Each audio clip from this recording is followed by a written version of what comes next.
on others.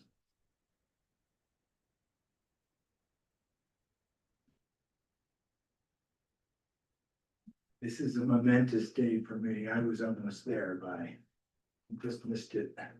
I was in New York, but I was on the west side, New York. I wasn't in the city. Oh, So, I had a doctor's appointment exactly at 9 a.m. that morning, which I had made for, otherwise I'd been, I was supposed to be in World Trade Center for a meeting on the 100th floor at Windows on World with this big Right, capital yeah, I markets know what it conference. is. Kevin Oh my Corral, God. the wine school up there. Huh? It was, Kevin Corral. it was always a great buy. You know, who I heard today was Howard Lutnick, who CEO of So Campbell one of my best friends was his number Me too, two. yeah, Yeah, yeah. yeah, it was bad, it was terrible. I was working out. I was on the phone with these guys all day, it was awful. So, Yeah. are we good? Sure. Okay, can we start the meeting? Okay, so this is, the September 11th, 2025 Hideout Town Council regular meeting. We'll begin by taking the Pledge of Allegiance. Pledge allegiance To the flag of the United States of America, and to the republic for which it stands, one nation, under God, indivisible, with liberty and justice for all.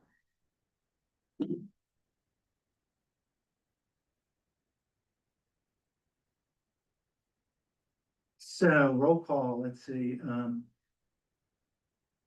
Chris looks like she's on the line, so Chris? Here. Is Bob on the line? Yep, see him. Carol? I'm here. Judy? Here.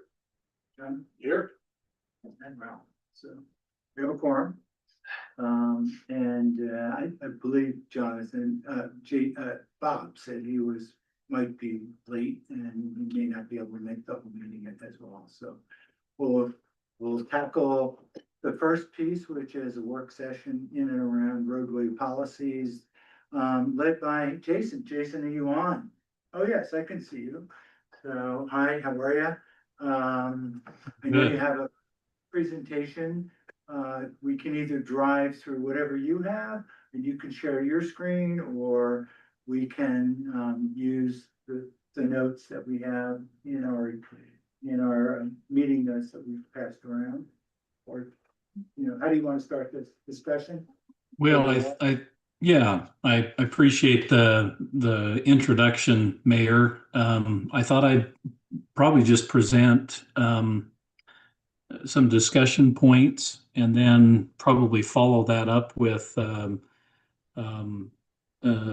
some information that we've compiled and put together that kind of summarizes these things.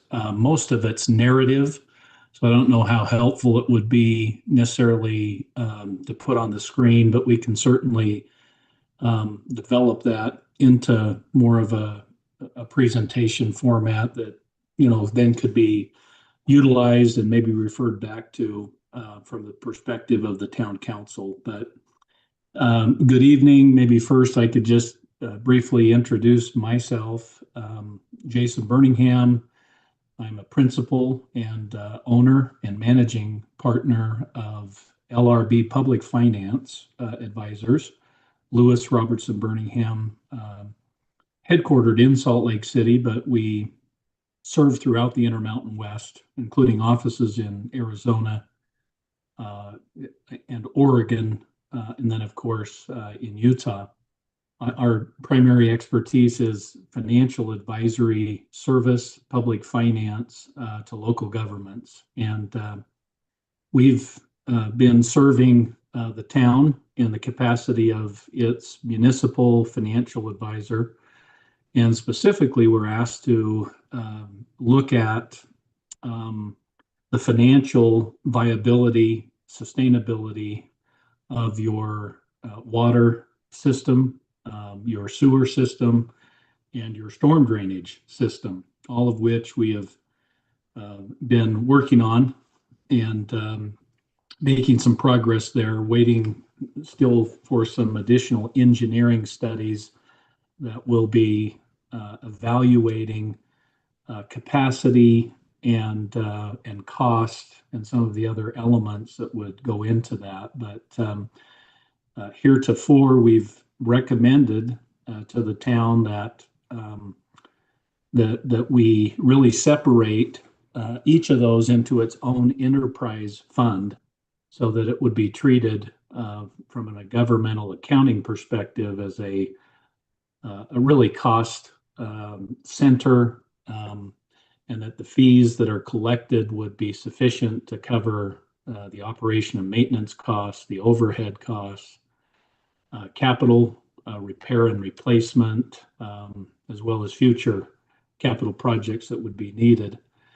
As you know, you also have standby fees, which we're in the process of finalizing a study that would conclude what we believe to be the appropriate standby fee that should be charged to those platted lots that are entitled to water, but have not yet built or started to consume water. So that's a larger comprehensive thing as a kind of an out, I guess a related item that came through the discussion of that was the general fund and specifically the roadway projects and the financial availability and the way in which I guess the town is approaching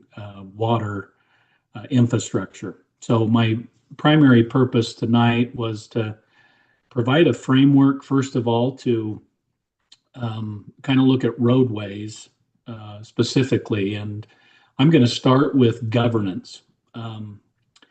Feel free as we go through this, don't hesitate to stop me if there are questions or specific things that maybe you wanted to touch on at that stage. But I wanted to first talk about the different governance options that local government, particularly in Utah, what they use when it comes to roadway infrastructure. So roads, curb, gutter, sidewalk, transportation elements.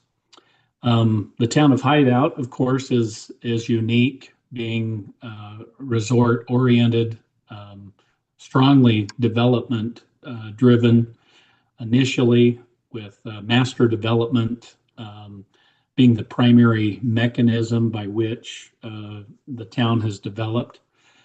Through those master development agreements, there have been obviously a host of challenges and issues that have come from that. One of those are including the necessary infrastructure, transportation infrastructure that the town utilizes, the residents, I should say, of the town utilizes and benefit from. And in terms of how it could potentially look, I've kind of broken it into different governance kind of options. The first one is most municipalities, local governments, cities and or towns, primarily own, operate, finance, and manage their own roadway infrastructure. And they're the primary owner of that. And although smaller entities have contracted out the operation, management, and even the repair and replacement costs of those services, including the provision for snow plowing or street maintenance, they still own it. They still assume the responsibility of the wear and tear. They still assume the financial obligations that are associated with that. I would say that is the most frequently used governance method for communities within the state of Utah, whether that be in a smaller rural setting, even a resort community. We do work with the town of Brighton, the town of Alta, the town of Bryan Head, all of which maintain, and operate their roads. In some cases, they do contract those services out to other either private entities or public entities, but in terms of that kind of being their governance, certainly roadways are a specific element that they do. That can be fraught with some challenges. One of the biggest challenges I find with that is the adequacy of fully funding the necessary needs associated with roadway infrastructure. There is a useful life relative to each roadway by virtue of maintaining it and keeping it in a state of good repair through the maintenance operation. Certainly that useful life can be extended and in some cases really effectively benefit for a longer period of time than what we maybe typically see or understand. What I've seen challenges with, though, is the way that Utah particularly funds local government. Their ability to fund roadway improvements is becoming harder and harder in terms of the revenue sources that are available to them. So many cities right now, towns included, are looking for ways in which how are we going to fund the upkeep, the capital repair and replacement, the ongoing maintenance and operations of the roadway system. Our resources aren't necessarily growing. Some of the traditional sources that have been applied, like gasoline taxes, have been diminishing because of fuel efficiency and other kind of circumstances. So that's been a challenge. And I'm going to get into what those challenges look like and what some of the tools are that local government has started to consider in order to fund those. But let me first kind of finish out the governance part in terms of how might you approach roadway infrastructure within your community. So first one, governance is you're responsible for it. You own it, you operate it or contract for it to be operated and maintained, and you ultimately are responsible for financing it. Secondarily, another option is to kind of a hybrid approach is to be willing to take over certain major roadway infrastructure, typically defined as more system improvements. So these would be arterials, other roadways that are more regional in nature, would be utilized by a much larger population segment than maybe just one subdivision. And the town, then takes the ownership of that as well as the financing, stewardship, and responsibility. But in terms of smaller project oriented improvements, subdivision oriented improvements, we've seen a fair amount of communities gravitate to private ownership, deeming those private roads and insisting or encouraging that homeowner associations are the financing mechanism that would pay for the upkeep of those roads. That has been fraught with some real challenges. Number of communities have started out that way, thinking that was the most cost-effective way to do it.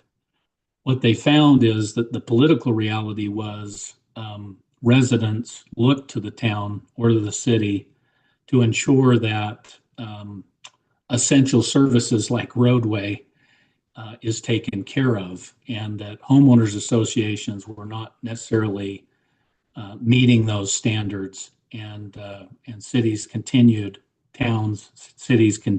to be inundated with public outcry, with communication that this isn't a sufficient way to do it. This is a health and safety hazard.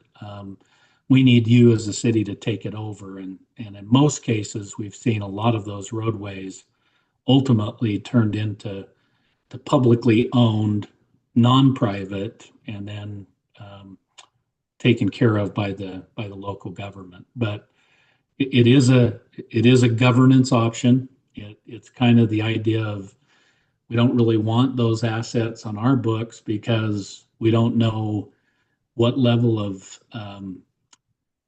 what standard, I guess, of construction maybe it was completed under, whether it's something that it's going to cost us a lot more money in the long run because we didn't really have a chance to inspect it during the construction period, et cetera. But for consideration, it is an option that local governments have looked at. The hybrid being more the type of approach, and not necessarily just private ownership of roads. We don't see that really in any communities where it's only privately owned. A third option also is somewhat of a hybrid, meaning that the town might determine that there are certain roadway improvements or roads in which they do want to take responsibility for and have governance over. But for the other roadway improvements, turning it over to another local governmental entity. And typically that's done through a special service district or a local improvement district. As you're aware, that is somewhat what was contemplated in Hideout, the town of Hideout, when the Hideout Local Improvement District was originally formed. Of course, it was more concentrated for the purpose of the developer putting in an initial infrastructure, public infrastructure, to finance that infrastructure.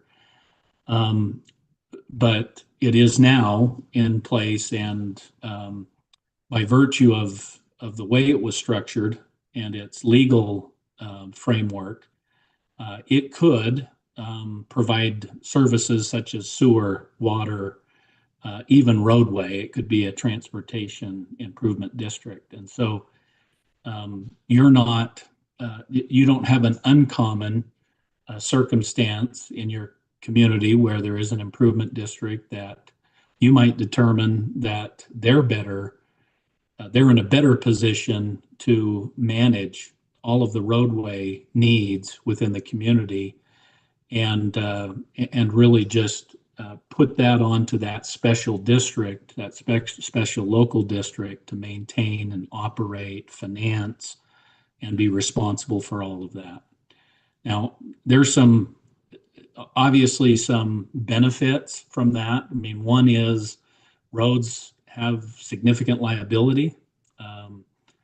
They seem to be a lot of costs associated with them over the useful life of the asset, and there's a lot of uncertainty to the cost, especially in geographic areas where there might be heavy rain or snow, other elements of significant traffic, of large trucks or other type of construction activity that might further deteriorate those roads maybe sooner than in other normal use situations. So that's obviously one benefit. Some communities have considered it as just, hey, this is a way that, we can better understand what financial obligations are for the services we do provide, and roadways are one that, we'd rather have another separate, specific taxing entity take care of that.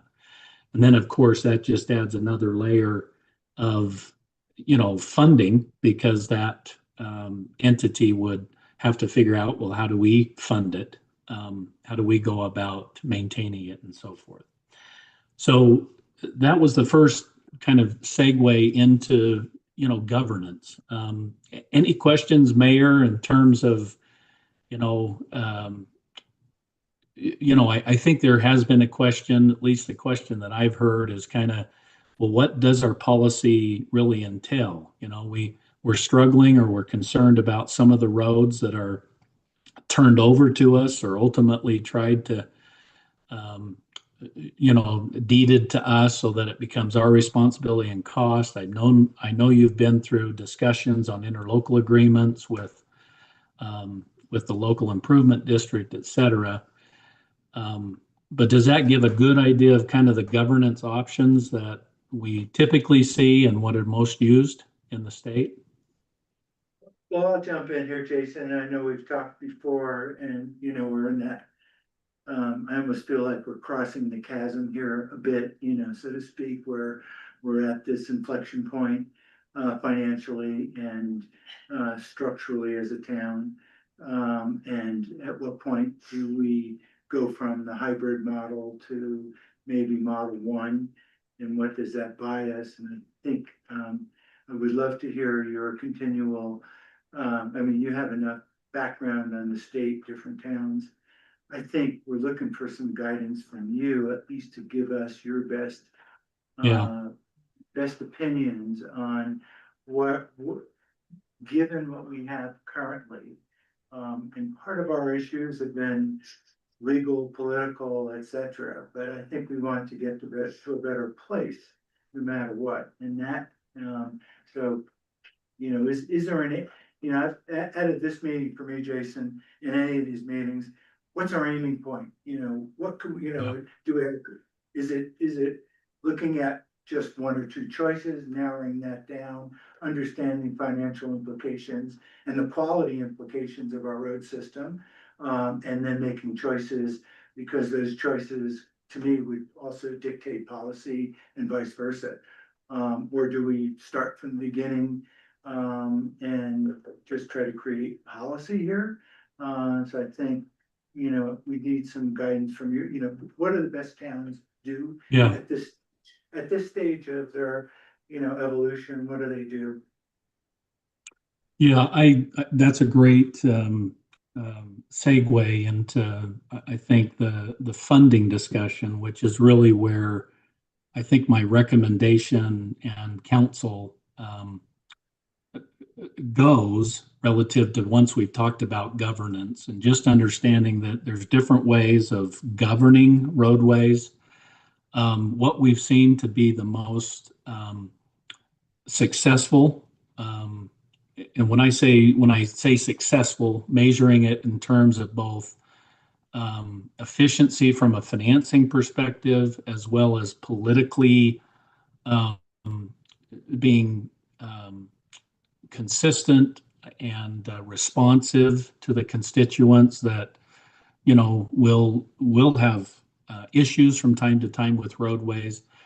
Certainly, that governance option that kind of addresses all of those is the town really owning and operating the roads, with the one caveat that I would suggest, which is certainly how those projects are potentially financed or constructed or developed up front.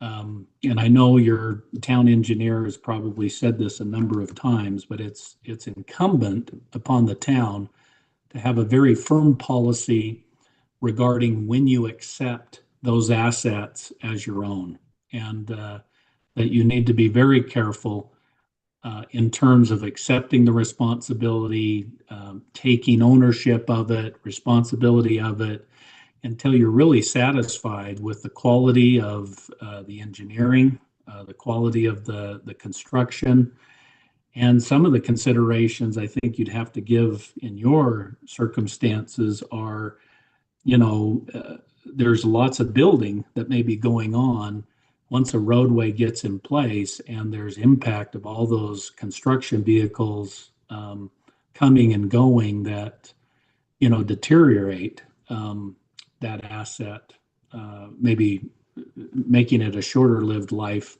than what it would otherwise be. And so I think on the front end of that policy is, yes, governance is who owns it, who operates it, who maintains it, and who funds it. I think there's also the question of how is it constructed and how do you accept the construction? Not suggesting that you become the procurement end all, that's necessarily the right place for you to play in terms of constructing or contracting or doing that, but certainly if the developer is going to develop roads according to your master plan or general plan, there's got to be a standard set by which that road needs to be constructed and or even maintained through some period of time to ensure that that asset doesn't quickly erode into a liability, a sunk hole. So I think so. That's really, I think, our recommendation based on the months of kind of looking at this and understanding what the issues are, what some of the complications are for the town. And I think that does then lead into, is the town currently set up in a position where you could financially sustain the roadway infrastructure that you have? And I'll put that question out and then respond quickly to a comment of there is still engineering study analysis that's being done right now to look at the roadway infrastructure, look at the lane miles, look at the wear and tear, et cetera, to come up with capital repair and replacement costs. There's also a study that has been done at a local level that estimates, what the cost is per lane mile, if you will, of maintaining these roads in different type of geographic or topography oriented areas. All of that will better inform what the cost is specific to the town of Hideout. But our general feeling is, based on many communities that we've worked throughout the Intermountain West, is that your current finances relative to the general fund, and again, I'm setting aside water, sewer, stormwater, and just looking at general government, general fund oriented government, and recognizing roadway infrastructure, street and maintenance. Out of your budget right now, it might be 20 or 30% of what's kind of allocated to that. And our experience is that that's probably quite low based on what we understand to be the number of lane miles that you have and so forth. And so our initial thought is that you currently don't generate enough general fund revenues in order to take care of the assets that certainly, if the policy is we're going to own, operate, maintain it, at this point, it looks like it might be a little short in terms of paying for that. It looks like Chris maybe raised a hand there. Yes, hi. Jason, can you hear Hi, me? Chris. Yes, Hi. hear you well. Thanks. Yeah, sorry, I'm you're remote great. tonight because I'm traveling, but really appreciate your presentation so far. You mentioned you looked at our general fund so far, and it sounds like we don't have our final analysis yet. Is that true, No. Jason? Yeah, that's a good point. I want to be very clear that there's engineering data that we need to rely upon, because each town, each city certainly has a different cost composition relative to roadway, to public works. And what I'm extrapolating is more of a general average across, communities of your size that I've worked with throughout the Intermountain West. So it's not an actual town of Hideout cost. It's more of a what is averaged in other communities, and based on that was where my comment was made. Okay, thank you. And maybe this is a question for the mayor, Ralph. So are we getting to the specific Hideout analysis at some point once we've gotten our general overview from Jason?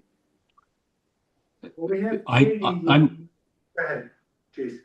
sorry, I was going to respond to that. I know that may not have been specifically directed to me, Chris, but I think I've tried to help kind of formulate kind of the steps and the direction that we're headed down. And so let me attempt to address that question, and I'm sure the mayor could add to that and staff as well. But yes, we're still looking for information to come. It needs to be an informative study. It needs to be specific to the town of Hideout.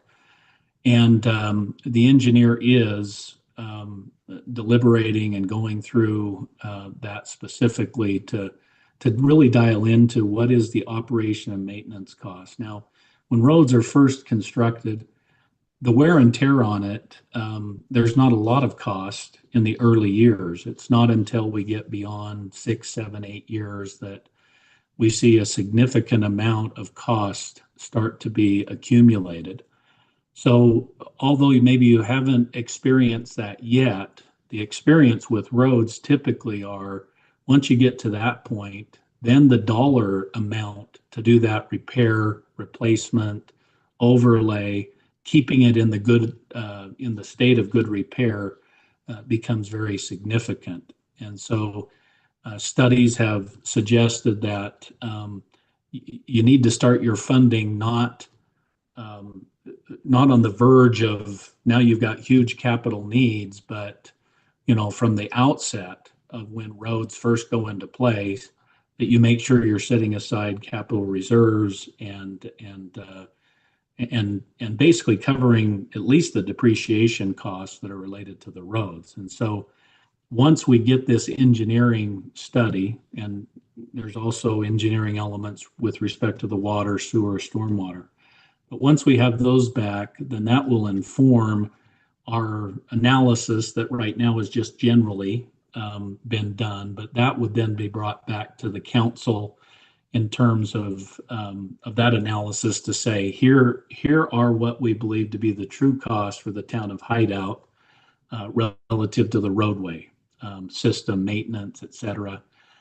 Some of that's informed by your policy, right? So our analysis is predicated on the part that we're thinking the town is going to adopt the policy that you own, operate, and you're in the business of roads. If your policy shifted and you said, well, we're going to push that to the local district, then obviously that would be a different analysis. But yes, there will be an informed analysis based on that policy that the town operates, owns, maintains it. We'll be coming back with a recommendation of, what the cost is.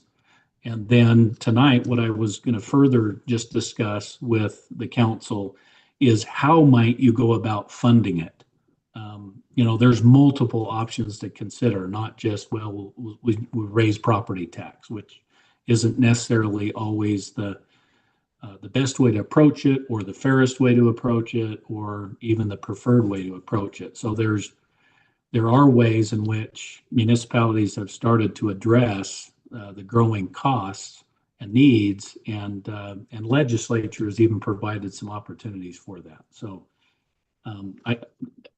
with that, Chris, I hope that answered that. Mayor, I don't know if I hit the mark on that, but those were my thoughts. So Jason, I just would like to respond if I may.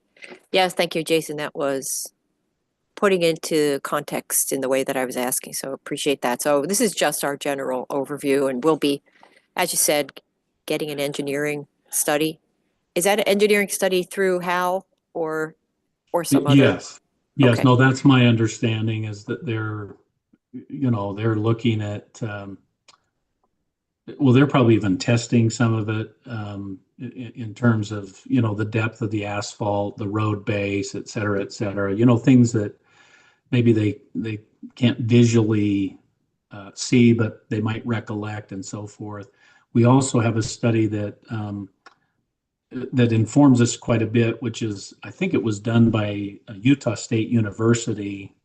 It's a local kind of transportation planning study. And in that, it's very specific to all the costs associated with roads. And it's really a local transportation tool that provides a framework of what the cost is per lane mile in, like I said, different geographic areas related to towns and cities and what their experience has been over the last 15, 20 years.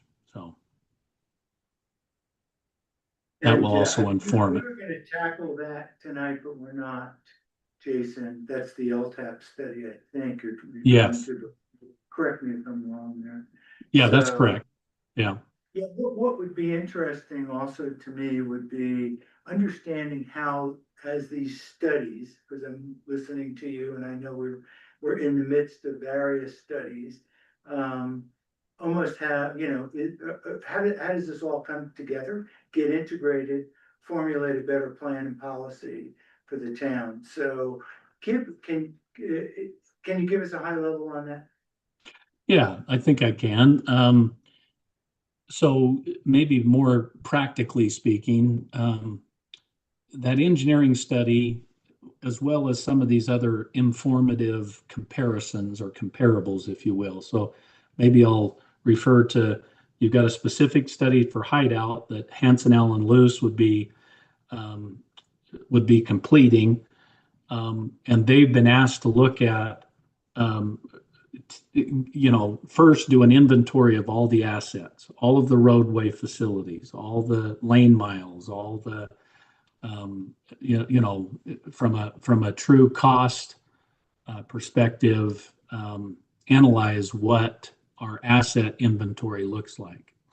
Then secondly, the deep dive into that would be, okay, based on the road utilization, so traffic patterns, what they're seeing in traffic patterns, et cetera, what would they anticipate the wear and tear based on the road construction standard that it was done to? And what factors into that is the road base, the asphalt depth, and those various things and so forth. But what would be the output of that analysis for us would be a cost. It would say, you've got, I don't know, $4 million of assets. That's your replacement value cost of all these roadway facilities that now you own, you're responsible to operate, and it's your stewardship to take care of. And of that $4 million, the annual cost that we believe that needs to be set aside based on the study, based on comparables, et cetera, is X amount. And I'm just using round numbers just as an example. It's not factual at this point, but let's say it's 450,000 a year, and that it's 450,000 a year, but based on the useful life of some of these assets, 10 years down the road, there's a major repair or replacement that isn't just your standard annual maintenance, but it's a big ticket item. So maybe it's $1 million out in 10 years, and then it's 400,000, 500,000. Of course, it escalated costs based on inflation, but that's the way we envision that this study would come back and kind of program, well, what are your capital costs related to these roads? Will you be building new roads, or will development be building new roads and then turning it over to you to own, operate, maintain? So that would be factored in all this analysis. But at the end of that study, we would have a 10, 15, 20-year forecasted period that says, here's the cost of your roadway system. And here's the annual kind of general maintenance, state of good repair improvements, et cetera. Here's the major capital expenses. Here's the new capital potentially if it's needed. And then we look at that schedule, and then look at the revenue streams that the city or the town currently has to offset some of those, recognizing your general fund is general. So it's not only being applied to roadways. There's administration, overhead, there's development, community development, and so forth. So that's where we would, look at it and say, well, maybe you're funded okay based on that cost study. It comes back. maybe what you're collecting in property tax, sales tax, and other revenues is sufficient to maintain that. So that could be a takeaway from this study. I'm of the opinion that I doubt that that's the case. Just having done hundreds of these and kind of knowing the relativity of this, that I would think it's maybe it's probably not fully funded what it needs to be. Now, that's not uncommon for most municipalities, cities, and towns. You've heard the proverbial kick the can down the road. That happens for road systems probably more often than any other system, although water, sewer, some of those also experience that. So it's not until it's really costly that sometimes we approach, that. And at that point, it's a very stiff or steep cost in order to remedy some of that, whereas it might be a much lower cost if we just maintain it, keep it in the state of good repair, and expand, the longevity of the asset. So I guess that's my practical example of how I would see it come back to you. And then as a council, you would determine, well, what level do we really want to fund it? Do we want to fund all of the depreciation cost, all the repair and replacement, and start setting those monies aside now? Or do we want to use incremental increases? Or do we want to, use bond financing or state and federal low interest loans or grants to mitigate some of those costs? Those policy decisions is what I would see coming back to the town. Yeah, those are great points. Kicking the can down the road to somebody else's time frame. That's not always been. I've never been a fan of that. I think we have some finance people who don't take that approach in life in general. So the best thing we can do here is get some really good detailed information. It's hard to create good policy without understanding where the financial hiccups and the step functions are going to occur, how we could smooth that out with revenue, how we could increase the quality of the roads that we have right now. We're already seeing deficient roads that were left to us and that we've inherited. And what a shame on us for some of that. Shame on me or whatever. I'm sitting here, buck stops here right now. So the way I feel on that one is we need good data and understanding where the deficient roads are, along, almost like a spreadsheet model of how long each road is expected to last and where that inflection point occurs when we have to invest in it, and then modeling the financial capabilities of the town, which include residential property taxes. But we're also potentially now looking for the first time at commercial property tax, even though that can maybe a couple of years down the road as well. But I think using those kinds of models will give us a better idea of what we have in the short term, what we have in the medium term, and what we have in the long term. And we're not leaving someone else that will take over the town years later with not a knowledgeable situation. So this is a really important juncture, especially since 450, if you're throwing a back of the envelope number at, that's 22.5% of the town's current budget, roughly. You mentioned to me previously, it could be anywhere between 15 and 30. So roads consume a lot of money. I think if we know what that financial trajectory is, and we can start planning much better. When do you think that's going to be, in your mindset, Jason, so we have a better idea of exactly that? Excuse me, Mayor, just as a point, we've allotted an hour for this working session and we're now at 5:46 with one more presentation to go. Just wanted to point that out. Thanks, Jonathan. I didn't even notice the time there. Good. Yeah, I know. Jason, so we could always, this is an ongoing discussion. Can you give us the high level of when some of this data is gonna come in that we can look at in that context? And maybe we can turn this over to Katie to get some, purview of the numbers side of things, specifically from Hideout. Yeah, let me quickly respond because I am sensitive to the time you've kind of allocated to this. To me, it's wholly independent or dependent upon just the timing of HAL's study. I haven't talked to Gordon maybe recently. Well, I haven't talked to him recently specifically about the roadway. I know they're working on it.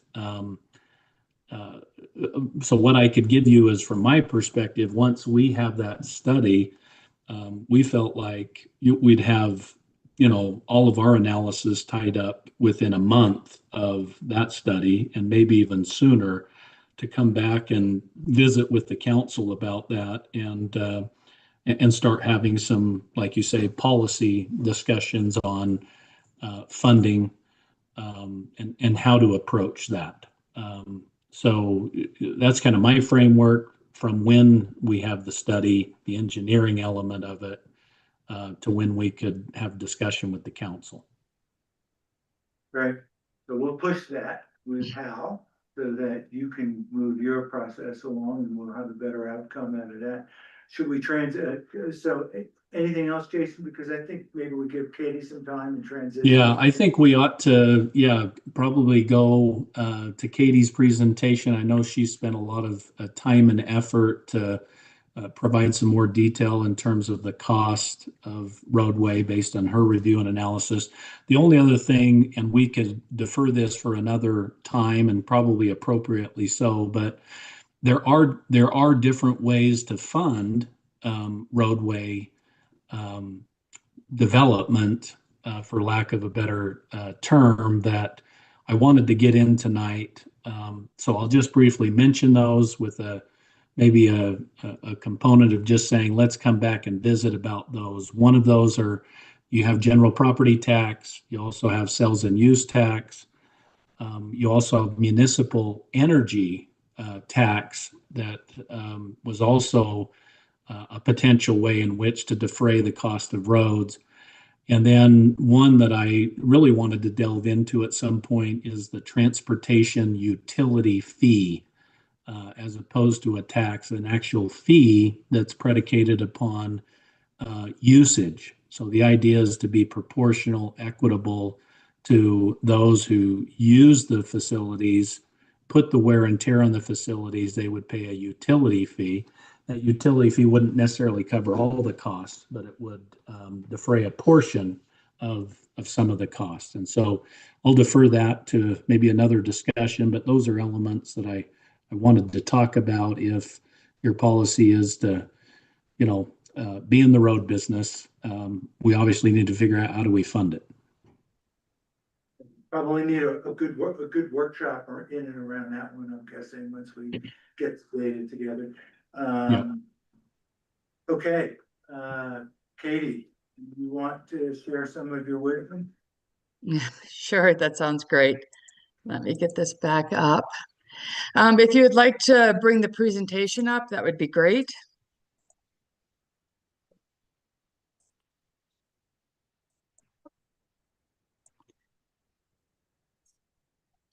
And my discussion really does, fit in nicely with what Jason was saying, and it'll be exciting to get some of that information from Hal.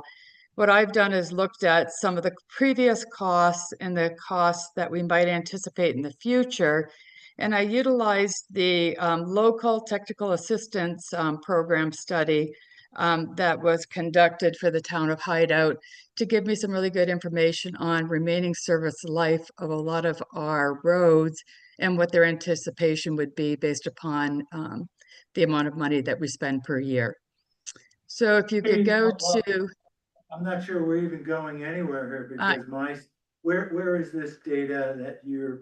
Keep going up, go up to you're at the very end appendix, go all the way up to the top.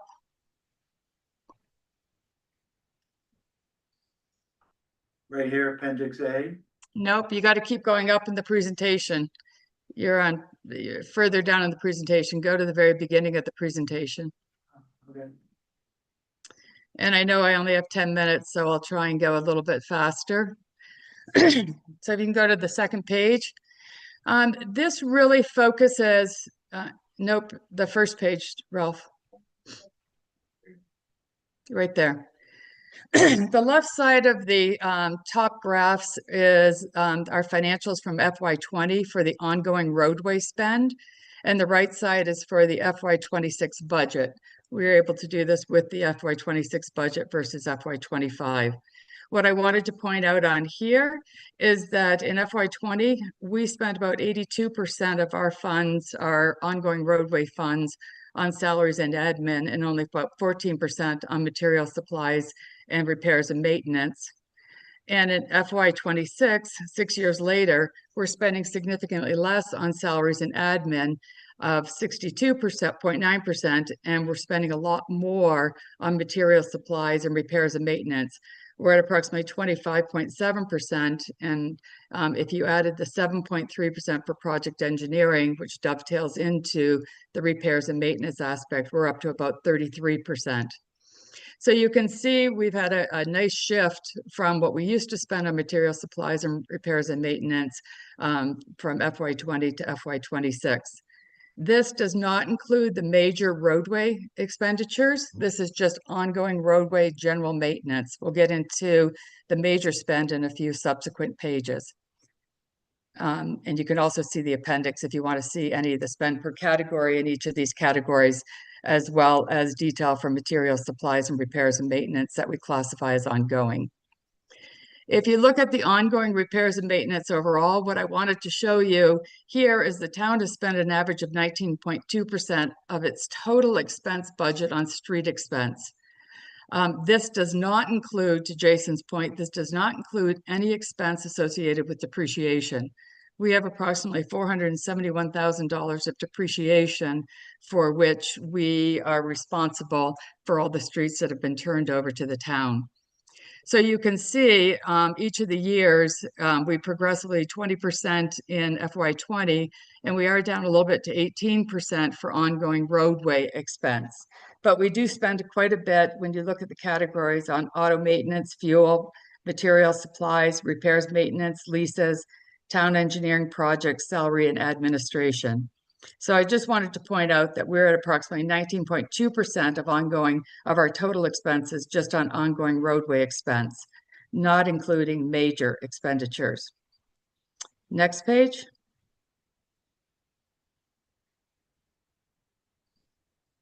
Here you can see a little bit more of our major expenditures. So between FY21 and FY26, the town has spent approximately $721,000 on major expenditures. These include asphalt repair, crack sealing, slurry sealing, and pothole repairs. This equates to approximately $127,000 per year, or 7.8% of our total hideout expenses. You can see in FY26, we have budgeted approximately $150,000 for major roadway expenditures. And this is predominantly, again, for crack sealing, slurry sealing, and some pothole repairs. So to ensure the town optimizes the remaining service life of our roads, we are going to have to spend additional dollars per year. And I will get into that a little bit more in the subsequent pages. So if you want to go to the next page. So in total, when you look at our ongoing and major roadway expenditures, we spend approximately 25.8% of total expenses, and again, excluding depreciation. So I want to now talk a little bit about the LTAP, the Local Technical Assistance Program, and what they have discovered regarding the town of Hideout. And they came to the same conclusion that I think Jason was addressing, that the $150,000 per year is not enough to support our future deterioration of the current roadway system. Next page. This is an interesting study. That's the LTAP review and analysis for the current remaining service life in the categories. The LTAP recommends, the Utah LTAP recommends that no more than 3% of the roads be in the 1 to 2 year remaining service life category. The town of Hideout right now has approximately 1.2% of the roads in the 1 to 2 year RSL category. That's great for right now, but in the future, if we do not increase our spend, we are going to have a significantly higher amount in that 1 to 2 year category. So we'll have to obviously do the LTAP review every few years, but for right now, we look good. But if you look at the next page, you can see that at approximately $120,000 budget, and we have about $127,000 budget, we will have approximately 10.8% of our roadways in that 1 to 2 year category. So at our current budget, you can see that we will have significant issues down the road because we have not adequately maintained and did preventative maintenance on our roads. So this graph really does show that the current budget of $120,000 a year, or for us, $127,000 per year, will not be sufficient to keep up with the required maintenance of the Hideout roads. At 10.8%, we are significantly over the recommended remaining useful life for the 1 to 2 year range. So if you go to the next page, please, I wanted to give you a little bit of a diagram here. This is a very interesting diagram that basically lays out the typical pavement deterioration curve. So you can see in the top schedule, the top graph, the first 10 years is when the most cost-effective routine and preventative maintenance can take place. After the remaining service life of the road is less than 10 years, it's too late to perform routine or preventative maintenance, and you actually have to go into the third and fourth category, which would be rehabilitation and construction. And it is 10 to 20 times more expensive to do rehabilitation and reconstruction than it is to do the preventative maintenance. So the top graph shows that, that this is your typical pavement deterioration curve. But if you look at the bottom, the graph shows how road maintenance should be accomplished in the most cost-effective way, where you can see that if you do routine maintenance and preventative treatments, you could elongate the remaining service life significantly. And when you have time, if you want to look at the appendix, you can really see the major causes of asphalt stress. Now, the next page, I'm going to talk a little bit about the 4 categories of maintenance and preventative. Now, I really want to point out that middle column there, the cost per square foot for each of the maintenance categories. You can see when I was talking at the last page, routine and preventative, it only costs 12 to 35 cents per square foot of pavement. Once you start getting to rehabilitation and reconstruction, you're at $2.30 and $7. So the most cost-effective approach is to perform routine maintenance every 3 years and never let the pavement deteriorate to a point where expensive rehabilitation or reconstruction are the only maintenance options. So to give you a little bit better idea, routine maintenance includes repairs similar to crack seal or a thin slurry seal. Preventative maintenance usually extends to a thicker slurry seal and chip seal. Rehabilitation often requires milling to correct some of the damage, followed by an overlay, and then reconstruction is normally the removal of the old pavement and replacement of new.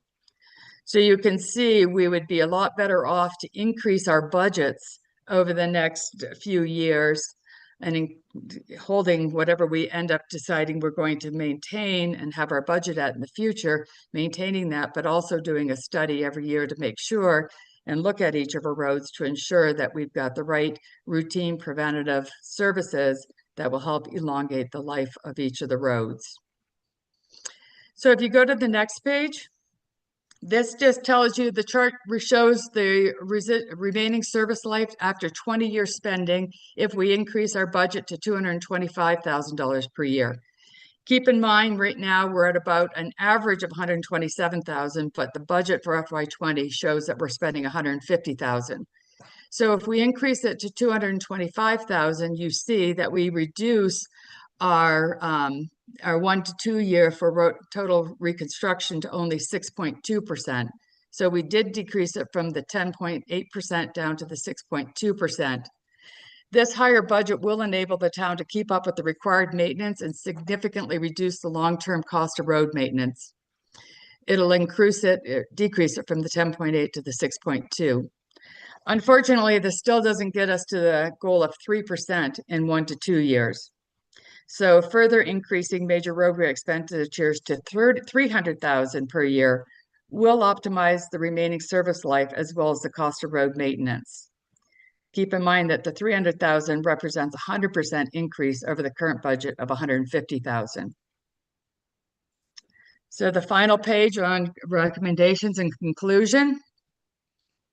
And this is to only to get us taking this to $300,000 will reduce that 1 to 2 year total reconstruction to 4%. So that is well within an area that we should be striving for. So the increased funding is required to maintain and improve roads and prevent roads from becoming severely damaged and us having to go into that major reconstruction and rehabilitation costs. So this is recommended from the numbers that I put together as well as this LTAP study.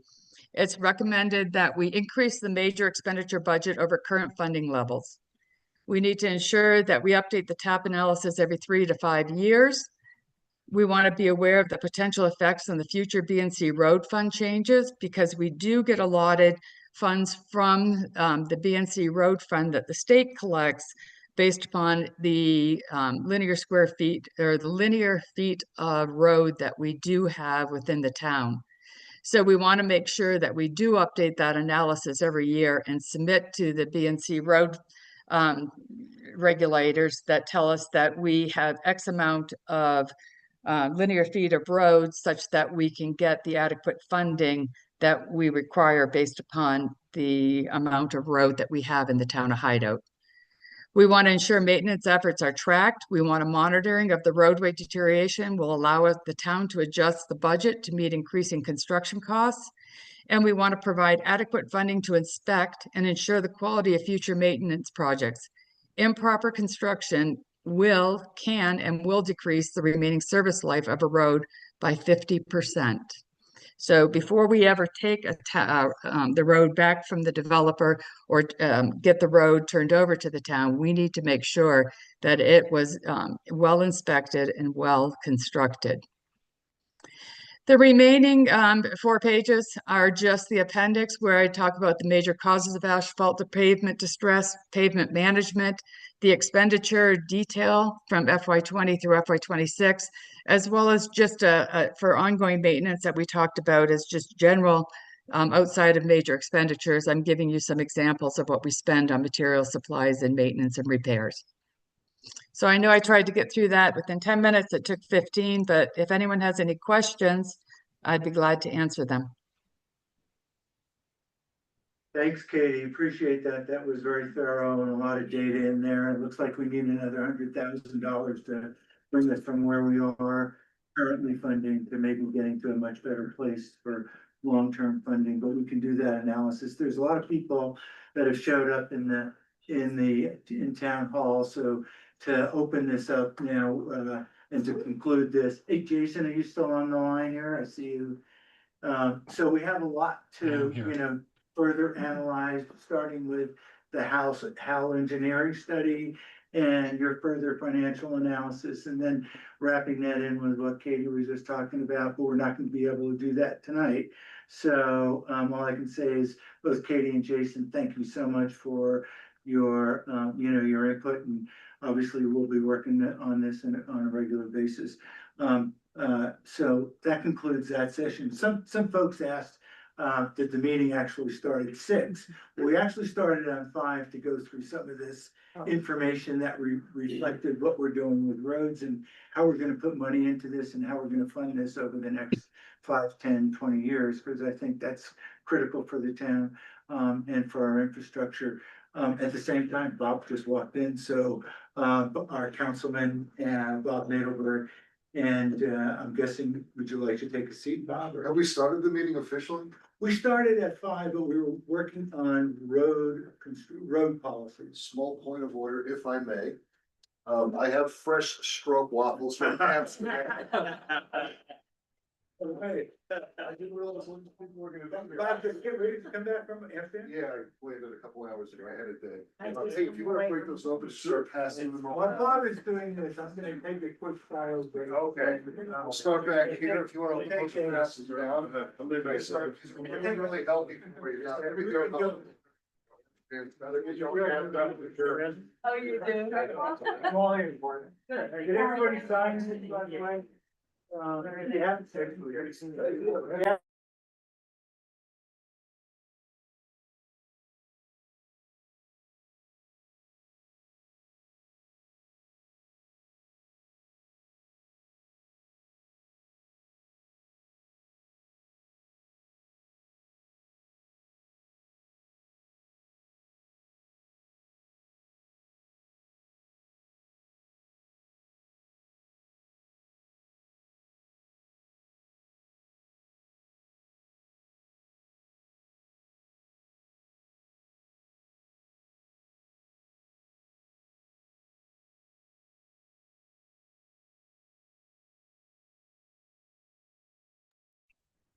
Hey, for folks on the Zoom, this is Chris Byer. Did everybody else lose the audio from the conference room? Yes. Yes. Yeah, I Okay. did. Yes. Great.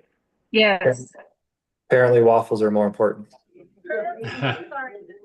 Looks like Alicia put it back on, maybe. Hey guys, Chris, we actually are taking a quick break, recess, so I muted the audio. But there's a lot of This is why Okay, I'm gonna tell you, we were not aware there was a recess. At least I wasn't, didn't hear that part. No kidding.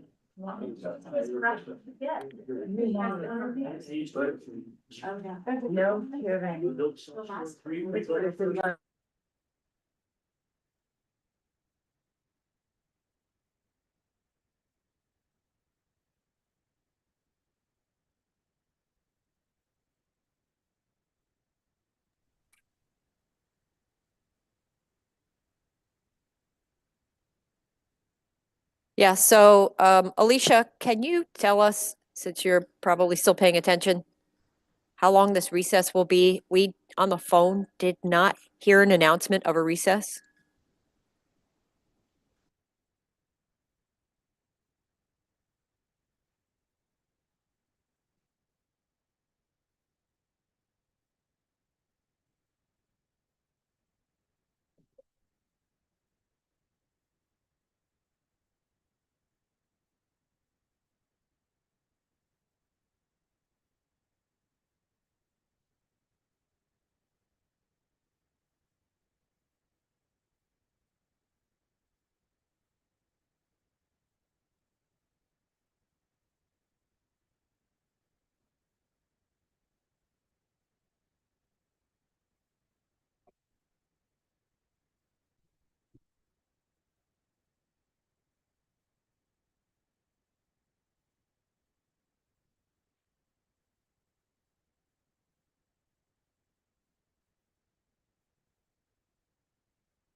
Yeah.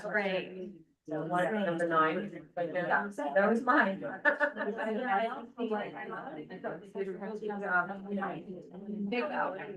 Market house and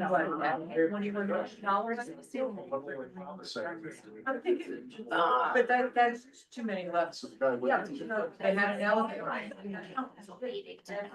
was actually Yeah, right, then you're gonna have another guy. Pretty sure put it after the eye. That's the sharks out there. So, You know, it's a lot of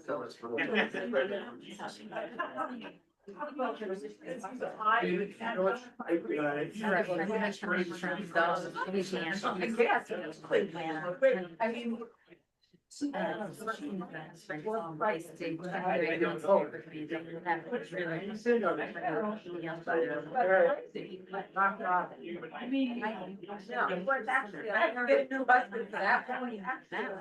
everybody get the health food? Did everybody get to go off? Yeah, my second thing was in promissory. I had one in promissory. Right, Bob's joining us. Just for a few minutes. Yeah, you know, the houses. Yeah. Jason, are you still on the line? I always invite her those things. Hey Ralph, this is Chris. Can you guys hear me? Yes, we can. Hold on one second. Hello. We're coming back to order. And Bob's now joined.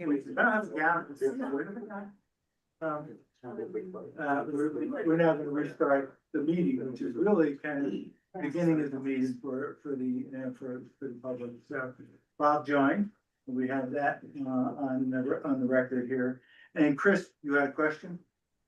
Yeah, I was just, trying to speak for those of us who are on the Zoom. We weren't aware of what was going on in the room. So we know Bob entered and then all chaos ensued. So did we take an official recess? Well, it turned into a recess, so yes.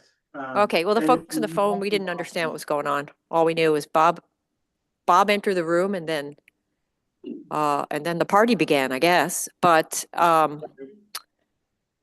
are we getting back to business now? We will be back now to the regular session and looks like everyone who wants to be here is here. So including Bob, although you might leave, I take it. No, were we gonna do a pledge of allegiance and? No, we already did that. So we've already started, sorry. I just wanted to say, on the meeting, I'm gonna join Chris over in Zoom World from the comfort of my home, because if I fall asleep here, I'm gonna go like that. So, nice seeing everybody, nice seeing you guys. What was Chris, the- my favorite 5 minutes. Thanks for the waffles. Yes, okay, thank you. I'm going to And sorry France we couldn't tomorrow, share- so I'll bring some baguettes next time. Sorry, we can share this with everybody on Zoom because there's quite a few people, but we'll get the meeting Chris, started. I have extra stroop waffles for you. All right, see you guys. See you later. Bye. I'll be there in 5 minutes, I'll be in. So, we're just gonna move into the regular meeting, and the first part is probably what some of you folks are here for, which is public input. So we'll open this to public input. Do we need a motion for that? Yeah, okay. Holly, so let's go into the public input. Anyone who'd like to raise their hand, step up to the podium and state your name and what you'd like to talk about. My name's Kevin Lothridge. I live at 502 West Ascent Drive. I'm gonna talk about speeding. Y'all have already gotten things from me and some of our neighbors who are in Zoom world, as well as we have our next door neighbors right here. We've lived there for exactly a year and we've been watching the speeding problem going up West Ascent. The number of vehicles that exceed the 20-mile-an-hour posted speed limit sign, it's not even worth talking about because it's too many. I had time and I came and sat with the mayor and talked to him, and the next day he happened to come up and was going to talk to our neighbor, and I was walking the dog. We were standing in the driveway, a car passed one of our neighbors who was gonna turn left into his driveway on the left-hand side at a rate of speed which far exceeded the 20 miles an hour. That's not good. And we're really concerned for ourselves, but also it's now a posted bike path. So it has 2 blind turns and people accelerate up the hill and they accelerate down the hill. So at some point in time on a Sunday morning, when the 100+ road bikers are coming down, something bad could really happen. I appreciate you too, John, for trying to come up and maybe with me. I just didn't have to be home. I was at the golf course. Sorry, I missed you. Yeah, but I don't think a flashing light, that's great. I'm all about that. But I think there needs to be some kind of traffic system put into place. I wanna say speed tables, not speed bumps, because speed bumps are great. They hit them and they keep going on. Tables make them slow down a little bit more. But I would encourage those of you that haven't gone up, West Ascent to do so. It is now a cut through to the Jordanelle. It's not any faster if they went up 248, came around. If you look at where the reserve is past us on the Jordanelle, they have a 25-mile-an-hour speed limit, step down from 35. Nobody does 35, nobody does 20. I just think it's important because we can't back out of our driveways without really being concerned. And I know the city has an agreement with the sheriff's office. I will tell you, if you talk to anybody on our street, other than the Facebook Live or whatever happened the other day with the sheriff, that we've not seen any enforcement. So just wanted to bring it to your attention. We did it by writing. Everybody suggested we come in person. Happy, Tabitha, you have anything you want to say? Thanks, Thank you. Kevin. Yeah. I witnessed, I was with you witnessing that gentleman or person who was flying around the other car, so it's definitely some problems. So I'm Tabitha Gibbs, as Kevin mentioned, we live next door at 494 West Ascent. We've lived there for about 5 months now. What Kevin didn't say is with the construction work, it's basically a 1-lane road. It's true, it is. And between the construction work, the 1 lane, sometimes frankly, less than 1 lane, and the speed at which people come through, it's dangerous to walk there. There's no sidewalk, so you have to walk in the street, typically in the middle of the street because there's parking on both sides. I ride my bike to the gym, to grocery store, things like that. You know, it's just very uncomfortable knowing that people are driving 50 miles per hour through there. And like Kevin said, it's a cut through. So most of the people who drive at those speeds don't live on that road.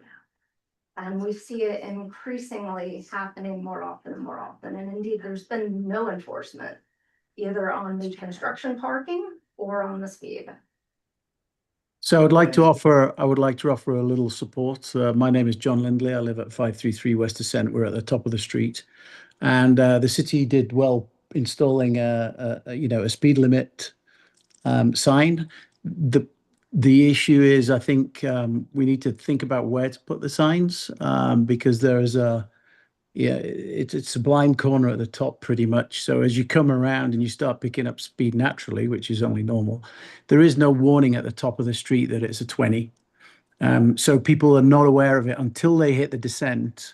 They're well into the descent, well past the corner, and then they see a sign. And by that time, even when they hit the brakes, they're going to be, decelerating, but they're going to be still well over the 20 miles an hour by the time they hit the halfway mark down the hill. So I think probably a proposal, a thought would be to advance the sign to the top of the hill and also to put one at the bottom of the hill, because it's both ways, as both Kevin and our neighbor has pointed out. So just something to think about in possibly in addition to the tables. But I think, it needs to be very understandable to people that as they turn into that turn at the top there into West Ascent, drive from Jordanelle Parkway, and in the bottom from Bellevue to West Ascent, that it's a 20, and it's clear that it's 20. So it's a proposal if you would, if you're minuting the meeting.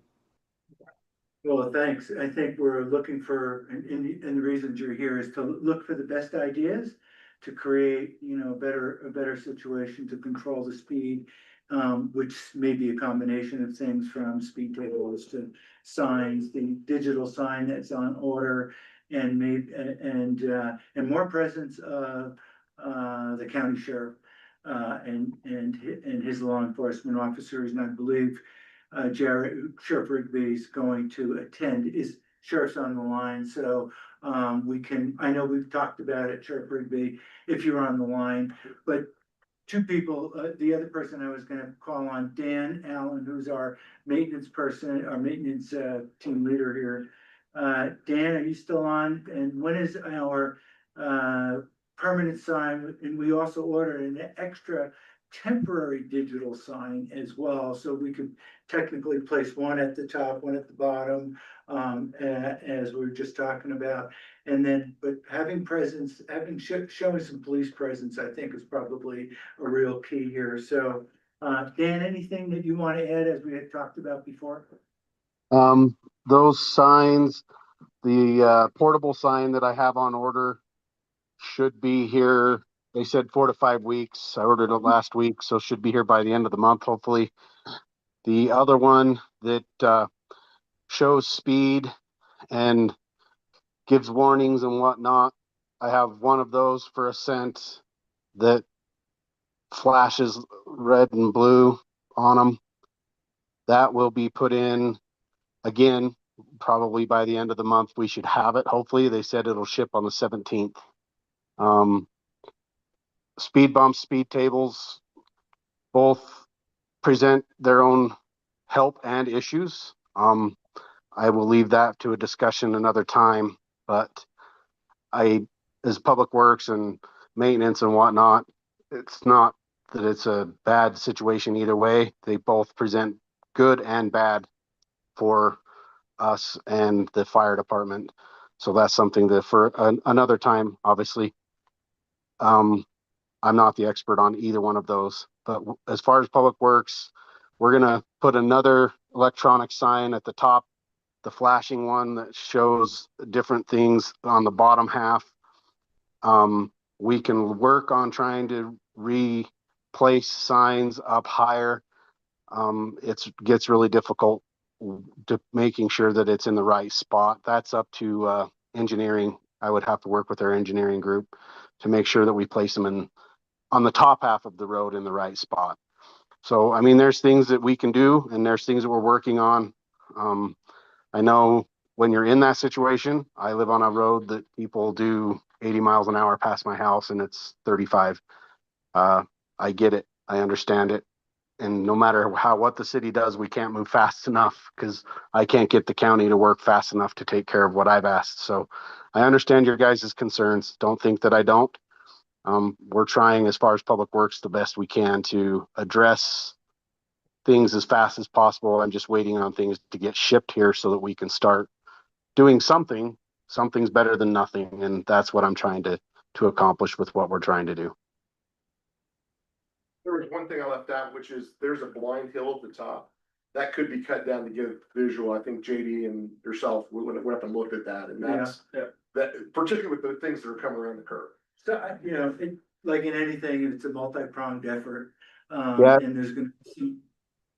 Sorry, all the vegetation at the top of the road, that would have to be something that the HOA or homes would have to agree to take out. I'm fine with that. It makes it a lot better when I'm plowing in the winter and stuff like that. It's a very dangerous corner. I've almost been hit 3 or 4 times going around that corner in the snow, trying to plow. Somebody comes around the corner too fast, even in the snow. I would love for that top part to have some of the vegetation taken out and knocked down so that people can see. I am not opposed to any of that. Yeah, so maybe we can work with the HOA, you know, with homeowners and see what we can do around that. Sheriff Rigby, are you on the line?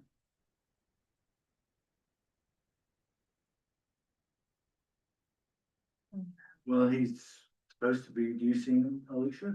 Is there? Can you hear me now? Yeah. Oh, good. Hey, I just got it unmuted, so yes, you can hear me. we can. Great. Sure. So did you get a chance to listen to the situation around dissent? And I know you and I have talked together on that briefly. Anything you can add from your end as to how we might get a better handle on this from your end, from the sheriff's department? I think that there's a couple. Well, go ahead. No, okay. I think there's a couple of different things. I like what's being proposed. And as well as that, I think that there's some education that we can be doing, but we certainly can be doing enforcement as well. And so whether we want to use that as part of what we're already doing there, I think that we could. We just need to shift our focus to that. if you have any other ideas, we're open to those. Yeah, park a sheriff's car at the top of Ascent and put a Oh. dummy in. Okay, we'll cut Good people thinking. off. Yeah. You know, flash some lights, so, you know, that seems like an inexpensive approach to this, you know. Put a siren on We'll everything. rent one of your cars and just put it at the top of the hill, what do you think? Yeah, we're willing to try that. You bet. Okay, we have other folks who wanna jump in as well. Are there any other, is there any other input on this topic? Two hands up. Oh, okay.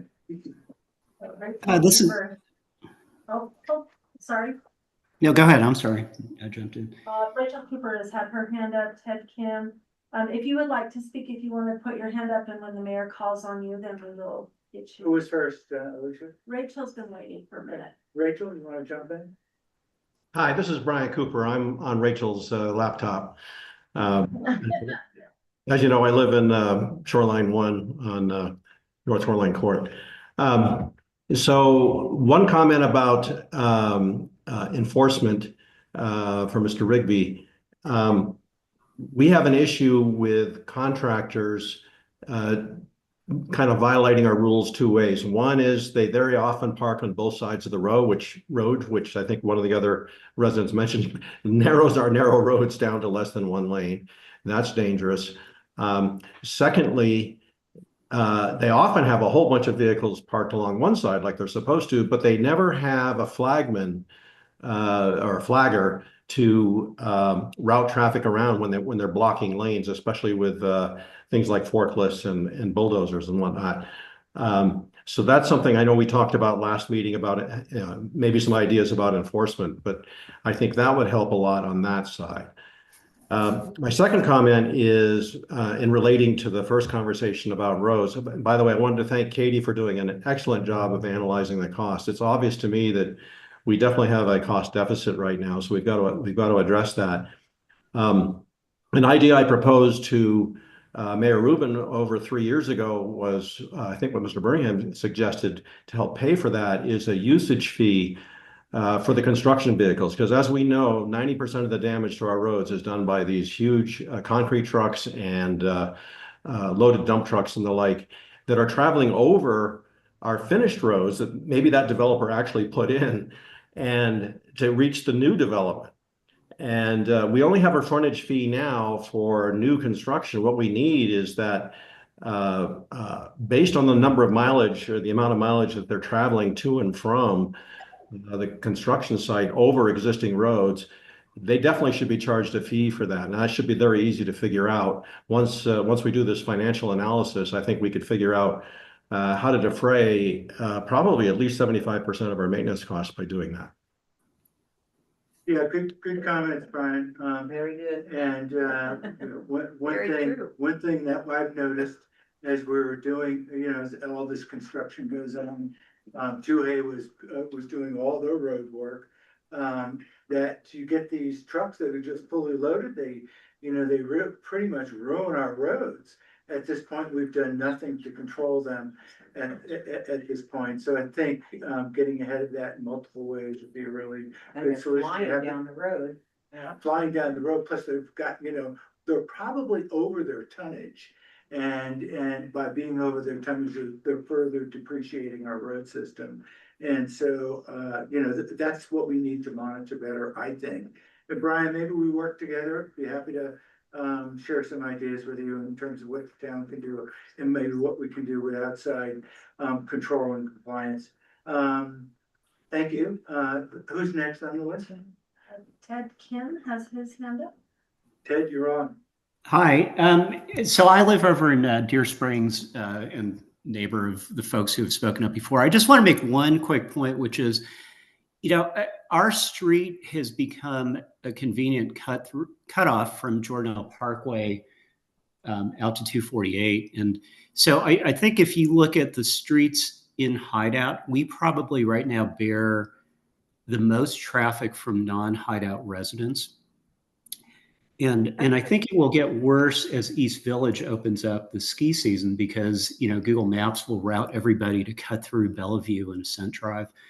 So I think that's something that we just have to be mindful of, and we already see it with construction trucks. I mean, I don't know if the big heavy ones go through, but I see a lot of contractors cutting through our street because they're coming over from Heber, and and driving down our street, and they're not working, in Deer Springs. They're cutting through and getting to 248 and probably going down to 2A. So I think that's going to get worse. And I made this point to JD. He was kind enough to spend some time talking to me. But it is something that we need to be mindful of, because I do think the traffic's going to accelerate this winter. Good, well, very good, really good point. Thanks. Maybe we need to do more monitoring at the key spots. That'll also, that will also be good data for our roads, information where our costs are. So, okay, thanks for that comment. Anyone else on the line that's raised their hand? If we're done, I Jonathan wants to jump. So what I would like to express my opinion on the need for us to follow our own town code. The town code is the law. It governs what we do and how we do it. At the last town council meeting, there was an attempt to seat a chair of the planning commission by a council vote.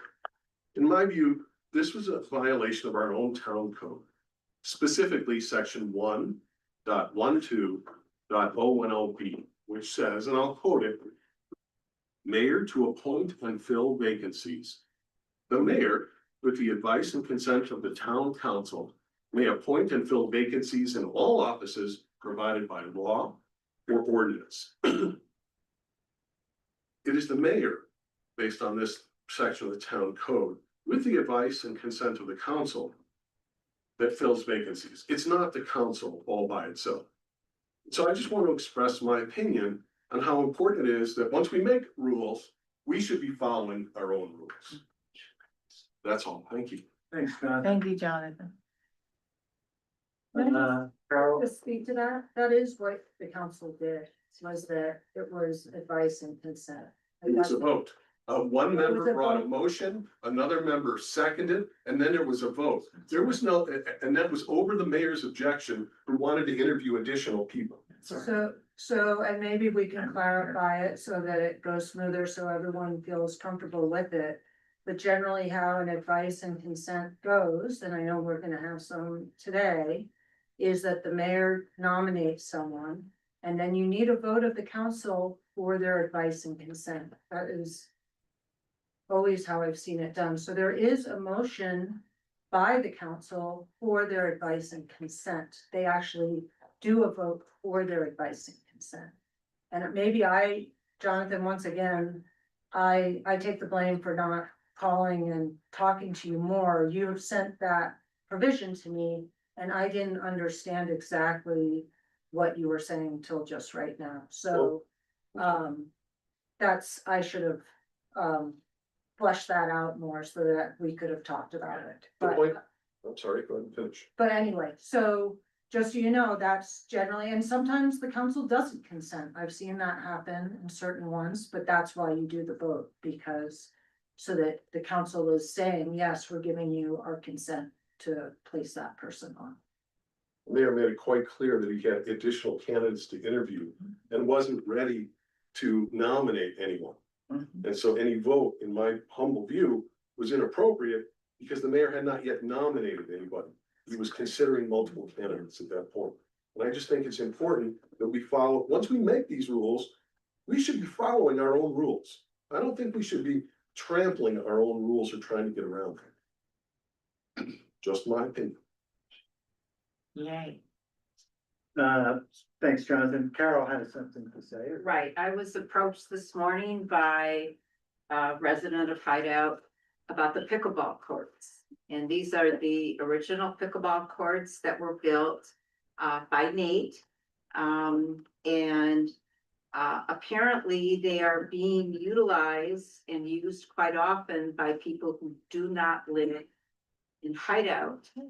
And there was an incident by the person who came to me where the people who were on the pickleball courts were very aggressive. And they wouldn't leave the pickleball courts. And so he suggested that perhaps we post rules at the pickleball courts.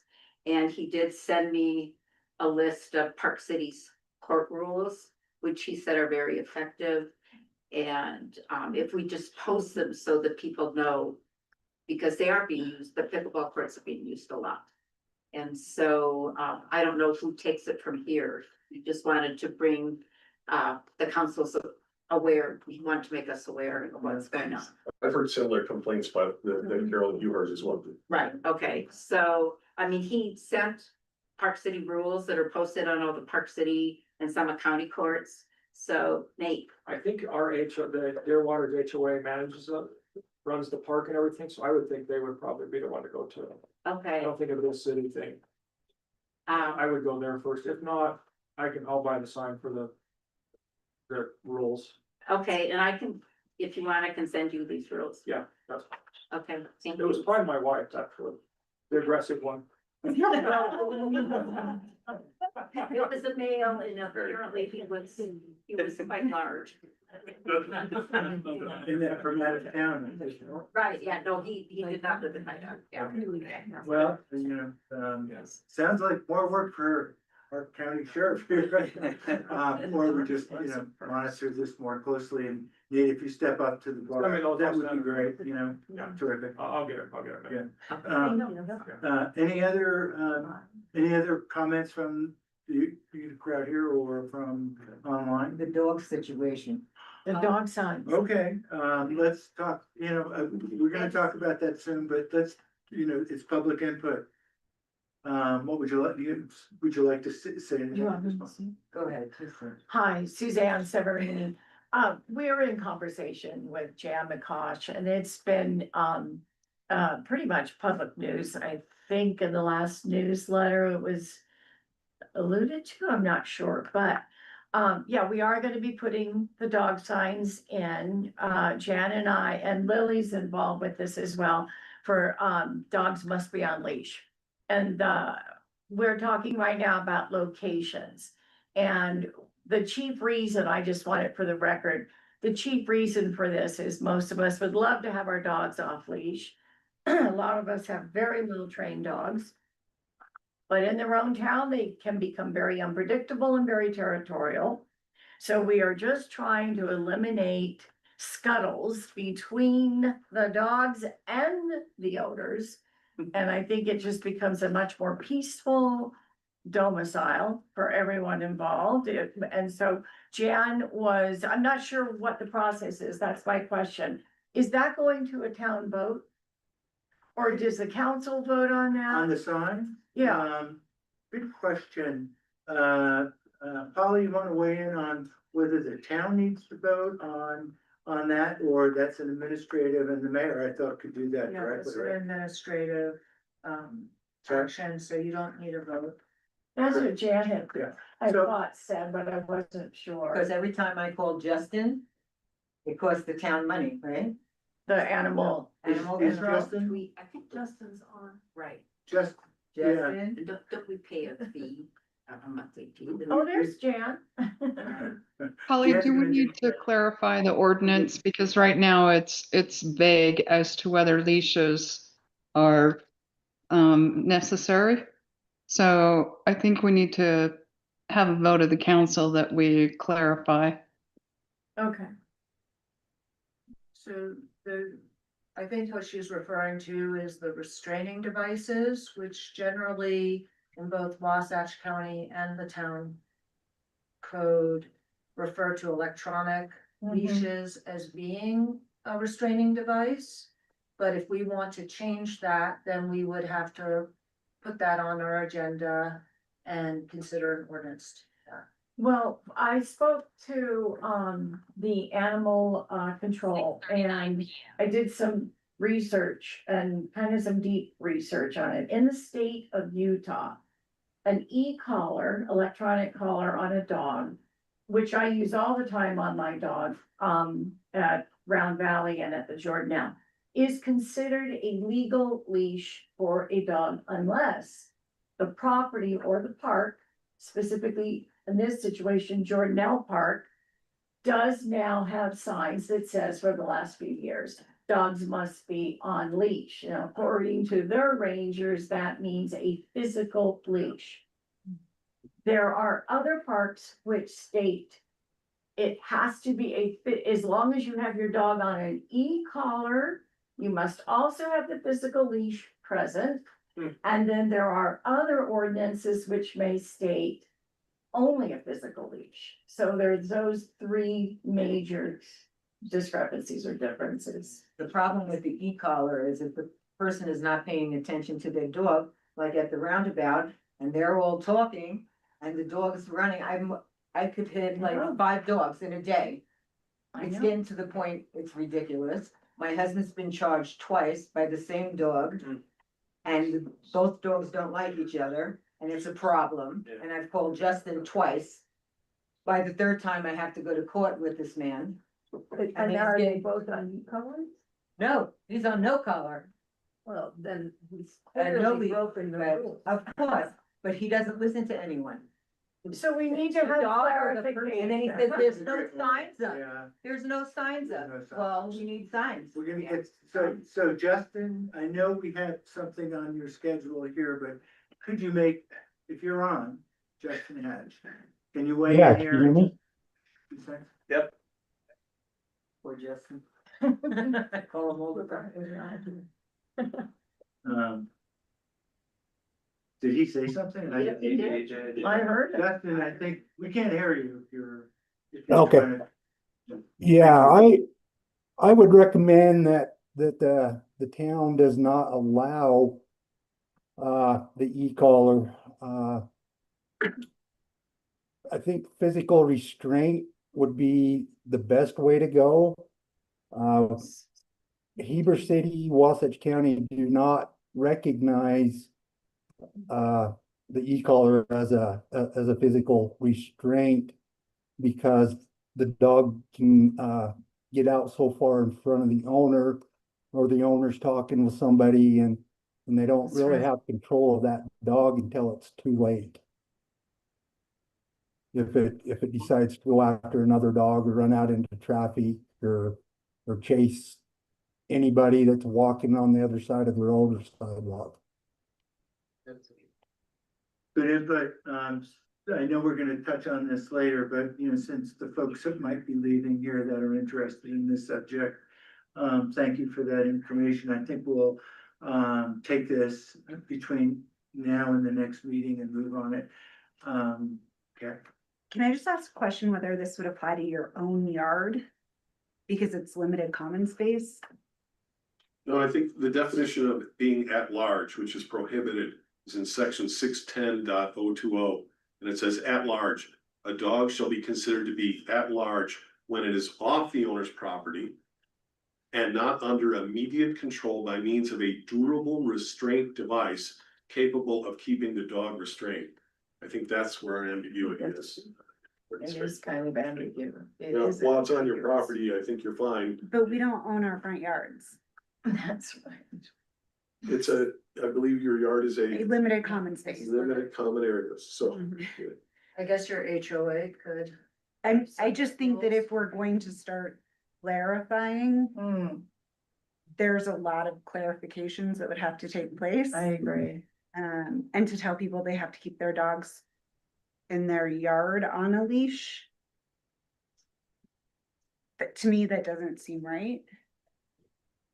Well, the rule that I tell my officer and myself is if the dog's in the front yard and somebody's out with the dog, we necessarily don't stop unless the dog is coming out into the street or the sidewalk. We understand that the dogs can't be leashed at all times, and I feel that it's not really fair to stop and issue a citation if the dog is on your own property. I agree. What kind of a citation value is there? Is this a $25 fine or is this a $100 fine? Some of them, go ahead, Jeff. So I believe I believe it's either a C or a B misdemeanor. I'm not for sure on that. How Hideout has it. I know Wasatch County for a dog at large, it's an infraction. Unless the dog is attacking. But if it's just a regular dog at large, off leash or running down the street, not posing a threat with attacking, it's just an infraction. Justin, one question I have is how do you know if a dog has a electric fence or not? We don't. We'll drive by. If we drive by, we'll slow down, see if the dog comes out off the property.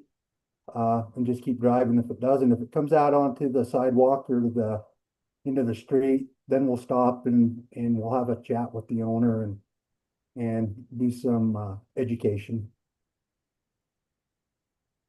Thanks, Justin. Polly, can you weigh in on that? What's the fine for, I was just trying to find it. So it is under our code of B misdemeanor. And I was just trying to find the amount that is associated with that. So I'm not finding it as quickly as I would like. I see another hand up for. Just for my clarification, we're talking about all of Hideout, not just the dog part. Right.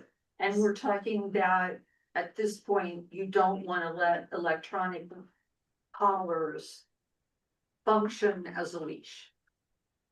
Well, I think that's what I'm hearing from. I mean, I don't particularly want my 80-year-old father-in-law walking a 140-pound dog, and if he lurches forward, which the dog wouldn't, pulling my father-in-law over, so an electric collar, which he pays attention to, would be something that would be safer for him as an elder walking the streets, and I think everybody here could appreciate that as they age on place here in Hideout. They're gonna have to have full control of their animals. Yeah, I think that's the key. Really, it's like what you're concerned about is like two dogs getting into it or a dog and a person getting into it. And so I think we need to construct something that satisfies that more than anything else. I don't think the property thing is as important. I could see it, but like, at the end of the day, that's kind of up to you, really, at the end of the day, and your animal. And so to me, it's about scrapes, happening or avoiding them. And that's really the issue, it seems to me, on a safety thing. You don't want like some dog biting you and just because you're out walking your own dog. So I think that's kind of what the issue is here. Yeah, it's not simple, It's not. And you bring up a great point on something like that as well. Well, people use that golf course like a dog park, and then we're walking past, and then a dog will shoot up to come say hi, and if my dog doesn't know this dog, it's not happy. And then it starts a little friction going on. Yeah. Like my dog and Suzanne's dog, we can't meet. And if her dog was off the leash, we'd have a problem. If my dog was off the leash, we'd have a problem. Yeah. Even with the e-collar. I'll make it real brief. Last week, I'm walking my dog on leash. I have an e-collar for her, but in town, I keep her on leash. There's a fellow across the street walking his dog, who's a very well-behaved dog, obviously. Walking right by his side, no e-collar, no leash. The dog ran over across the street to say hello to Gracie, my dog. But my Gracie doesn't like it because she's surprised and she's protecting me. And she's on a leash. And she's on a leash. So, but the problem was, we don't know. It's the unpredictability. That's what I'm saying is, that's why we need to go deeper in this with clarification. It can be all types of unique situations, obviously, but I think we have to come up with a consistency. Well, I think it's the town's responsibility to get to a better spot. I don't know if there's a perfect spot on this that's gonna make everybody happy, so to speak. Because dogs in our lives are so personal, but let's see if we can't build a better program here to address some of these issues. And again, it may not be perfect because nothing's ever perfect in life, so to speak, especially when it comes to pets and animals in our. I have another thing. So I work at a rescue. okay? And it's a medical rescue. We take legs off dogs constantly who people can't afford. And they said, my dog never crosses the street. Well, this one time it did. Yeah. And now we gotta take the leg off and it costs like $4,000 and the people can't afford it. So they put it in the rescue or they wanna euthanize it or whatever. And our rescue takes a lot of the dogs that get hit by cars. And it's sad And it's unpredictable. and it's unpredictable. You never know. You never know with your animals like that. So Um, the amount, if it, and animal control can correct me, but when I look at the state uniform schedule of fines for a local ordinance, it's recommended to be $350, but the maximum is $1,000. That's substantial. Can we just find bad owners instead of?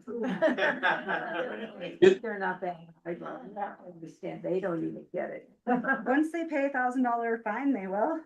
That's true. Just a reminder, there's people with their hands up online as well, if you guys can keep a eye on that. I just, it was Alicia, who's up Yeah, there? so, well, I don't know if Sheriff Rigby, if you had something to chime in on this particular subject? Yeah, I was just gonna add that I really appreciate the discussion that's going on. In my experience, I think that I could maybe add as well that when the cities or towns adopt the ordinance that works best for them, that's kind of the first step. And then after that, then it's all about relationships. And so if we can find the right employees and train them the right way, and then keep in constant communication with each other, then they're able to use the discretion that they're given to enforce things strictly, or to educate here in this instance, those kinds of things, and to do it the Hideout way, essentially. So I think there's a lot of promise to all of the things that you're discussing. Thanks, Sheriff. Brett, you're on. Yeah, thank you. I guess a couple of points here. I think there's been several examples talked about where it sounds like the dogs were not under any control device, leash or e-collar. We've worked incredibly hard with our dog. He's very obedient on an e-collar. I'm a staunch proponent of e-collars when they're used appropriately with the proper training, not just throwing an e-collar on your dog that the dog doesn't respond to it. So I think that jumping to a physical leash is quite an extreme for cases that are cited that it sounds like the owner didn't have any type of control device on the animal. So that person, or those that thumb their nose at rules, those don't, putting in a harsher rule doesn't solve anything there. The other is the area that I think I understand is referred to as the quote unquote dog park. I think it's the grassy area near the roundabout, which I've always not referred to that as a dog park, because it's actually my understanding, and looking at the Wasatch County Recorder's map, that's actually owned by Mustang Development. So that's actually private property. It's not public property. So I'm not sure that even having a leash sign there would be appropriate from what I understand of the plat maps. I might be mistaken in my interpretation of that. Park City, I've never encountered problems with issues in Park City. I appreciate their reasonable approach to it. Sight, sound, and under your command, I think, is kind of the way I abbreviate their policy, their approach. And I would be a strong proponent to have a lot of public input on this, because I think there's a few people talking about some extreme situations today that I have very, very good respect for those situations. An unleashed dog charging at me. My dog and I have been charged by neighbors' dogs in that regard, and I didn't like it. But even if a dog is on a leash and somebody approaches your dog, your dog might still not like it, and the other dog's still on a leash. So that kind of scenario can happen even in that case. So I strongly urge the council to get a lot more public input on this before making any kind of rash decision. Yeah, thanks, Brett. I think you made a lot of good points as well. There's so many good points here. So how do we create a policy that makes sense. I think we need to do more introspection at town level. We probably need to get some more input from, I'll call it, experts, and try to formulate a policy that makes sense here. So, I think we have homework to do, as I would call it, and maybe some more input. Anyone else, Alicia, who's online here? I don't see any more hands up. So, Last chance. last chance. That's cool. That's cool. All right, so I guess at this point, we will close public input and move on. Thank you for everybody's input. That was really terrific. So I'm sure we've got, like I said, homework to do. So first on the agenda item here is consideration of the mayor's appointment for Glennis Stahansky as chair of the planning commission with advice and consent of the council. Glennis here. She is out of town, so she wasn't able to join. Okay, so can we just go ahead with that no matter what, Polly? Yes, she doesn't need to. Okay, I assume you've talked to her. yes. Yeah, okay, good. So unless you changed her mind. then. So, do we need a motion on this one? You should have a motion for Because the it's advice and everybody's- consent of the council. Yeah. So, anyone want to make a motion on Glennis Stahansky becoming chairman? And by the way, I should preface all this with Jonathan Gunn, who was a temporary, while he was talking about this issue, has resigned his position as alternate as a temporary chair. So we're just really moving into the next segue of getting Glennis as the chair. So is there a motion? I motion. I'll second. JD motions, second, Carol, Yes. Bob? Yeah. Yep. No, I'm here, yes. Thanks, Bob. And Chris Yes. and JD, Yes. John. Now that we're following our own rules, yes. So, Okay, so Mayor, hold on, before you move on, may I ask? So what, in our last meeting, we had a rather argumentative exchange about this very appointment. And now this month, Glynis is now appointed. Can you just, for the sake of, openness, tell us what has changed since our last meeting? What has changed? Well, Chris, for one, it really started with the principle of getting as many good people interviewed. So it really just was a matter of interviewing additional couple of people. We found a person who was going to take an alternate position. And so now we're in a much better position to offer Glynis a permanent or a commissioner's seat. So I'm not sure really what you're kind of alluding to. Well, I think some of us remember that it was a very uncomfortable meeting last time when we had the argument about this, and now all of a sudden everybody's aligned, which I think is wonderful because I think it is absolutely the right decision and the thing to do for Glynis and for the planning commission and for the town. I just don't really, I am having trouble understanding why it was so hard last month and yet so easy today. Well, it was hard last month and it's easy today, I'd say. So, we're moving ahead with the meeting. I'm not really sure what else you want, Chris, if you want some long-term explanation. No, that's an answer, Ralph, that's an answer. I was just looking for the transparency on, what the thought process was. And if you don't have anything to say about it, that's an answer. So I'm okay with it. Thank you. Sure you are. So, Chris, you didn't want anyone to interview additional people, so I respect that. But we have two great people who stepped up, and I wanted a chance to interview. And with what Polly had said, it's the advice and consent of the council, mayor's recommendation. So, as far as I can tell, that was the approach I took, and in total transparency, I think we have two additional folks that are, and we'll move on with this, with a great person who's gonna step in. So with that, I'm gonna move on to introduction of potential alternate planning commissioner, member, and consideration of appointing Catherine Waltering, to the vacant alternate. And, this could have easily been some, a person who could have come on in another role as well. But, Catherine, would you like to step up and say a few words? Sure. I'm just gonna step to the side because it's kind of awkward sitting. Hi, my name's Catherine Waltering. My husband and I have lived here since early 2022. We live on Shoreline in Deer Waters.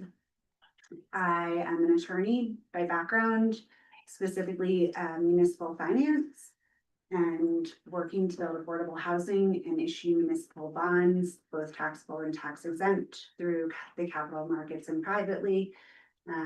I am very interested in entering the planning commission, as both I live here and my parents live in Shoreline. And so I see both sides of the spectrum with aging in hideouts and the importance of safety and welfare, as well as being young and having a family and, hoping that hideout's my forever home. So thank you. Well, thank you for stepping up, Catherine. Really appreciate it. So, you have an excellent background from what I know. I just say, there are any comments from the council? So I wanna issue my support for Kat. She is an exceptional attorney. Many of you probably wouldn't know this, but she was in charge of kind of, Madoff case, and I went to school with Mark Madoff, and to this day I still don't know what he did or didn't do.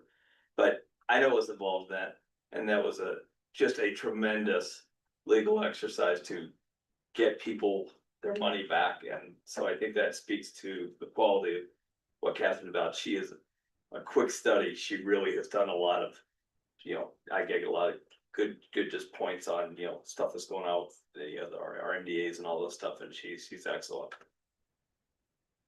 Great job. Anyone else on the council, or remote? Yes, I put my hand up, so I guess I'll speak. Yes, I'm just so delighted that Catherine, thanks for being interested in this position. I'm just always delighted when anyone in the community would like to step up, volunteer their time, mostly volunteer their time, and perform these really essential functions for the town. So thank you. Thank you. Anyone else? Well, with that, could I get a motion to appoint Kat as next alternate on the plan? Also move to. Jonathan, 50 seconds. Carol? Yes. Chris? Yes. Bob? Yes. Yes. Jonathan? Yes. Motion carried. Congratulations. You stepped into it. Have fun. Exactly. Thank you, guys. I very much appreciate the opportunity. Thank you. It's always, it's an honor to have folks. And we have someone next to you as well who has also, and those were the two candidates, Tanya Brady and Catherine Waltering, who were the interviewees that I wanted to spend some time on. And I think it only behooves the town to take what I would call knowledgeable and cautious proceedings when you're interviewing folks and giving everybody a fair shot. So that was the essence of the previous conversation. We will continue to move on. Now, next one is discussion of code enforcement and collection for construction violations. Sheriff Rigby, are you still on? Yes, sir. Can you hear me? We can. I'm ready when you are. Well, the whole idea here was to try to better understand and grapple with some of the problems we've had in town with, call it contractors, parking, everything to do with building. But I think it's also a combination of not just one type of violation, but multiple types of violations. And I know you have a proposal in mind, and we have an alternate proposal internally, not counter proposal, but something that I think we could work together. And I have Dan Allen on the line. But Sheriff, can you give us your approach to your proposal as to what the town could do and what you could do for the town? You bet. So overall, the work that's gone into this includes speaking with the deputies that might be involved in this and getting their thoughts, but also reviewing our contract that we have right now between the sheriff's office and Hideout. And so, and then speaking with the mayor several times and seeing what it is that he's after, and then coming to talk with the council. So as I start some discussion, and I'd love for it just to be discussion. So please feel free to ask questions along the way, or say something there. It might be best for us to start off in saying that when it comes to some background, the sheriff's office is responsible by statute to provide a minimum base level of service to the communities. And so just by way of property taxes that get paid to the county general fund, the sheriff's office is responsible for this minimum level of service. And maybe a good example of that has to do with some crimes. So whatever someone might call 911, that goes to the sheriff's office. That's we have the 911 center. And then when the deputies are sent to someone's house to take care of a investigation that might involve an argument or something like that, all of the resources that are involved there are covered by the county's general fund, and the sheriff's office. We're just responsible to do that for all of the citizens. Is that part making sense? That's the first step. Yes. Okay, so yes. So the second step then is what we have in place right now for an additional law enforcement services agreement. We've had this in place for several years, and we just add addendums as we need to cover costs better, or those kinds of things. If there's some minor alterations we want to make, then we can do that through the current agreement that we have. And this second piece to add on is, you can think about it in terms of additional service to what we're already required to provide. And so really what we've been doing here is we've been working with the mayor and identifying what priorities there are in Hideout. And typically those involve patrol, enforcement. A lot of times that's traffic enforcement, but there are other types of enforcement. And then also some education. We could use our discretion to, yes, stop people, but then do some explaining and educating and that kind of thing. And it doesn't have to be strict compliance. And so usually the mayor will help us in identifying the areas that the city wants us to do those things. And so as things change over the weeks, the mayor might have a different road for us to focus on, or to handle it a certain way, or to handle it at a certain time of day. And so we're all trying to remain flexible. The mayor, us at the sheriff's office, everyone involved, so that we can be nimble to deal with the situations as they arise and not just give the impression that, there's going to be an officer on and it's always going to be from, let's say, noon to 5. But outside of that, you can do what you want because the deputy's not going to be there. Is that making sense? Yeah. And so, and I'm sorry, is there a question or a comment? No, continue your thought. I'll keep going then. So again, this second type of service we've been referring to as additional service, and thus far, Hideout has us providing about 12 hours a week of additional service, and that is about 50 hours of additional service a month.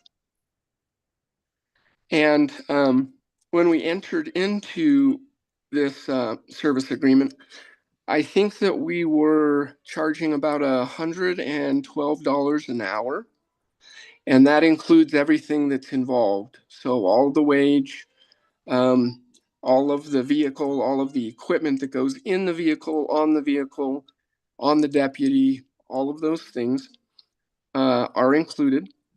And the county takes care of all of the personnel costs and all of the acquisition costs for the equipment.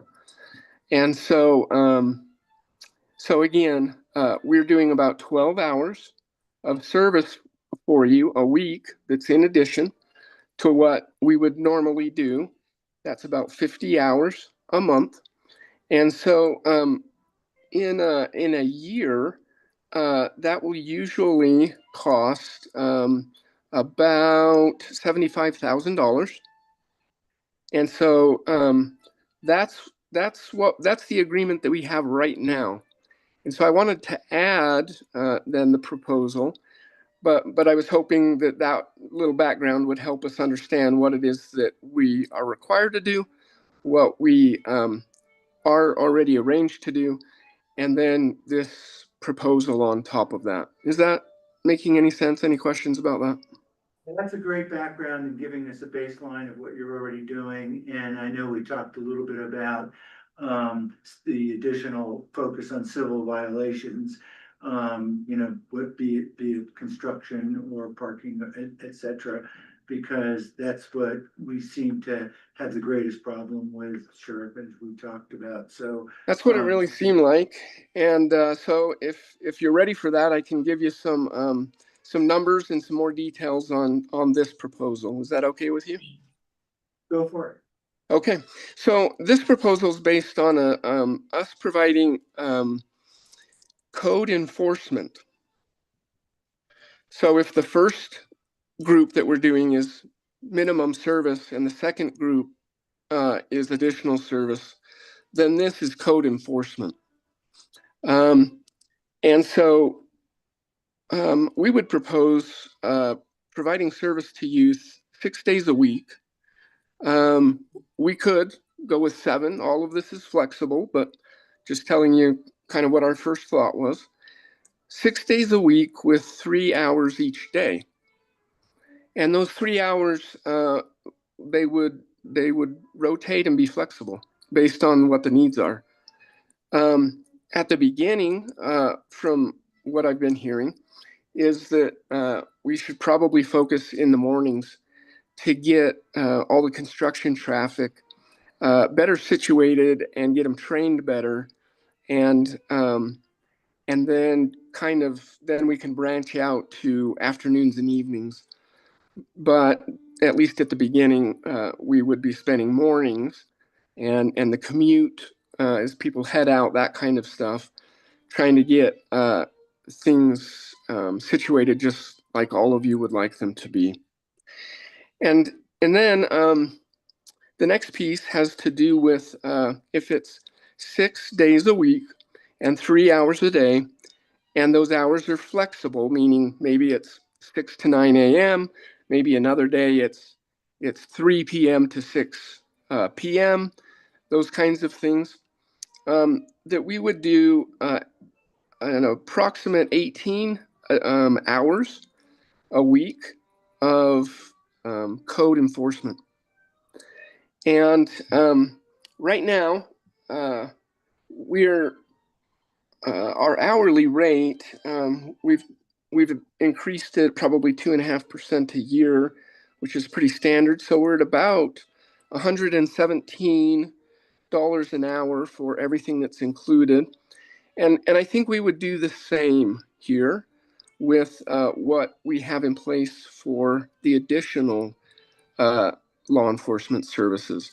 Is that part making sense, or do you have any questions about that before I add a little bit more?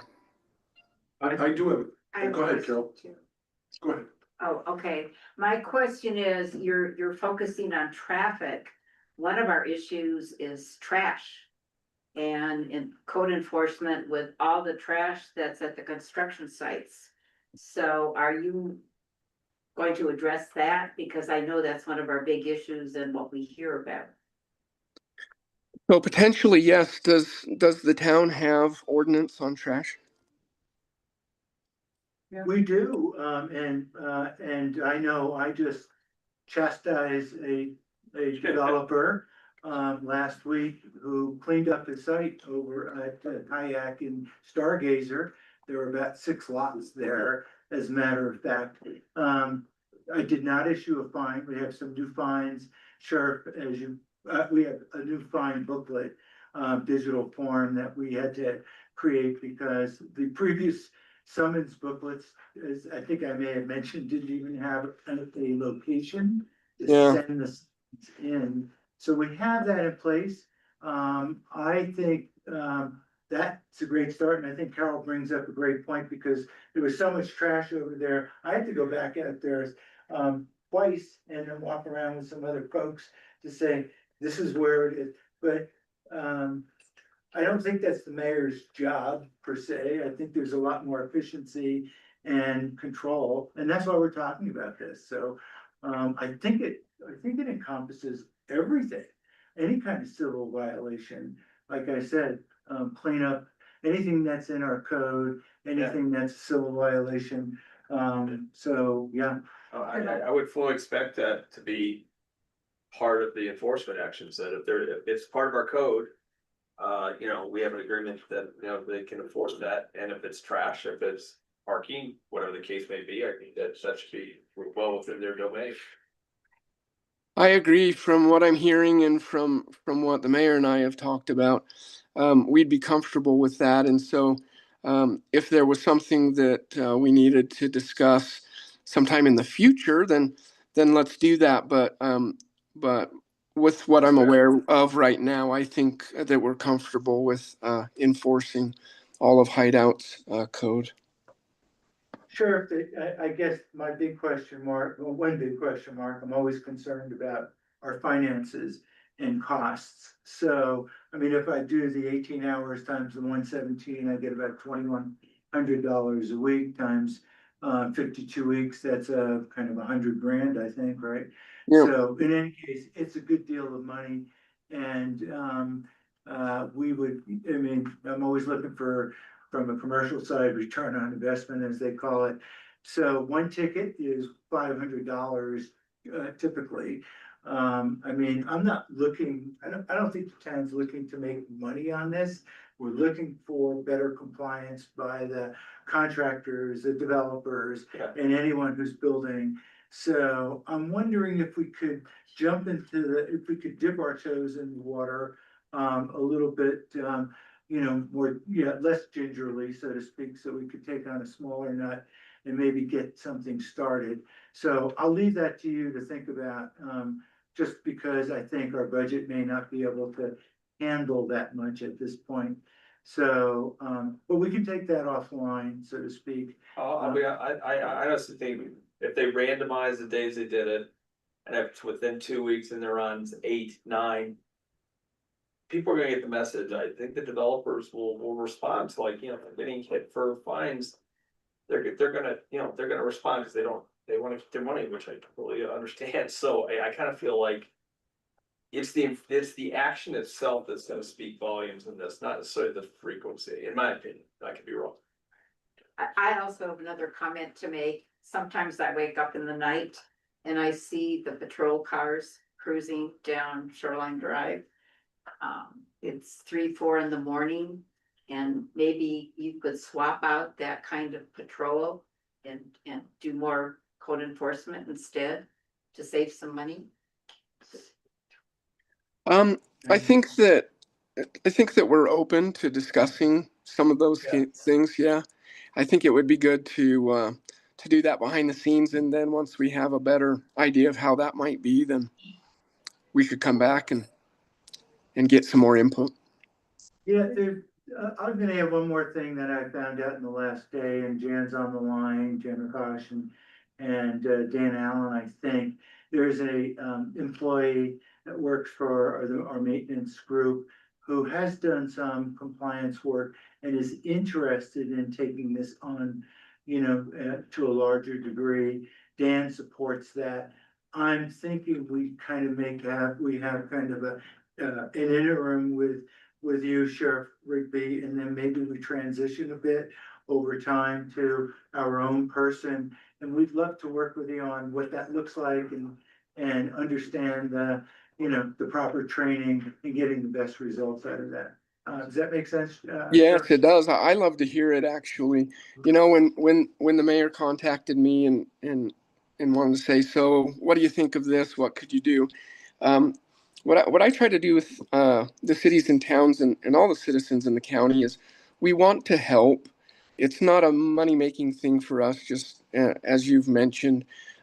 We're not trying to do a territorial thing. And so it really is, if a city or town is requesting something, then we want to be responsive and helpful. And at the same time, we have a lot going, and we have busy jobs too. And so when others are able to take care of things with their own solutions as well, then I think that's just perfect. I think that's fine as well. So I'm not sure if there were other comments on the council. Josh will chime in there. Yeah, first, Sheriff, thank you for all you and your staff do. I have a question. Does speeding enforcement, does that fall into the base service category? Or does that, like, for example, we have a little bit of a speeding problem on Ascent Drive. Yeah. And I'm kind of wondering, does speed enforcement fall under the base service, or does that fall under the elevated level that we've been talking about this evening? So the short answer is some of each. And it's a gray area. The base level, we do want to do it. It's just so much dependent on the calls that are happening that day and that time and what we're able to do.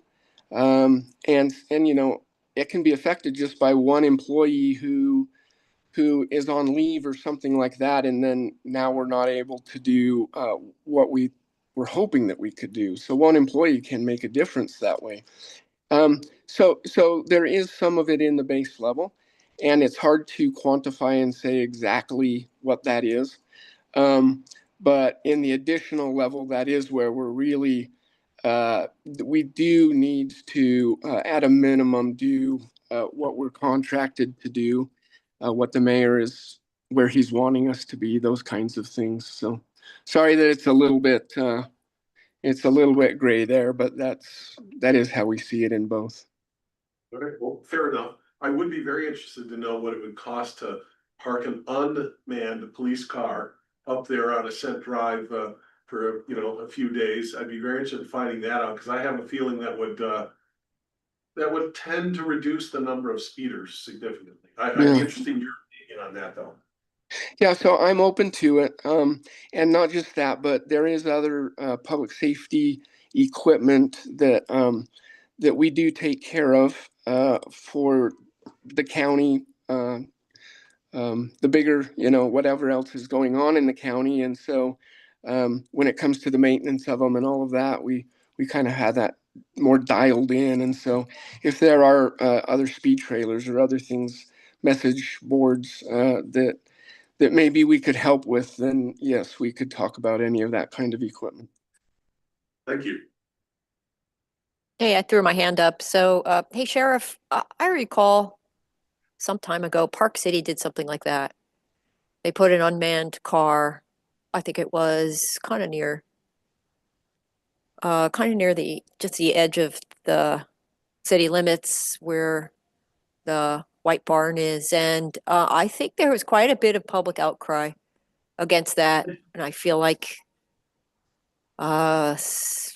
there was some apologies or that had to be made. So I would just suggest that particular tactic may not be the best solution, but I do appreciate you helping us understand what we can do You to bet. get people to pay attention and slow down. You bet. And if on something like that that helps for me to talk with Chief Carpenter, then great. And if it works best for you to talk with your colleagues, then great. That's also an option, I guess. Okay, the only other person is Bob, but Bob, any last comments from you? Maybe not. So I'd say we still have some thought, processes that we need to clarify because there is a financial element to this. There's a internal element that just came up, but I think, Sheriff, that sounds like we're both on the same wavelength to work together to solve the problem, and how we do it was a combination of perhaps our employee, your employee, and getting to the best results. So I would suggest that the two of us work offline and come back with what we think is the best alternatives for the town. Anyone else have any comments on that? No. Okay. Thanks, All right, everyone.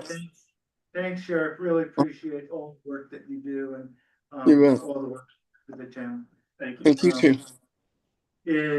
So the next item we've kind of talked about with regarding installation of signage to reinforce dog leash requirements. Justin, are you still on? Do you want to add anything that you thought about while we kind of got into additional subjects here? No, we're here to do whatever you as a council and mayor want us to do. I can help in the planning. Whatever you need us to do, we're here to assist. Well, thank you, Justin, and appreciate your hanging in here and participating with us during the public input section as well and sharing your thoughts. So I'm sure we'll be talking more offline as well. So to continue keeping things moving, I have Can I discussed. just, sorry to interrupt, Mayor, just so that I know, would the council like me, and council and mayor like me to bring back language for next month that matches Wasatch County that talks about physical restraint, using a physical leash and copying their language in our code? Or is that something you just want to discuss further? I personally like to see what the code looks like, get everyone to look at it and then get some, offline comments and thoughts. And then determine, do we want to make some tweaks to this? Do we want to get some further input? Because it certainly seems like there's been a lot of input that we could collect around this. So just having that code is one thing, but having, making it real for Hideout, I think is really what we want to do, and just not in this case, just not copy somebody else's code. I'm big on, plagiarizing as much as I can, but maybe not in this case. I'd like to see some more public input if we could, from more dog owners. Because I see dog owners on both sides. I'd like to see where the great weight of support is on whether it's electronic versus a rope type leash. I'd love to hear some more of that through the town. Yeah, and maybe I should spend some more time at the roundabout in the evenings when all the dogs are there. So. How do we solicit that information through a poll or something? Could we do that? Yeah, I mean, we could do Yeah. a survey, we could do a number of things, we could do a couple, we could do work, we could do a, you know, kind of a workshop group, we could have, something along. Survey those lines. monkey maybe? Yeah. I think something like that, I was like, yeah, I mean, it's just, people are very much dog people around here, Everybody. and Everett's gonna weigh in, I suspect, they're gonna have their opinion, so. Be good, kinda good to, And maybe we could supplement a survey with focus groups, like two focus groups or something where people who are real, anybody who'd like to participate. Rather than just being in a town hall setting, so. Again, let's take, we got some options here, so, Chris, do you have your Yep. hand up? Yeah, hey, I'm a dog owner too. And this is a matter of public safety. I do admire Brett and Lisa Rudder's dog is really well behaved. I wish I could do the same with my dog, but I'm not as talented in the training area. But this is a matter of public safety. And I think, Ruff, you and Suzanne know, as well as anybody, how dangerous it can be when dogs get together who don't like each other and get into trouble. It's not safe for the people. It's not safe for the dogs. So I know that we're all about making sure we're doing what the community wants to do. And taking a survey, you may get a lot of different answers. It really depends. But on the type of experiences people have had with their own dogs or with, out there in the world. And this is a matter of public safety. I don't think we should be wishy-washy about leash law. I personally, like I said, I admire people like Brett. But the vast majority of people have a lot more difficulty controlling their animals in stressful situations. So I do think we've got to come up with an actual leash law that we can enforce, and I think the easiest one to enforce is just a 6-foot leash being required. And I see Brett has his hand up. I don't know if you'll recognize him or not, but again, matter of public safety. So I think we can take a look and see what other communities have done. Yeah, it's great. It's great if we poll everyone, but I think ultimately the council is going to have to possibly take that hard step of just requiring a 6-foot leash. And thank you, Chris. Brett, did you have something you wanted to quickly add here, because it's not open for public comment anymore? Yeah, absolutely. And I respect some people view it's a public safety. I think there's a big difference between having a dog on a controlled device versus no device. And honestly, there's hundreds of public safety issues in the town, right? I mean, I almost, cars come close to me when I'm walking on the road because there's no sidewalks, or, there's all kinds of things. And I think having a control device, including an e-collar, it's certainly a first step. It sounds like that would definitely address a lot of the egregious ones where dog owners don't have any collars or aren't carrying a leash. I always carry a leash with me as well. I think that's a very respectable balance to at least get the egregious violators kind of taken care of where they have no control device. I'll stay with that and urge and appreciate the town council, some of the members and the mayor wanting to get the input, and totally respect Chris's perspective as well.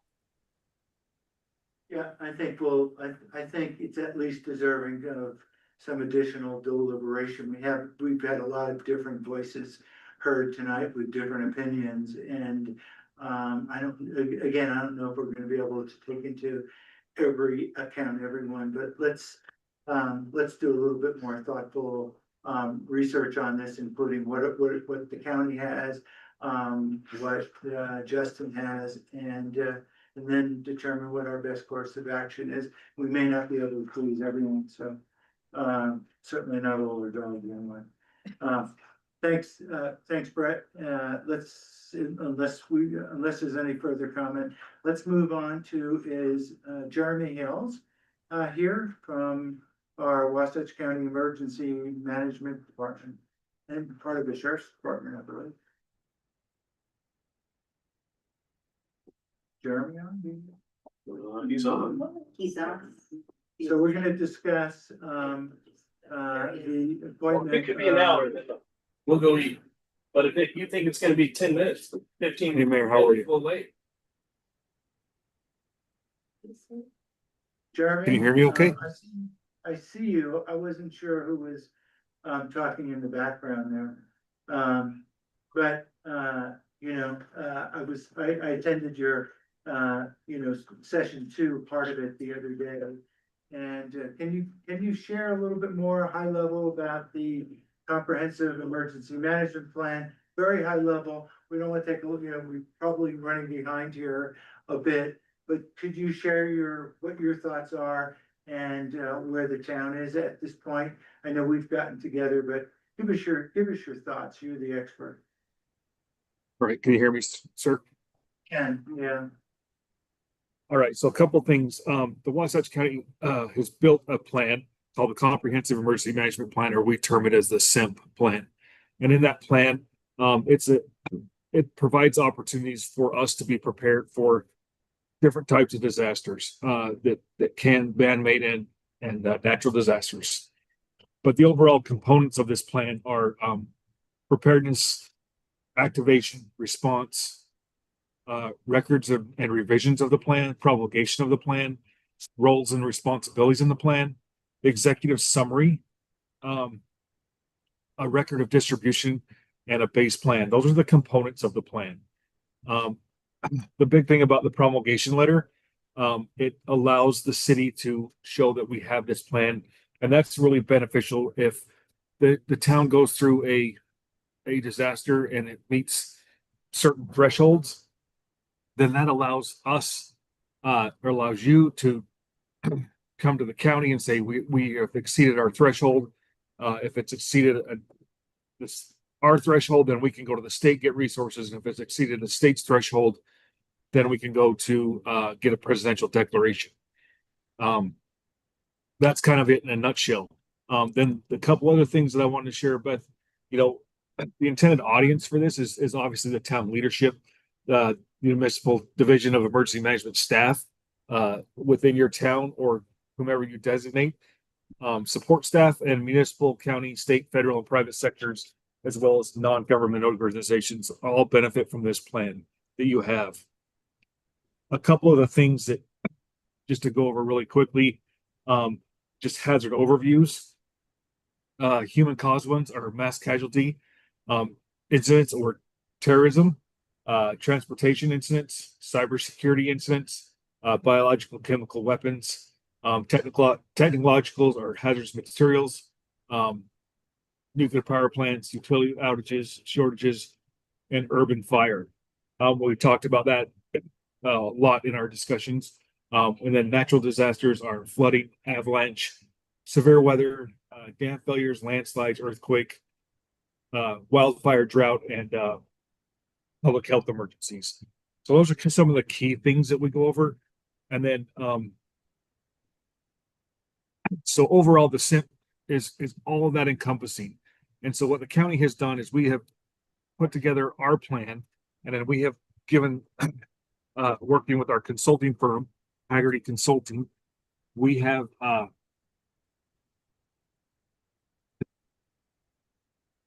we got 4 workshops, 2 of which are done. We conducted one here the other day on Tuesday, and the mayor was part of that at the end of the meeting. But and then we'll have 2 other workshops for the city to build out their plan. So if that's what the city would like to do, they can have that. The county paid for that. No. Up front, when we did this, it was our intent to make sure that cities and towns within Wasatch County had the ability to build their plan as it is required by state law, that any municipality and county has a plan for emergencies within their jurisdiction. So we wanted to just make sure that we had something for them to use to build their plan and make it their own. And so with this it's basically a carbon copy of the county's plan, but you can insert and put in your own logos and so forth within the plan. What questions may you have? Yeah, I believe, since I've had a chance to spend a couple of hours with you with Jan, I think I'm a little bit better informed. Carol, I saw you were on that meeting as well the other Right, day. and I was on the first one too. Great. And what would be helpful is if we could get a written at least summary of some of your suggestions. I was writing like crazy to try to make sense of what you were saying. And I know that Ralph, you did ask the question after the meeting was over, could he provide us with written materials? Yeah, because you don't always make the whole meeting, but yeah, I think Jeremy, and That would be so helpful. and to Carol's point as well, there's the consulting company, what is it, Haggerty, I can't,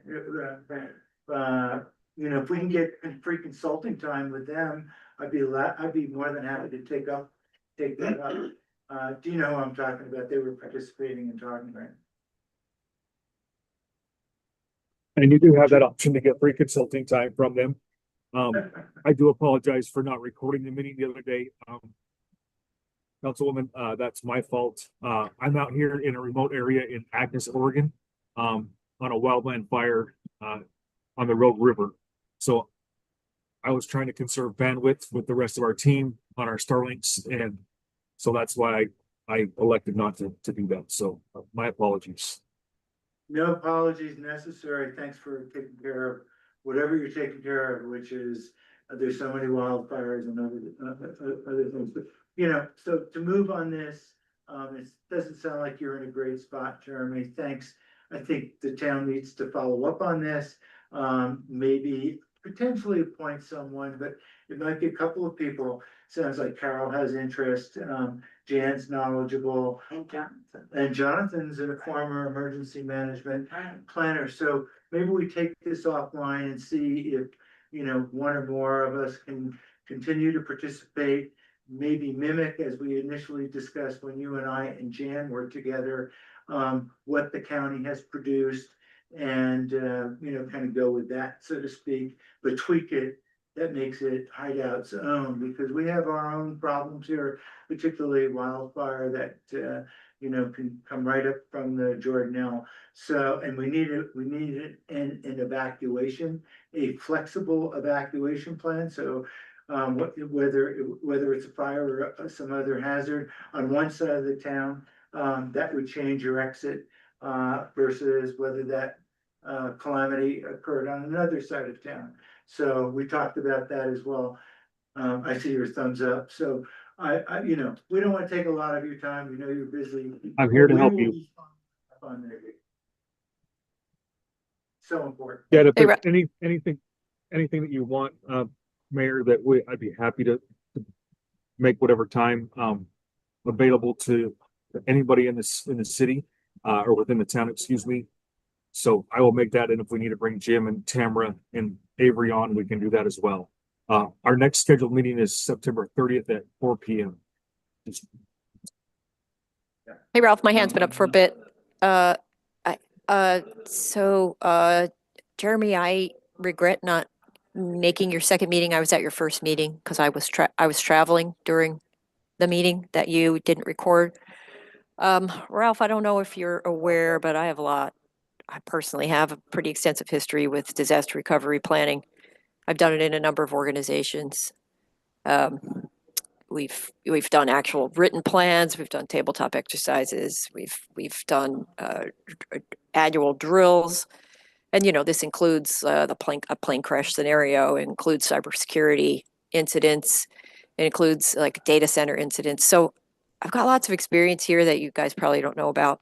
And if you're looking for somebody from the town to participate in creating this plan, I certainly would be interested. You're all aboard, Chris, with that experience. So we'll look forward to it. And I think there's other folks nodding their head saying they'd like to participate as well. So maybe this is good group exercise, because I think we're all trying to get to the same spot, which is a better result for our emergency management. So thanks, Chris. Anyone? Yep. anyone Hey, Ralph, else? sorry, one more thing. You may not be aware, but a couple of years ago, we have an emergency management plan for the town. Alicia created us really nice red binders. I know I keep mine, close at hand at home in case there is a plan. And Jeremy, I think we worked with you on that a few years ago, but it obviously needs to be retooled and also to be put into the new format that you guys are using now. We do have we're not starting from zero, Ralph. Well, thank you, Chris. I have the plan next to me on my desk at home, on my shelf. Appreciate that. When I took over as mayor, it was one of the first things I refreshed myself on. So thanks for that refresher, Chris. Any other comments? I'd be interested in recommendations for NIMS training, which courses up to what level you would recommend. As far as the council goes, Yeah. so I would recommend that we start off with what we recommend is the G402 class. That's a class for elected and appointed officials. And then I would also recommend that's an in-person class that we could do in a workshop or something. It's scheduled for 4 hours, but we can pull it off in 2 because we can tailor a few things. And then the other thing is there's some online options for ICS 100 and ICS 200 and 800. Those would be some online classes that I could share with you. But for elected appointed officials and what your roles and responsibilities are, the G402 class would be a priority class that I would recommend. Yeah, if you could just send us an email with your recommendations, that would be great, because I think, I don't know that there's. We're having been a whole lot. questions about it. Okay. He can, been working on. Yeah, I'll send you an email. Thanks, Jeremy. You're welcome. I've been hearing some stuff in the background. I'm sorry, oh, I'm in a meeting. Don't worry I have about other it. meetings going on inside here, but I apologize. Let's end this piece because we obviously have some good follow-up. Almost everybody on the council seems to be pretty well interested in this subject, and I think it's an important subject. So we'll be back in touch with you, Jeremy. Good luck with it wherever you are in Oregon. On the river. Thank you, sir. Thank you. So next item is number 6. Do we have Monica Schaefer from the League of Women Voters on? Oh, that's right. Sorry. Hey, I'll be brief because I know you guys have a lot to do in your meeting, but I am from the League of Women Voters. We're a nonpartisan organization, and we have some experience with candidate forums and with getting information out to voters. We don't represent any particular candidate or political party, neither for nor against. And we have arranged to have a council forum, a town council mayoral forum on the 30th, Tuesday the 30th, which is coming up in a couple weeks here, and have created a bit of a schedule for the event, some opening remarks, some meet and greets, some Q&A, and then some wrap up time. And I see some names that I've been corresponding with you all, so it's great to put the name with the face. And just wanted to announce that I have some flyers that I sent Alicia, and I have not had a chance to print them up, but that's coming right up. And is there any question about that? Looking forward to it. Yeah, me too. No, it's great. Thanks, Monica. And it sounds like we somewhere along the line there was some crisscrossing people that have connected with us separately. Pretty crazy, huh? Yeah. And like, it's a small world, isn't It's it? a very small world, yeah. So thanks for all you do. Thanks for the announcement. Anything else we should know? Because I'll be there. I think I'm sure Chris will be there, JD and Tanya Brady's the only one who's unable to. that's right. I think she's out of. She's out of town, unfortunately. Yeah, she's out of town.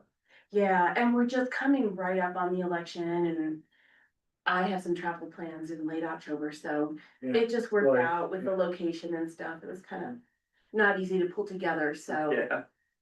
So, yeah, I apologize for that, but yeah, looking forward to it. No, I don't think there's anything in particular. I'll be in touch with some more details as they All right, evolve. Monica, Thank you, thank you Monica. so much. Yeah, thank you very Appreciate much. it. See, what else do we have here? There is the concert tomorrow, at 6 to 9 PM at the Hideout Public Works Building. And it sounds, I don't know if Jan DeFeo is on, but Jan? Jan DeFeo is not, but do you mind if I I have some notes that, I told her that I would Sure. share. Thank you.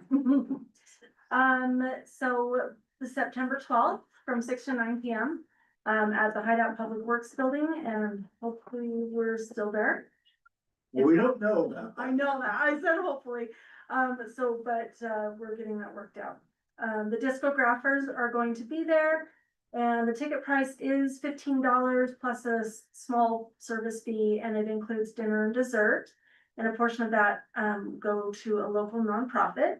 And, Jan asked if we could, anybody who has not purchased tickets, if they could do that as soon as possible so that we can get a head count for food and make sure that we have enough for everybody.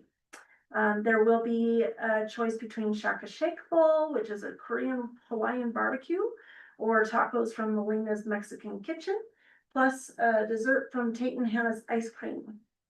So, and then the food is available on a first come, first serve basis. The concert will be held rain or shine, and you should bring your own lawn chairs, blankets, and beverages for comfort and enjoyment. So, there you And go. just to add, I don't think you can buy tickets, there, so you have to buy tickets beforehand, Alicia. I just believe you. Remind me on that one. Yeah, I wanna say that we're trying to get people to, residents and whoever's coming to buy tickets beforehand. Yeah, So- so I if think anybody's up, the ticket provider is Ticket Leap, I believe. Yeah. So there's no opportunity to buy them on site then? I don't, I didn't get the impression. I didn't get the impression either Yeah. that there didn't, but it's Jan on our sent me- website, it's on our homepage on the website, you can just go on there and the link is there, so. And I think Jan said, reiterated that, but the biggest problem we might have, and, is Jan McCosh on? Was that, there was some asphalt, that was crushed asphalt that was put down. We got a great deal on some crushed asphalt, but it hasn't cured yet. So there's some odor, coming out of that, and, we're trying to see if we can even move this arrangement to the Ross Creek Park, but Jan, any update on that? Did you? Yeah, I've been in contact with Jan Defoe and she wants to keep it at the Hideout Public Works. Okay. Jan has been working towards regrading and so should have it under control by then. So should be okay. Yeah, they were, Can I? We're gonna look at trying some kind of form of deodorizer to throw down. That won't cost too much or cause too many problems. That will help maybe with the smell. And my guys will regrade to knock down any oil that was coming through. That should be just fine, I'm hoping. well, if you need any help on regrading, Dan, there's a few folks here that might jump in, but thank you for, taking care of that, and hope you find the right deodorant, so good luck. We're all looking forward to it. Thanks. Okay.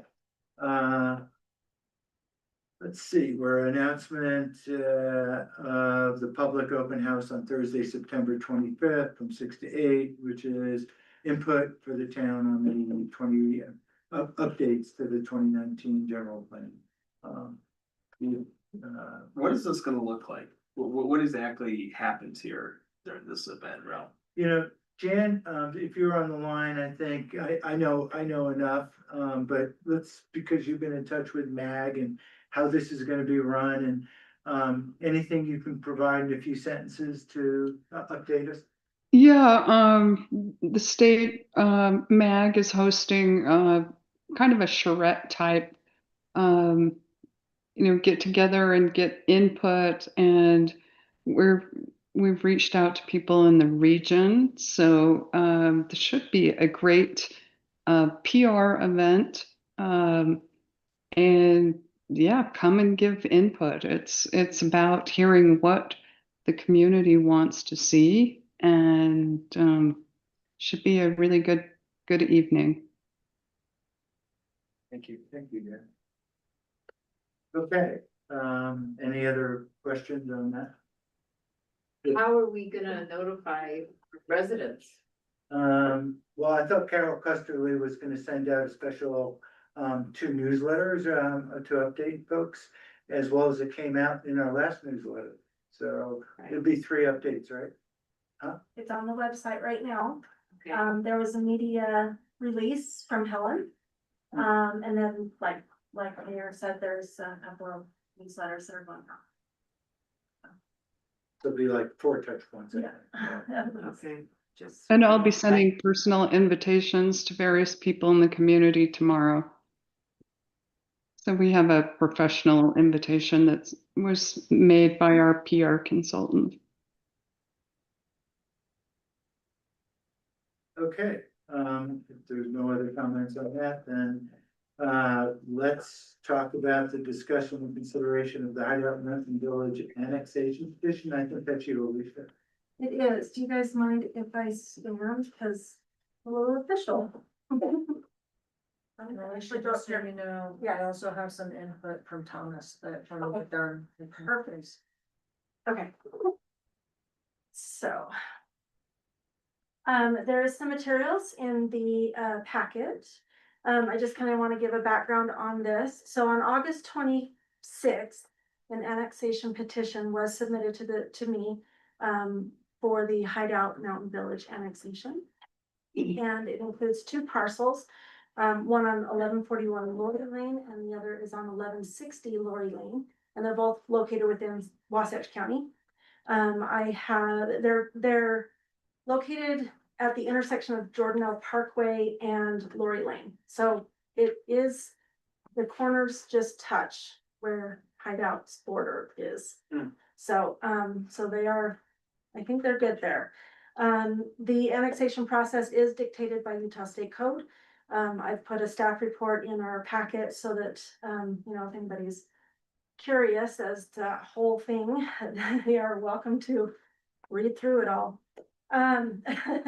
But I feel very confident that they have submitted, everything that they needed to. They've been very easy to work with. Therese Wilton and John Travis, I'm sorry, have been really easy to work with and have been very organized in putting this together. We've done all of our public noticing, we've done all the certification noticing that we have to do through the county, everything like that. So everything has been submitted. At this point, the council is just, we're looking for the council to either say, yes, we will further consider this, or no, we will not. We are not making a decision that this will be annexed at this point. And then this will start a series of notifications that need to go out and at certain deadlines, for basically me and Polly to work through. When would this come back to us, probably, Alicia? So it does need to go through a public hearing through planning commission first. Okay. There's some other things that need to happen as well. I believe that there's a fiscal impact or something, Polly. Yeah. Yes, that needs to happen, all sorts of things. So it might be 3-4 months before you see it at council level if everything goes smoothly. So, but I would love for you guys to, for council to look at the concept plan that's in the packet, if you can scroll there. And I've included all of the required documentation that they have submitted. It is part of our annexation declaration area that we passed back in 23, I believe. So we should be. Anything I should zoom into? Yeah, so if you go down, sorry, I don't know the exact page number. That's where it's at, right there. So if you see Hideout's borders kind of right there at the road. And then the concept plan, I mean, and of course, this isn't set in stone or anything like that, but if you scroll down a little bit more, it's one of the last pages there. These are all of the Pictures and- entities that we had to mail, or that they mailed out to. And the applicants are here, Miss Walton and Mr. Travis are both here. Miss Walton's online. If you have any questions for them. What's the rationale for, annexing to the town from your guys' perspective? That's a great question. We're in the process of discussing a lease with a well-known coffee person. And that this is just one example of on 1141, where we're gonna need a drive-through. Yes. The county is not necessarily in favor of drive-through, it doesn't fit their code. Talked with Jan and Thomas and so forth and Alicia, and that looks like it's something that really could work here.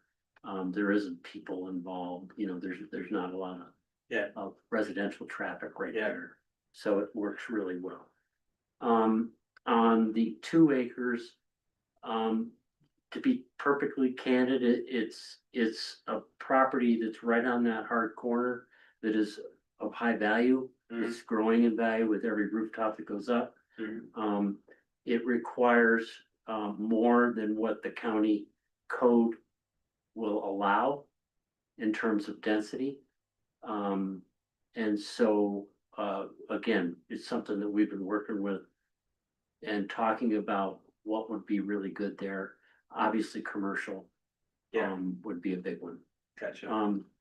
I had it all ready to go with the grocery store, and everybody knows about this. Oh, yes. I'm sure. Yeah. And COVID hit. Yeah. And I had a restaurant, and I had 12,000 square feet of office. And with COVID hitting, I wasn't gonna take that risk of trying to fill that. That was everything, right? That was, and then once COVID hit, and then the cost of construction went up. Yeah. And that's kind of what I'm talking about, the cost of construction. To where a full-on grocery store, Mike at the Market, was my guy. Yeah. He was nice enough to let me offer that lease. We tried to renegotiate a higher rent, but he just he couldn't pay it. Yeah. And so we couldn't make the number for him. That makes sense. So, at this point, we are, we're looking at both sites as sort of a part of your commercial center. And so that's kind of why we want to do them both together. Thanks, John. Appreciate that. Yeah. Are you financing this on your own, John, or is this? Unless you guys have a great idea, like with your new person here. maybe. So this is your project, so to speak? Well, yes, now Therese and I are partners on that 1 acre. And then I have that 2 acres. So, yeah. Well, I remember when you came into the EDC a while back, so. Oh, were you there? Yeah. Okay, yeah. So, Oh, that's right, both you guys. both of us. Before Jake. Actually, And I'm sorry, it's taken. Not at the same time, time, yeah. It's taken a long time Yeah, to really focus on what it is that would be the right fit and because those properties are going up in value, and it's like. And more people are moving in, so. And yeah, it's kind of crazy, actually, and the cost of building something is so high, so it's trying to get the right product mix there. This gentleman. So I think we're just looking for a vote of confidence on this, so to Vote to speak. continue the process. Vote to continue. It's just a threshold decision of whether you want to consider it. It's not a vote to do it or not to do it. That happens But if you saw it and you said, no, this isn't what we wanna do at all, then it's so that the applicant doesn't waste time and money submitting. And, you know, it is for, I did get a message from Thomas about it, who said has been in touch, and he said that his recommendation was to explore it further. I'll make a comment. Hideout certainly needs commercial. So, As I listen Yeah. to all this Roger that. that's going on, I say, oh, we need some commercial, yeah. yeah. So, John, I like the concept when you first, brought it to the EDC. I'm liking what I see now. I do wanna hear from, the folks internally about, you know, is there adequate water, sewer, storm? Can we plow that area, that kind of thing? Wanna hear about those impacts, before we do a final vote, so kind of heads up, those are things I No, like I to agree. hear about. Water's key. Yeah, and so, Yeah. with that, if we're done discussing, I'm prepared to make a motion. well, do we need a motion? Because also Chris and Bob, do you have any, comments? Yep. Hey, this is Chris. So, yeah, I think I would recommend that we, you know, explore, this and, you know, frankly, other future annexation, uh, applications that come in. So, yeah, open-minded about this one. I would want it to go through all the proper channels. I'm not, you know, I don't know enough to know how I would vote on it at this point. We would definitely want it to go through all the process, but it's worth exploring, in my opinion. Bob? You're still hanging in there, if not? probably crashed. It might be, Computer. he might be, might have hit the delete key. Okay, so, but my own opinion is, yeah, we would continue, the conversation, why not, so to speak, this, you know, is in an area that we need to further explore for the town, so. You need a vote.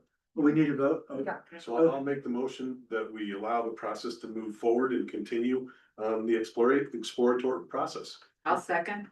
Hold on a second. Why do we need a vote? Did we get an official application? Yes. Yes. So. And so doing are the we vote- voting to accept you know, what are exactly are we voting on, Polly? We're voting on the threshold question of whether the town wants to explore the annexation. It's not a vote approving the annexation. It is just the state has a process where you have an initial threshold question of, do you want to look at it, or do you just want to reject it completely without hearing more? Okay, is that new? No, that's been around for a long time. Okay. I don't think we did that in the past, but okay. Yep. So thanks, Polly. Appreciate the clarification. Is that a yes? Didn't quite understand that one. What was the motion that? again? Can somebody say it again? The motion that I made was to continue the exploratory process and let the process go forward from here. And seconded by Carol. And, okay, so go back to you, Chris. Yes. Bob, I'm not sure we'll get a response from, so JD, Yes. Jonathan? Yes. Carol? Yes. Okay. And Mayor, just for technicality, if we think that Bob is no longer on the meeting, maybe we just note that for the minutes, so that we're down, you know, just we're down on our council. Maybe he'll pop back. All right, so, Hey, can I, since we're on that topic, you're gonna lose me soon. So, what's left? well, most of what's left here is Elkhorn. And the discussion, more of a, I would term this a bit of a workshop, but it's a public hearing, so we'll follow whatever is necessary at this point. But I really think, it's really Nate and your team coming up at this point and sharing what you can share and further talking about the Alpine project and maybe moving this along, so. Could we take a 2-minute break at this point? Yes. We've been at this. Officially, yes, we've been. So before we break, please, Mayor, if you could clarify, are we expecting to take action on the Elkhorn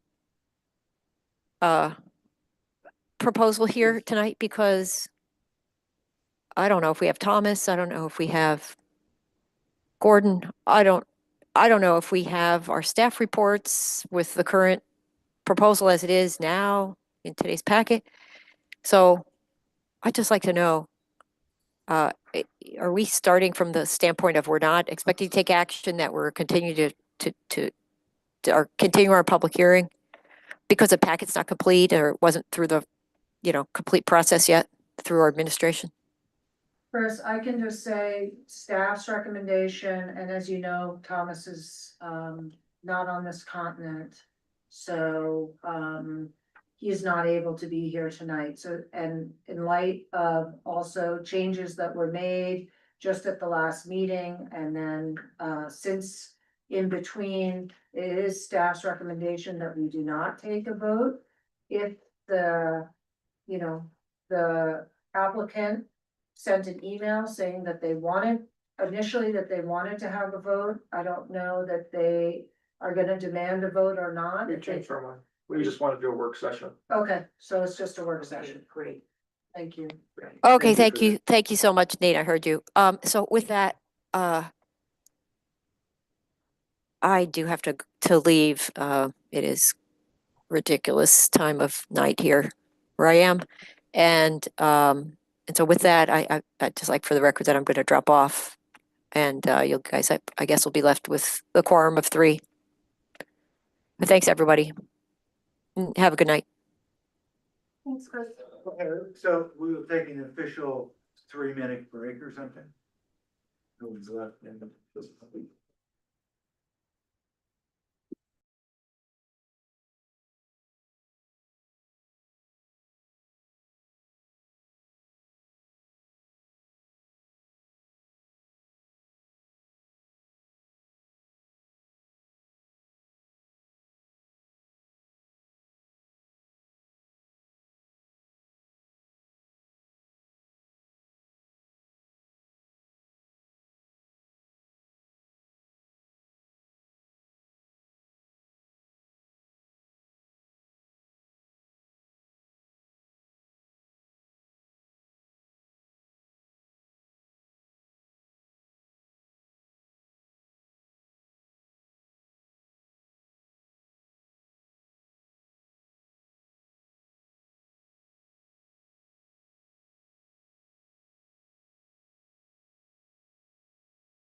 Let's officially jump back and we have Nate Brockman. We look forward to it. We got enough good folks here, so Nate, you wanna take it away? Just thank you for letting us come in and, I was pushing to get a vote, but there's just too many, after we spent time on the phone with Polly the other day and getting Gordon's comments a couple days ago, there's just too many issues. And so I just want to go through, hopefully, maybe take 30-45 minutes, hopefully. I'm really prepared to go over each issue, each variance that we're asking for. So you guys are perfectly brought up to speed on this. And then you guys can make a decision on maybe hopefully the next meeting. So let's talk, let's. Can I ask one question? I know some people have gone out and looked at the site, but I haven't. Okay. And, you know, maybe I'm the only one, but I would like a site visit with some explanations. Is that possible? Anytime. I don't know if you got my email. I asked if we could meet.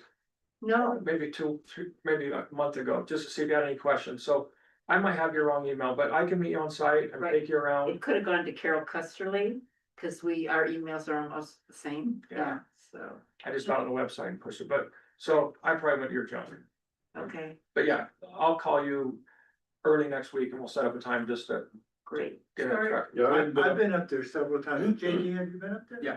And we had, Alicia set up a planning commission and city council can go up and do it. This was, it's been about a year. Right. So- And I, For a year ago. yeah, and I was not included in that. I don't know why. The site was, so anyway, if you want to do an official site visit for the council, you can do that if there's gonna be with a quorum, with an If it's just one explanation. individual, is that fine for me to do that? If you're legally, you can do it. I think it is good to have the formality, but Yeah. it's up to the council.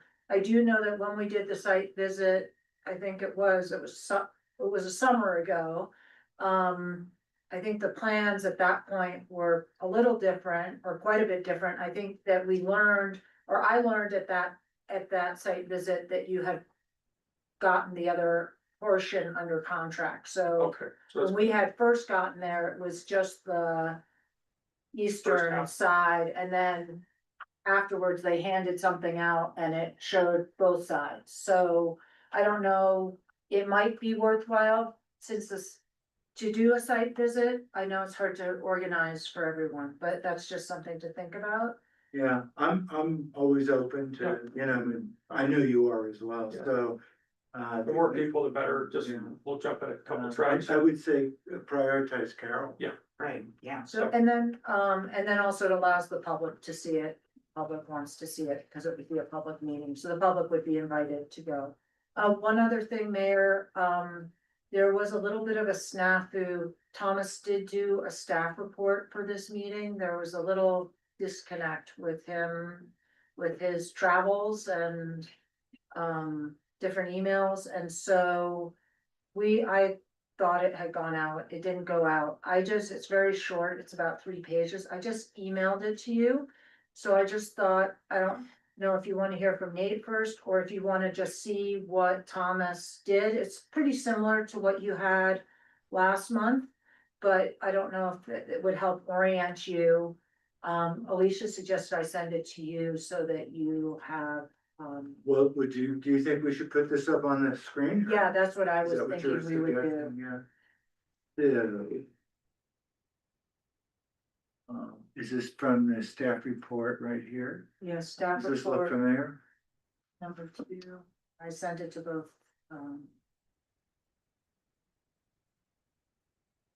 Does this look that right? looks like it.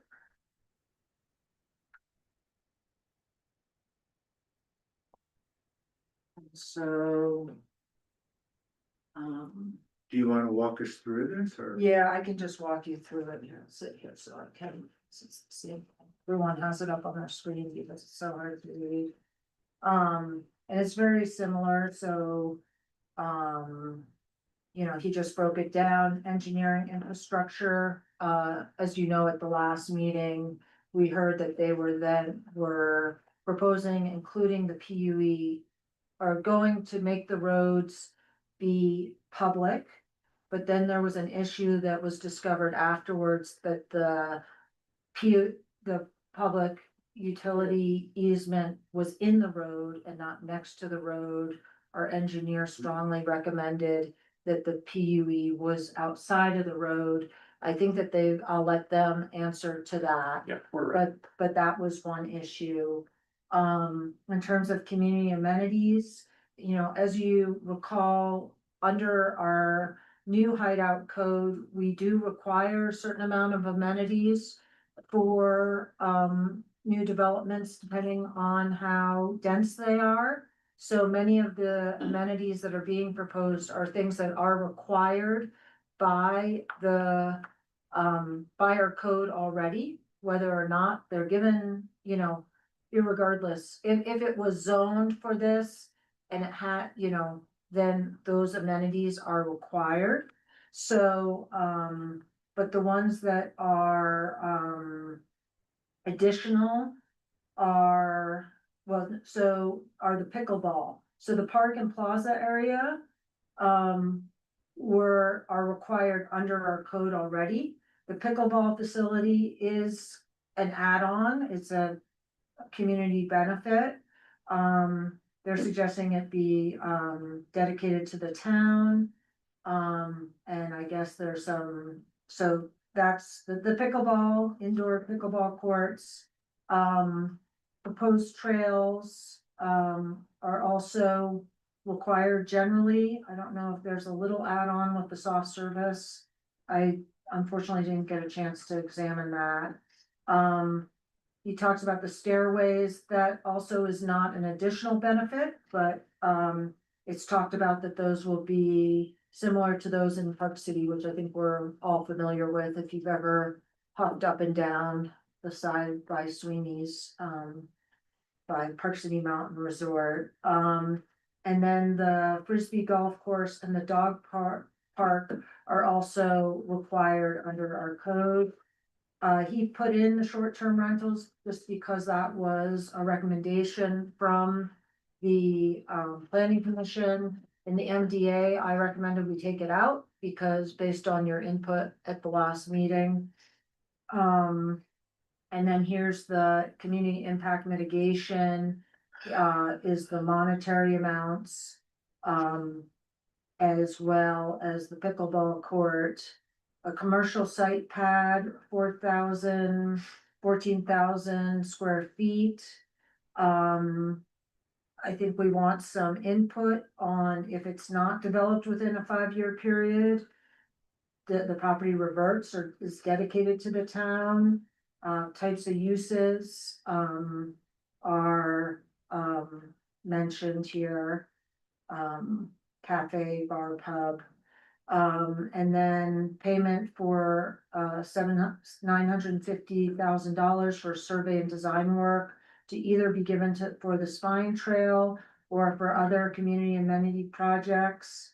The entry sign, and there was some discussion about water rights.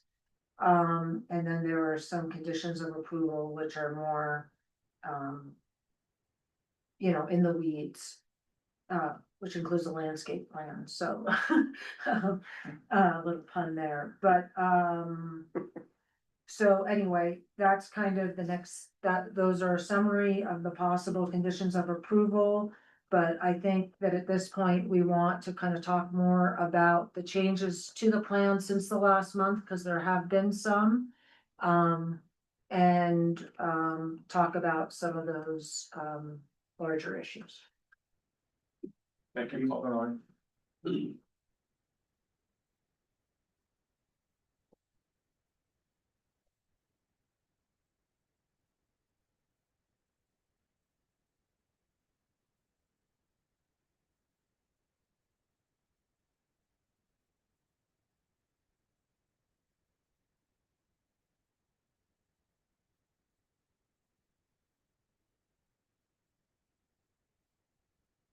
Yeah, I guess it's over. You have the floor. Yes, okay, so. Didn't know this was an issue until Friday, the PUE. And so Gordon brought this up, and so right now, the way we have it drawn is you have the curb and gutter, And then we have the 5 foot crushed gravel sidewalk, basically, and then we have the PUE. I've done this in Deer Waters, Deer Springs, and at Lakeview, exactly like this. What that does, it gives you 20 foot front yard setbacks and 25 foot front yard setbacks. Gordon, and let me tell you, there's a few reasons we'd like this. It's just hard to build on a mountain. And so by pushing the lots back 5 more feet, then you build into the side of the hill more. You have to do more, your walls are bigger. Downhill, you're going off a little bit steeper slopes. So it's just a little bit harder. The farther you push out the driveways and the PUE, the harder it is to build. Completely. So we'd like to see it that way. We've done it that way in every subdivision I've done in Hideout. Gordon, my understanding, would like to see it be, you have this sidewalk, 5 foot park strip, and then the PUE. So it just pushes our lots back 5 feet. And we sent this to Alicia once we got this, we worked on it all weekend, but we've made all the changes, doesn't affect our lots. It just makes it a little bit harder to build. We had to take up a little bit of open space. So if we had, say, 200 feet of open space, now we have 180 feet of open space, so we had to gain 10 feet or 5 feet for those lots. So we took a little bit of the open space and put it in. Pushed the whole lot of them. If you were to look at our plat, you wouldn't even know the difference. So basically with what Gordon is recommending is you would have a 26 foot front yard and a 31 foot front yard. And we're okay with that. It hurts our lots a little bit to do it the way Gordon wants, but everything works. And so I just wanted to get your guys' input. That's the first thing we need to talk about, is just that. How you guys want to see the PUE. Because then we can go forward. Like I say, my plats, everything works with the PUE. We have the way our development agreement is written today. It also works with the way Gordon would like to see it. Well, Gordon is no longer our town engineer. So, I don't think we have Steve Jones. Are you on by any chance? Probably not. So it's gonna be difficult to get a weigh-in, but Gordon has decided he's gonna move on to some other projects with some other towns, and we will have a new engineer as of Monday. I only know his name, but Steve Jones, the president of the company, was supposed to talk to him earlier today. He was gonna be on. Obviously, we've now elongated the meeting a bit more. I was thinking we'd be here at 7, it's now 8:30. Yeah. So, I don't know if Steve has, enough background knowledge. Gordon is supposed to just give you the 2 cents here. Gordon is supposed to give him the updates in the new engineer. And So of course, we also have to have the opportunity as a town to kind of, get to know this new person as well. Well, so my hope is this: we have this work meeting, we go through all these issues. I mean, I think we can do them in a half hour. We go through all these issues, you guys give me some direction. If you're saying, hey, meet with Paul Jones on Monday, and if he says he wants the PUE this way, we'll do it this way. If he says he's fine with the way we have it, we'll do it that way. Like I say, it hurts our lots a little bit. To the naked eye, you won't see it. You won't see it. But as an engineer, they'd be able to see it. And Nate, can you help us also? So, because of the confusion, and you gave us plans that were from right after the last meeting. The last meeting was August 14th. A lot of the exhibits you sent that I got were, and of course, I'm not an engineer, but were dated like August 17th. Were those with the PUE, or were those the old ones? Because we didn't even talk about the PUE until Friday. Yeah. That's the first time I heard of the new PUE this Friday. And so that was just all the changes that we had from our last city council meeting. So would it be fair to say, Nate, that the next round of drawings would account for the changes? I sent those to Alicia on maybe Monday, Alicia. Yes, and I included those in the packet. Okay. So like I say, if you don't know what you're really looking for, I wouldn't even be able to see it, I develop for a living. Yeah. It's just, this is what it is, so you have, the way I would like to see it is you have your curb and gutter, 5 foot sidewalk on one side of the road, then you have your PUE. And then you measure your lot from the behind curb and gutter, 20 feet and 25 feet. Yeah. The way Gordon wanted it, and other, I mean, Parks, I was told Park City does it the way I'm proposing. I've done that in Deer Waters, Deer Springs, and Lakeview. It seems to work fine. But the way Gordon wanted it, it was curb and gutter, the 5 feet sidewalk, then a park strip of 5 feet, then you start the PUE. Yeah. So it just pushed our lots back 5 feet. Yeah. And we can't lose, the way we have our plans, we can't lose 5 feet in the building envelope. So it pushes our building envelope back 5 feet. We couldn't lose 5 feet. So we, on the next plan you guys saw Monday, our lots are pushed back 5 feet into the mountain or over the, on a downward sloping. So it's just a little bit harder to build. Yeah. But if you want long front yards, 26 and 31, then go with what Gordon said. If you think mine are fine in Deer Waters, Deer Springs, and Lakeview, then what I'm proposing, that's what you get. We are fine either way. I just need to get voted on next time, so I'm just trying to get your guys' opinion, what you guys wanna see, and we will do it. 100%. Do we have a collective opinion about this? I don't. I don't think I don't really, I don't really know that I I just do. wanna get input from an engineer Yeah, about yeah. it. And So those are the two options. You have both drawings. Let's just, if you'll Yeah. please let me know, I can get this development agreement. If you guys say, hey, we want it the way Gordon was pushing, I can get the changes to all the plans in like 3 or 4 days and get you guys a development agreement. Nothing, the wording or anything's gonna change, just the, Yeah. some of the drawings. Yeah, got it. And so that's the first thing. So Yeah, and we need, it's too bad that we couldn't, obviously this person stepped away. Yeah. Within the last 24 hours and, Steve was not adequately prepared. And nor is probably the new person that's under consideration. I think it's, it's good in one sense, it might be bad in another sense, but we need proper guidance from our Totally get it. standpoint. And I would, if I was in your guys' shoes, I would go look at Lakeview, because that's the kind of, I mean, they're single family lots, and this is mostly a single family house. If you think those driveways are too close to the street, then you wanna do the PUE the way Gordon was recommending. If you think they work, then say, hey, they work, you guys can, and we can get some, I'll have my engineer reach out to the new engineer on Monday. And then hopefully we'll tell him what we like, and he can tell us, hey, that's not the way I wanna see it, and then he can reach out to you guys. And if you guys can give me some feedback ASAP, I will get this back turned into you and be ready for October. Yeah, and the way Gordon expressed it to me, I don't know, if anyone else who talked to him, but, he said, PUE should not be in the right way. So, it was almost like a 0 or 1, it's like, you can't have it both ways. Park City, it's in Park, that's why Park City, they count it behind the curb.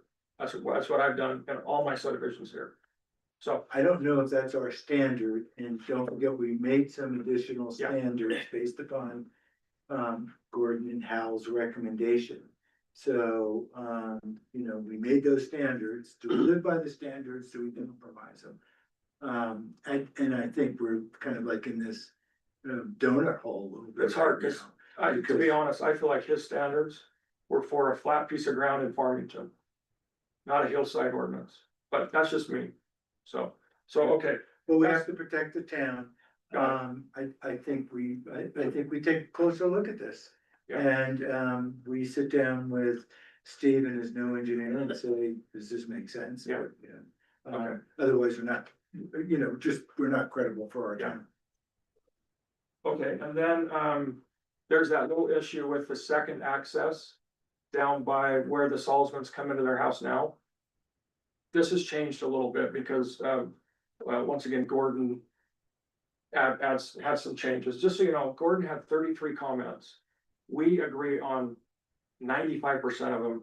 Just had a couple questions that I was hoping he would be here and we could clarify them. I think we agree with all 33, 100%. So if you want, I'll go over those in a second, but, UDOT is asking us to make that, UDOT might push that access to the north. A few I don't know how many feet, this is what they said in our meeting, we met with them last week. They might wanna push that access to the north because the view coming around the corner just a little bit. And so that's been brought up. We have to make application, and after that application is turned in, it takes them 6 months till we can get that permit, whether it's weird because half the meeting, there was probably 4 or 5 guys there. 2 or 3 wanted it where it's at today, 2 or 3 wanted it push back. So they're not really sure, but they wanna see our application. We'll turn that in, take 6 months. This is phase 5. We're not gonna be there for 5 years. Okay. So Oh, hopefully that doesn't slow us down. And my biggest concern over there, and certainly I think may have shared it with you, but you know, we don't want to turn this into a claim scenario. No. I mean, I talked to the director of UDOT and he said, you know, what happened over in claim is partially our responsibility. We were, you know, in terms of the water flow coming off there, turning into black ice in the winter, the improper drainage. And the fact that when you're coming from Camas, you're going north on 248, there's no right turn lane, you know, so, I mean, to be honest with you, you know, I would just say the town didn't do its due diligence properly on that because you've got additional situations where people could potentially have, you know, accidents. We've talked to those people, up in Clay. And Just so you so know, we yeah. wanna make sure that's not gonna be a situation here. No, and we've been working with them for months on the first access. They are only allowing us a right in, right out. So if you're coming from Hideout, you have to go to where Bob's subdivision is. There's gonna be a light there real pretty quick. Do a U-turn, which a U-turn is gonna be allowed, they said, and then come into our subdivision, or go through Bob's subdivision. So we only are allowed right in, right out. You cannot be heading left, pull over and turn left into our subdivision. You have to go past and turn up to Bob. So we've got all this is worked out. That's the first access, our main access. So when you say that you're gonna go past that, you're going up to Golden Eagle Road? Go to Golden Eagle Road where there's gonna be a traffic. There will light. be a light there, Yes. yeah, Yeah. yeah, so that will be the next light in town. So there'll be a light there, you do a Q2, I U-turn, think, next yeah, year. and you do a U-turn, come into Okay. ours. So Well, that's, yeah, it's not ideal. no, We were pushing for a left in. yeah, They said, no, yeah. you have to just do what they say. But So- there's problems with anything, you know, that's the problem. Yeah. You know, and again, I'm concerned about, well, if you have to make the U-turn, you know, then, you're actually kind of slowing down at that point, Yeah. so. But it'd be nice to have that lane properly Exactly. separated, cause you see what's going on with Ross Creek. Folks are coming in from Park City, we've already had accidents, one of JD's neighbors. And Nature. you know, there's people, you know, tailgating you at 70 miles an hour. Some people actually go up the Hideout Trail to come around, so we wanna eliminate that, but we can't do that because it's not a 4-way intersection, which is UDOT priority, #1 priority, so we're gonna have to work around some of these things. Figure this out and let's come up with a good And plan. they're telling us, I sent you the traffic study, they're telling us exactly what they want. We went in and told them what we'd like, they said no, and so we're right in, right out. No left turns out of our subdivision. So, Wait, and so Nate, sorry, I'm just trying to, also, I know we have minutes, but, so you said, how does this address, you're talking about UDOT and access, what does that have to do with your access road that I think, that secondary access that I believe was steeper when I looked at your map? yeah, so we've got that worked out, we're at 12% now, Okay. we're at 12%. And if UDOT pushes it down, we can take that to like 8 or 10%. If they push it down, they just have to tell us where they want it and we'll put it in where they want it. But right now it's where it's at, and we're not gonna use that access for 5 years, it's our phase 5. So. It's a 5-year, and it's gonna take us 6 months to get that approved. Yeah. It's approved for a crash gate, we're trying to get it for a full access. And that's what our application is. Am I clear on that? Okay. I'm trying to go fast because I don't want Sorry. my wife to be mad at me. No, I'm kidding. Mine is already mad. You took off. the dog comment. Stand in line. Hey, I wasn't joking. I'll tell you a funny, one story really fast. So I'm playing pickleball against my daughter, my wife and I against my daughter. She's better, she kills us, like 11-0. But I'm playing and my wife stepped in the kitchen. I said, honey, you stepped in the kitchen. I'm on her team. And we had signed up for a pickleball tournament. And she called immediately, said, I'm not playing with you, cancel it, said pickleball. That's why I said she's probably mad at me, or she was probably one that was mad. Wow. So when I said she was one probably mad up here, it could have been her, but people take it pretty serious. They do. Okay, let's see, so that's, any questions on the UDOT stuff? No, I just want it to be very safe. Yes. Yeah. Okay. Yep. Let's see, we have 5 private driveways and my understanding from our engineers worked with Gordon on this. They're 26 feet face-to-face curb, 23 feet of asphalt, so they meet your requirements for asphalt and curb and gutter. They're private. They would be maintained by an HOA that are on those drives. Okay. And I don't know what the code is on this, but our townhomes, we're staggering our townhomes, but we're doing 2, so 2 together and then stagger 2 together. If you guys want 1-to-1, we can do that too. But right now our plan shows 2, 2. So I don't know what your code is, but Well, it may be falling under some of the design review, which is Tom. So, you know, we're operating in a short staff here in this meeting, Yeah. not having Thomas, not having an engineer. I just want to bring you up all the issues that have come up and let you guys digest it and, you know, let the new engineer let us know what you guys want and we will. Should Nate try to send something to Thomas and get an answer? Well, when is Thomas coming back? Another week, right? At least. I think he'll be back, he'll be back in the States next week, but I think he has something else, so hopefully. we Yeah, can- and that, I just hate loading people up on, you know, when that. Thomas has gone over this 100 times. We just need to tweak Well, a few his things. comments were that they needed to be staggered, but I think it wasn't clear. So now it's, 2x2 or? He wasn't clear, I We were guess. just what wanting to Nate's- know what he wants. Did he say? oh, it's No. more of it's a subjective question, trying to get. As Paul Watson, who's on here, if you guys need to hear from him, he's my engineer. You would see 4 or 5 townhome buildings that were not staggered.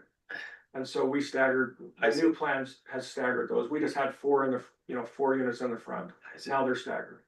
So 2 and 2. 2 and 2, but it's easy to do 1, stagger 1, Yeah, up 1, stagger. It's Yeah. just how you guys want it. So. got it.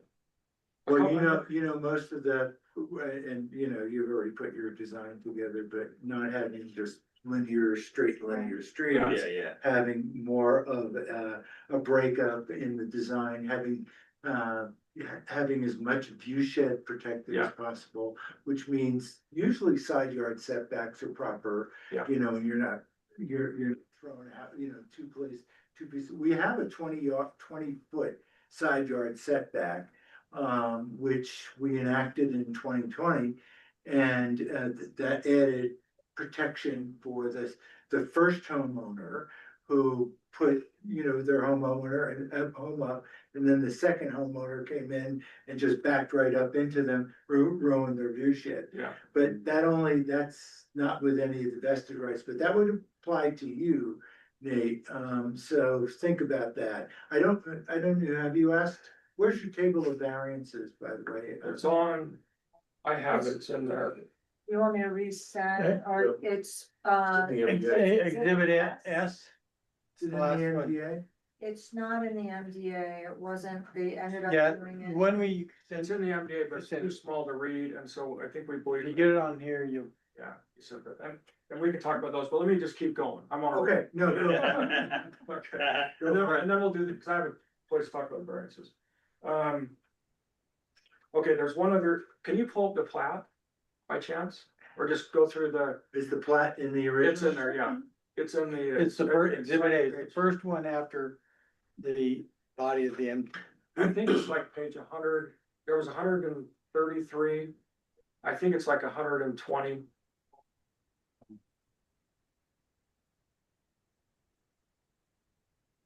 before, is this your stuff? Yeah, let's just talk about that.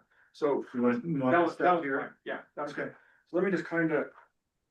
Okay, so you guys have an ordinance, and we talked about this last time, and I believe everyone said they're good with it, because I'm talking about these lots right here.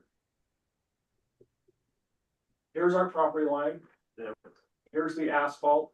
So I showed you those pictures. We're 300 feet away from the asphalt, our property line. The UDOT right of way is 300 feet to 305 feet, and we're 100 feet above it. And to get this road to work, I had to push everything down a little bit. And so I'm asking for a variance on these lots right here. From your 50-foot away from UDOT's right of way. Even though the UDOT right of way is 300 feet, I'm 31 feet on this lot. Right here. And then I'm 21 feet, 20. And when I say, I'm still. From the boundary or from my property line. And then I'm 300 feet. in your district, so why is that even an issue? Because your ordinance says 50 feet. So you have to assume that UDOT, the UDOT right of way It's wider than the road. is wider than the It's road, 300 and feet. they have a right to expand to their right of way. So this is something, And they've been talking about an extra lane up there. 300 feet. Yeah, I know, I hear you. So I'm hoping this isn't an issue, else we have a major issue with. But you're talking about the, Let me show you that. the fourplexes and the threeplex Yeah. primarily? And those lots. So right there, what those numbers you see are how far away we are from our property line. Okay. But your ordinance says you have to be 50 feet away from your ordinance. And if you remember last time I showed you I had some pictures that showed we're 300 feet away from the road and 100 feet higher. I mean, UDOT would have to come in and put 100-foot retaining wall. Yeah. Yeah, but I'll tell you, I've been on 2 planning commissions and I looked at, what Park City did.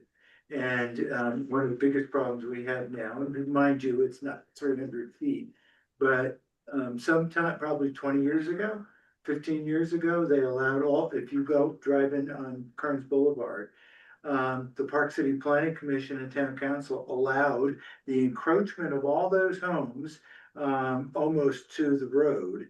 And what it's caused today, the Park City does, backs up, it totally backed off on widening the road.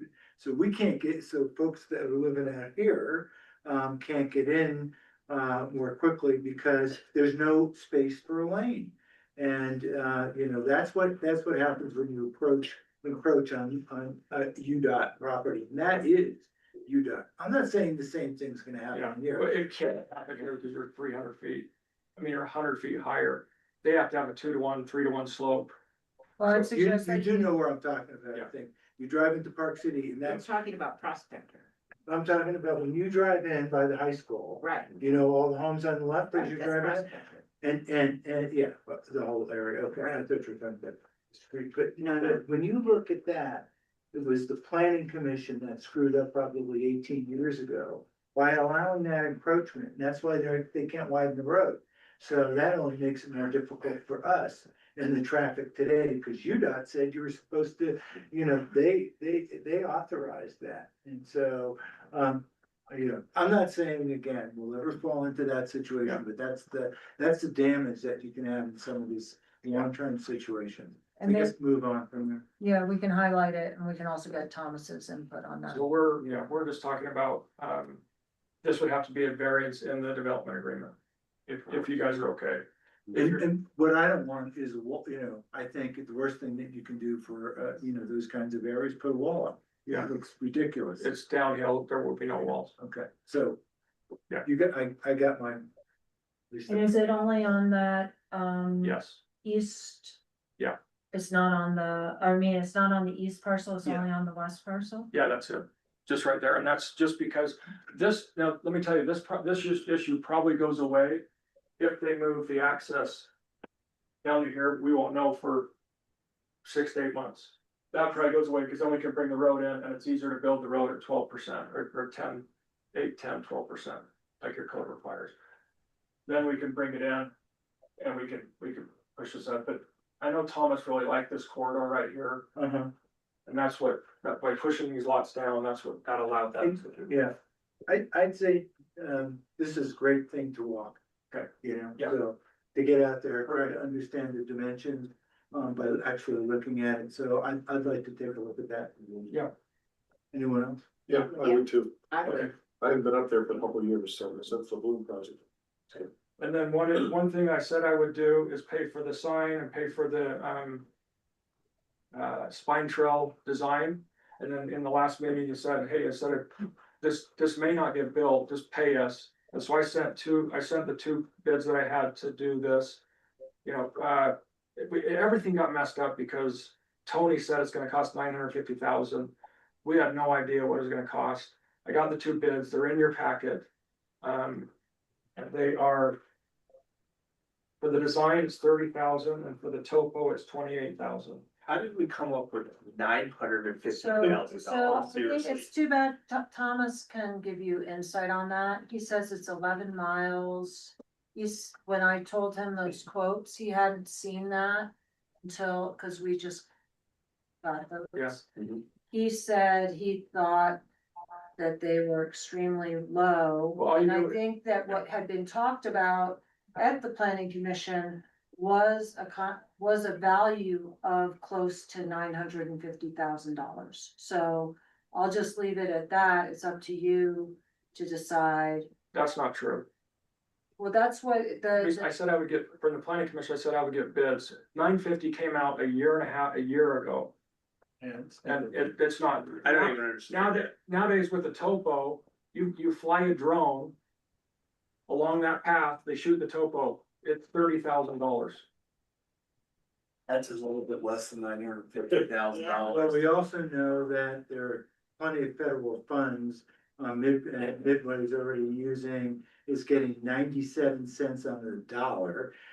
They only have to put 3 cents in for the mile 0.75 that Civco Engineering, because I talked to the president of Civco to try to get back of the envelope numbers as well. Troy Osler, if you know Troy, I would say, so he said $1 million a mile, for everything. Yeah, for design, survey, and 10-foot wide asphalt. And that's what Midway's doing. He said that's fairly, standard back of the envelope price. So if you guys decide you want me to design it and build it, not build it, design it, I will do that. If you guys decide you want the money, you can hire my guys to do it. They said they would honor these prices for 3 years in their bids, So I think we'd want, I'm a cat, I don't know about you guys, everyone here, it's only the 4 of us, but cash is king. And, that gives us a lot of flexibility to maybe use those funds to get more funds. Yeah. And you're getting a lot of funds that you can put towards this too, right? So, okay, so they're good for 3 If we had $1 years. million Yeah. at 30, at 3, if we got 97 cents, that would equate to $33 million. Yeah. Funding, so which was beyond what we need. I mean, we could build a park here. I mean, the whole thing with the drones and things like that has changed the whole topo and surveying. My guy has his own drone, he just would fly it, $30,000. I actually thought that was a little high since he's doing it with the drone. But it is what it is. That's what he gave me a quote. I just got the one quote from guys I've used. Okay. So the next thing is water came up. And that's in your And packet. I just wanna have clarity, just so that, and maybe the council doesn't have a direction now. But what I'm hearing Nate say is, well, I'll give you 25 to 30,000. 58. 58 of the two together. Yes. So 58,000 for the spine trail. And what I maybe misunderstood, but I thought the mayor was saying, okay, yeah, if you give us the cash of 950, or were you just talking about the 58? Maybe I misunderstood. No, I mean, listen, I'd like the 950, obviously. And I'll go on record for that, so to speak. And I think the town would benefit by, the investment of that. We could invest it in, the full trails. We could, that's a mile's worth of build out for a full trail, so, or that's at $1 million, but if we got funding and turned that 950, we could probably build the trail all the way to Camas. So, yeah, I think we should go for the full bore unless it's not part of your deal. It's not part of there. We never, I've been in all the meetings. And Thomas just keeps having it in here, it's never been, because it was taken off, and then I agreed. It to pay wasn't for- in any of the, I agreed to pay for the sign and the trail myself. My partners are not helping me. Tony and another council member, I think it was Glennis, wanted it back in there, and I didn't have permission from my partners. And so I said, I will pay for this myself. I will get a bid and I will pay for it myself. The sign's about 120,000, and this, you know, it could be 60 to, I haven't bid it, but we're guessing 60 to 120,000 for the sign. And then I got this bid just this week, because Jonathan asked me to send it to him, so I got a bid, sent it to him, and it was 58,000. So. But that goes along with the $2.5 million payments and things. And if you see Thomas, he still has in the 1 million. It's $1.5 million payments. So let's make sure we have all the corrected figures. You do. here. It's in your agreement. And, you know, so if you're proposing 58,000 versus 950,000, that's significant to me financially for the town. I would just, so let's go through all this. Yeah. Take us through, because it sounds like there was some other confusion about the million versus the 1.5 million, if I remember. Well, when we met with you and Jan, we talked about giving you guys cash instead of, and Jan said, hey, we don't want to sign, we don't know if the sign's gonna move with annexations and everything. And so we got together as a team, came and met with you a second time and gave you a cash proposal. And it was $1.5 million and $1 million and 0.3%. And then we got back, we met with the planning commission, and we went to 4%. 4%. Yeah, 0.4% and $1.5 million and $1.5 million. But we had taken out the sign and the trail. Tony was a big advocate for the trail and to get it designed, because then he said, you guys can go get funds if it's designed. And then Glennis said, hey, I want the sign. And Janet said, Janet just said, but you both said, we don't know where the sign's gonna go, take it out, come back with the cash proposal, and that's what we've done. And then they were like, hey, we wanna see the sign out on the other side of town, and we want you to design the trail. And so that's what I said, I will do that with my own funds. I don't have permission from my partners, and that's where we're at. It was never 950, nothing. It was, I will get a bid, and I will give you guys, I will design it. And then last time, Jonathan said, well, it might not get billed, we would like a cash payment for what it's gonna cost, and that's what, so I'm giving you guys that. Yeah, it's so much easier if you just equate it to cash, because when you put some range out, it's almost nonsensical, like, for a sign or whatever. Plus we can get matching funds. Unless we can get matching funds, but cash, no matter what, you're not gonna get matching funds for a sign. Right. You will for cash. So just so you know, when we met with you, we gave the proposal $1.5 million, $1 million, and take out the sign, take out everything, pickleball courts and clubhouse, all that stuff. We put back in the pickleball courts and said, we're gonna give those to you guys. And then, I agreed to pay for the sign and the trail with my own funds. So that's where this came The from. survey of the trail. So, yeah, sorry. Okay, are we good? Well, as I'm long good. as, huh? I'm good. As long as, That's exactly as I understood it. as long as it's in writing here, finally. It's that's the way it's written there, the number's not filled in. This is the water rights, and it's in your packet, I don't know if you can find it, but this is, I'm sorry to keep interrupting. I just wanna make sure, cause when I read through in the MDA, the money, can you just, I asked for it in a table form, but you just kind of cut and paste what was in there. What are the triggers to make it clear for the council? What are the triggers for the you're just saying It's in there. million? no, it's in there. I know, so let's just, Okay. can you just articulate it? Can you So- not mess me up? It's my last thing to talk about. Oh, okay. You can do it at the end then. I thought you were talking I'm about it kidding. now. No, I I could- just I wanted could to do it make right now. sure that we could understand where you're I standing. think I stated the contract, wasn't it? It's in the NDA. Yeah. Okay. and then I did a little, she'd asked for Polly had asked for some type of a chart, but I put together a one-page themed summary.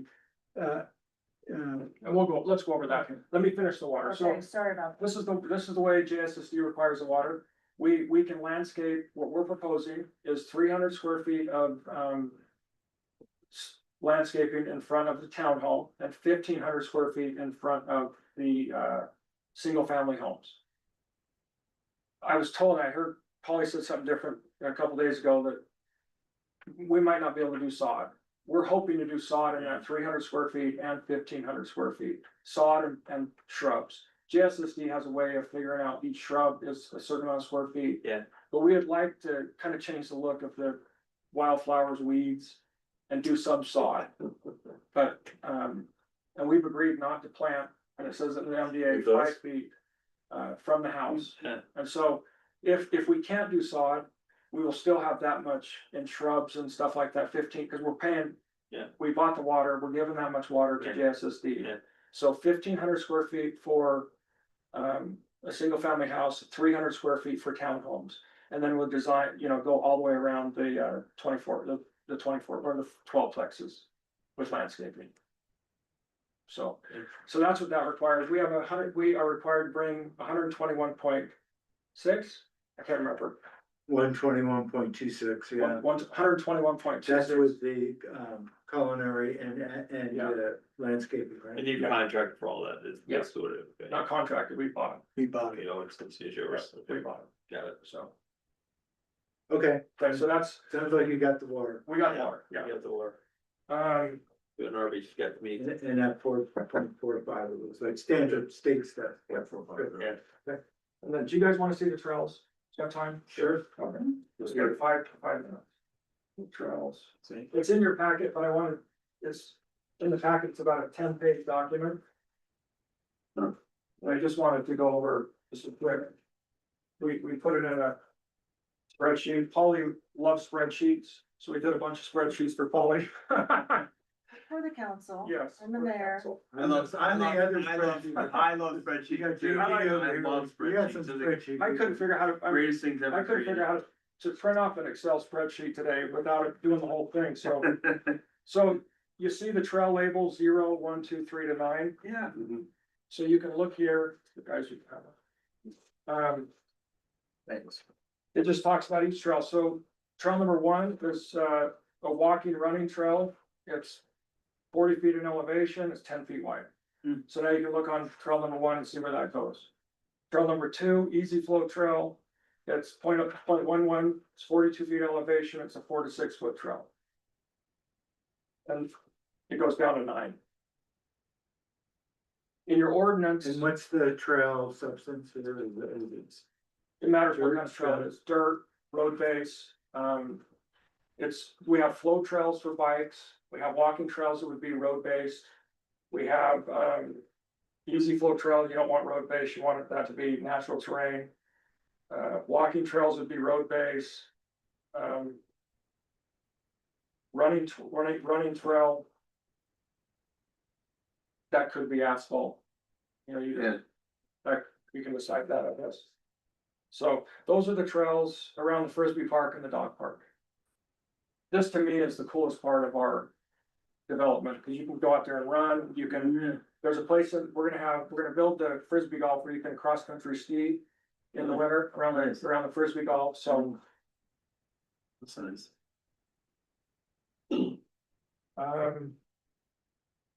Let's see.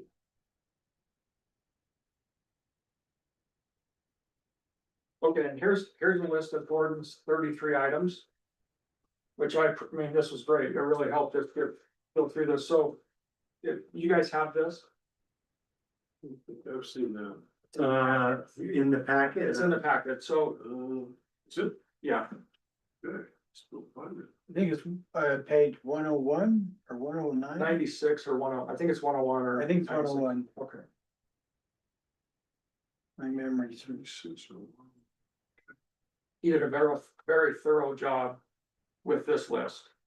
And this is more of a list to help get us through the construction of, phase 1 approval and whatever. It's really not a rezone and annexation, but,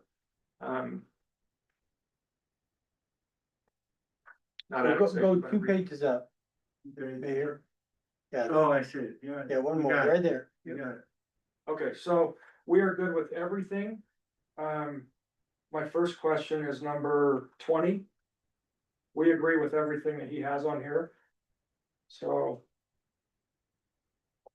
And number 20, my question is.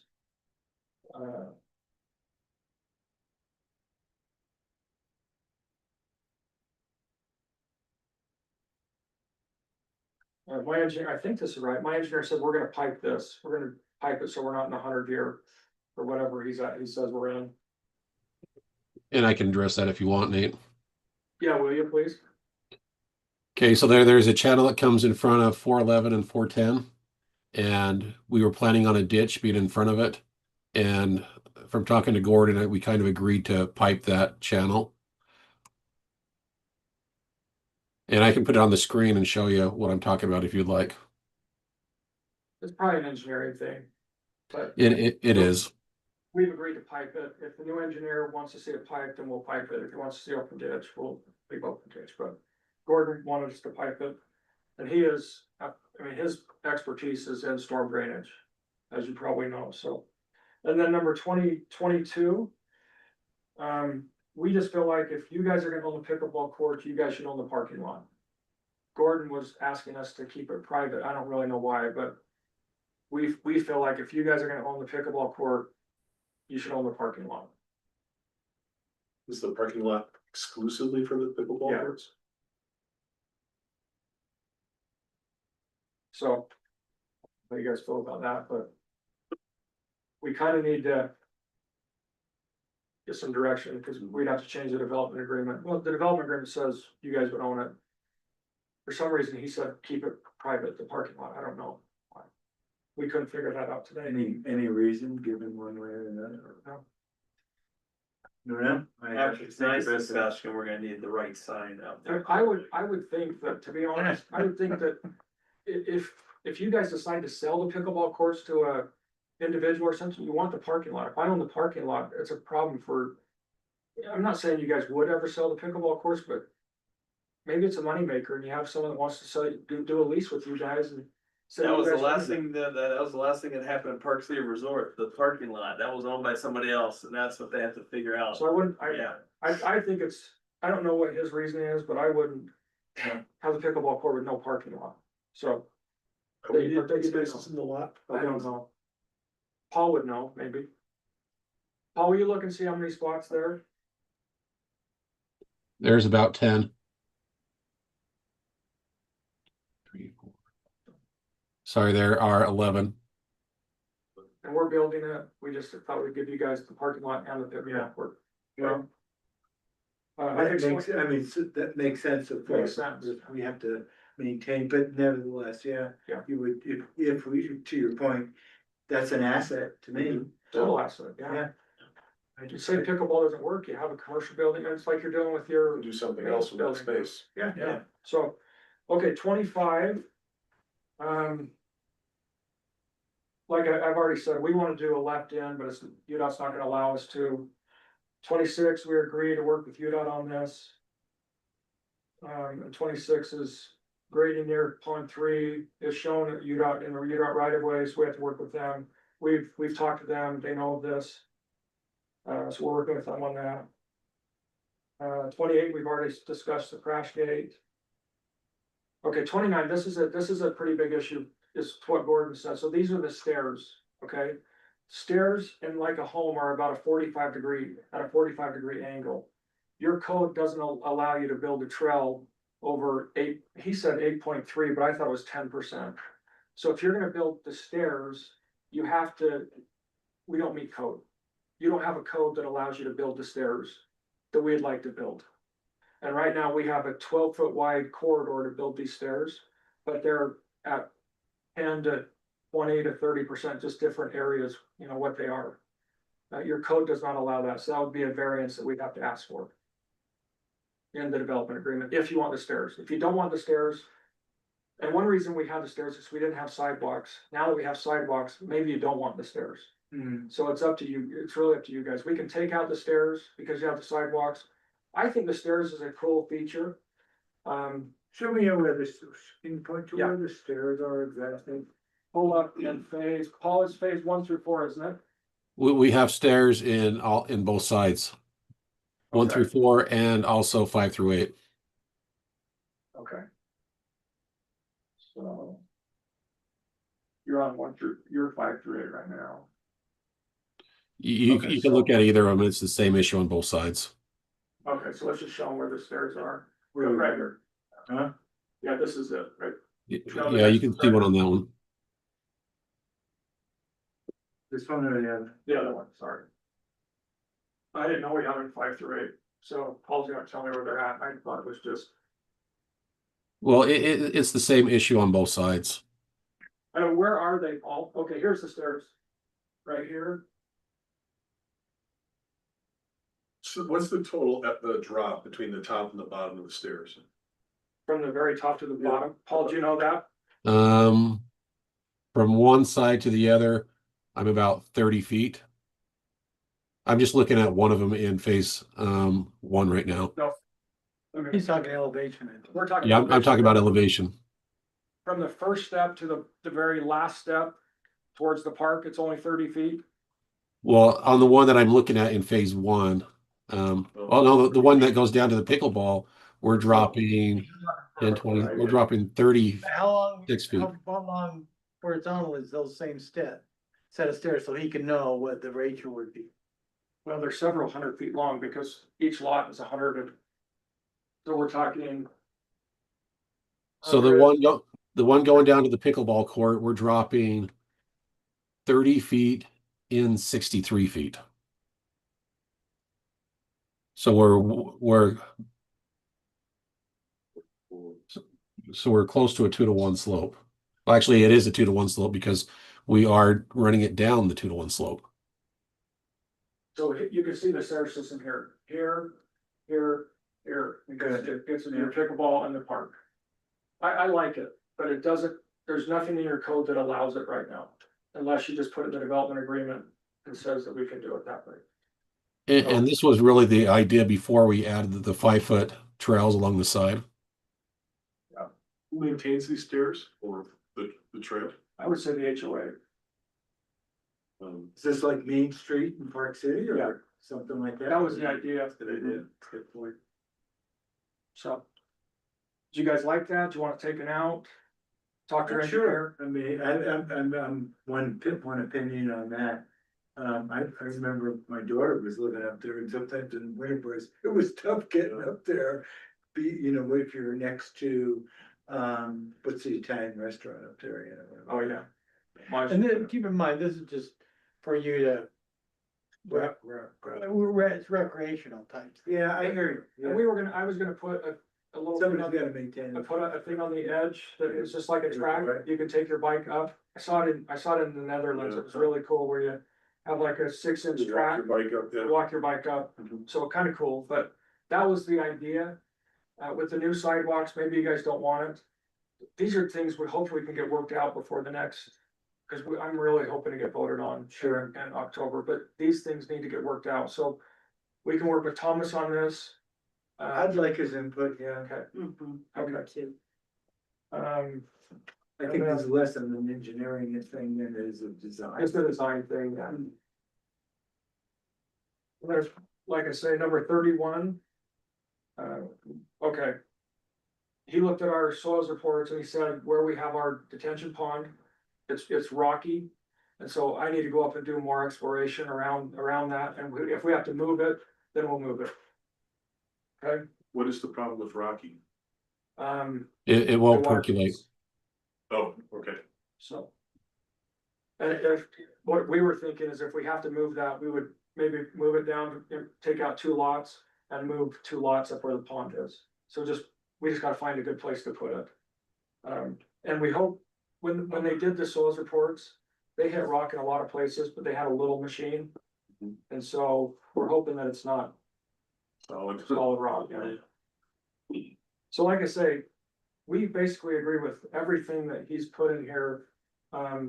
Just had a couple clarifications on that. But this was well put together.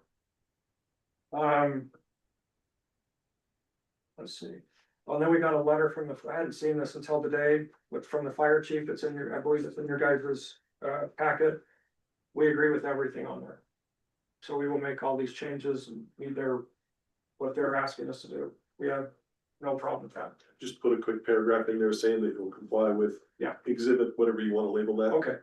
So make this an exhibit. Yeah. Okay, perfect. We'll do that. Paul, did you hear that? Yeah, I've already fixed all of them except for one.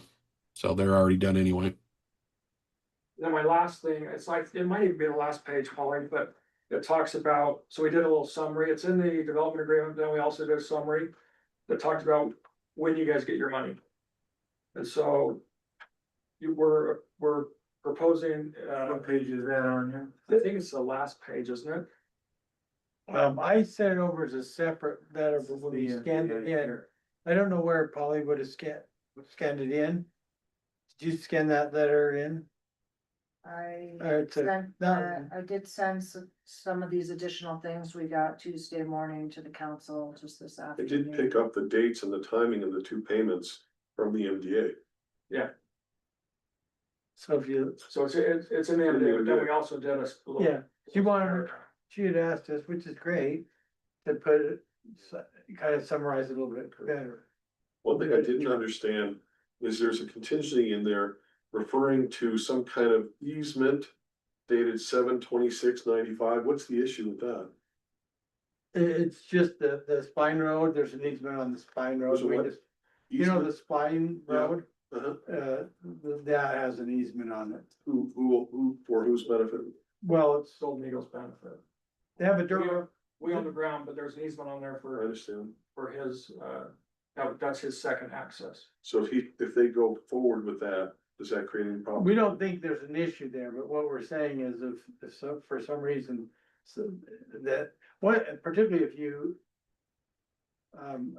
If the plat's recorded, then there's no issue ever, but, we don't think there's an issue there, but we're being overly cautious, I guess. So that, let's say they exercise that right to that easement. Is that? Well, no, they're already extra, I'm saying, It's already there. Oh. I'm saying we don't think there's an issue with them exercising, they already, This is just. they're the ones that built that dirt road. Okay, There's no issue. so doesn't create an issue for you. Okay, that's all I need to know. Thank you. So it just explains in here when you guys get your money, the first tranche, the second tranche, and then obviously when we sell homes, you get the 0.4. What, so I'm looking at this section 11.4.1. You know, is there? Are you saying there's another table in here somewhere? Well, I just prepared a summary letter. Only asked us to prepare, just a summary, and that's what that is. So that'll just I give you, sent that over late. Is that? yeah, that's the synopsis of what's in there, but a little bit shorter and more concise. Can you summarize it or is it too complicated to? No, it's, yeah, I wrote it down. So you get your first 1.5 million 90 days after the development and agreement. Development agreement and the rezone is approved and recorded, or 90 days after phase 1 is recorded. No, it's and, I mean, It's and. but and, so as soon as, basically we couldn't do phase 1 without you doing the MDA and the rezone. But the real trigger, I guess, to put it in lay terms or a little bit less complicated is, once phase 1, it's 90 days after phase 1 is recorded. So you do it, and then the second one's that, When do you expect phase 1 to close? How long will it take Nate to get that? Well, I'm hoping we can get through the planning commission and council, maybe by January. Okay. If we get approved in October. When would you start construction? What do you think? February, March. Okay, gotcha. I mean, we are ready, Gotcha. so. so that's when you get your first 1.5 million, and then the second 1.5 million, is 3 years after. 3 the years first later. payment. 3 years after the final recording of plat of 2A. Or it says here, or 90 days after the final on 2A, right? yeah, so if we start marching through them, I think the 3 years is kind of outside date. But if we're absorbing, things are Got it, going yeah. great, You guys think you might build faster than that? yeah, We so. plan on doing a phase a year, basically, gotcha. So, So that's the second phase, so if we're into it, the second year, you're gonna get your 1.5. How many in how many, hey, how many homes in phase 1? oh, I don't know. Paul, can you tell us? Paul, how many homes in phase I one? mean, it's in here somewhere. It's in there, Just yeah. don't- 61 townhomes and, No, so we only have 65 townhomes to all. It wouldn't be together, that so many, it's, Paul will have it one second. Oh, okay. Probably count it. I mean, that's what we have to wait for essentially. Yeah, and then, the 0.4% as we close. Minus your Now, keep in expenses. mind, you're gonna start getting that point Questions and- four. And that, Insurance, da, da, da, da. you can get that point, start getting 0.4 tranches or payments even before your 1.5 million. As you know, As it we takes, close. it takes a year to build a house up here. yeah. And so your 0.4 will start coming in a year after we start developing. And then phase two, you know, we hope to develop phase one, start building immediately, then phase two would be that next year. Yep. So. And what was in four, you have a blank here dollar amount, so. That was the 58,000 That for was this, the 58, that's what it said, okay. cause I didn't know when I prepared the letter and then he got the bids after. Just remember to add a couple of zeros. Okay. So that's, I mean, that's everything that I think there was an issue with, or not issues, but just some variance items we wanted to clear up. I don't feel like I got very many answers today, but Alright, so I- just to clarify a few things, so. You're expecting to connect with the new engineer early next week, hopefully. Early next week, Okay, yeah. so, and then. What are The we? engineer will make recommendations to us and. Yeah, about the UE stuff, yep, Right, yep. and then. I think Thomas has to weigh in. Thomas needs to weigh in a few things on a and- design, the design. And Holly, can you weigh in on the MDA? Yeah, I had some comments or questions that I wanted your input on. that's why we Yeah, brought yeah. Eric. Are we good on your part? Maybe we should. I think we spent a good hour and a half on the. I have some more, So she has- because there were some edits that I thought we had discussed, but I don't have to get into some of the nitty gritty of it. But one was I wanted the council to look at, so we talked about early on the exceptions for the UDOT that Nate just explained early on. But can you pull up that again so that the council has a good sense of what's being requested in terms of exceptions of things that don't meet the code? On the variance side of things, yeah. that would- Because so- I think it might be helpful for you to know what they're requesting. Because that's what you will be approving. So some of it is done in maps, but I asked them to put it in I started doing it and then I said, this is taking me too much time, and it's too confusing with the maps. So I think they did a nice job. Paul, can we share Paul's screen? Cause what we gave you guys, I saw it today and it's too small. You can't read it. Well, you can blow it, I So- mean, I could. Yeah. You could, well, I don't- If you're on a computer, you can read it just by blowing it Yeah. up. but in your hard copy, you Do you can't. want me to resend it to you, Mayor, Well, or? is it, is? Yeah, it's exhibit S. So, Oh, and that's in the packet too. Okay, And- well, and let's I face it. I got rolling along. See if I can find it here. I just got talking, but there's like 4 items that Paul should probably address, our engineer. That are on this sheet. And I have just like 5. Okay. For some good, let's see, you're on that, one second. somewhere. Paul, can you send it to Alicia? Your there it is, that was it. Oh, Oh, that's it. that's it right there. Is that it? Yeah, scroll over and then blow it up a little bit. Yeah, that's it. So go up to the very top so you see the headers on it. You have to blow that up a little bit.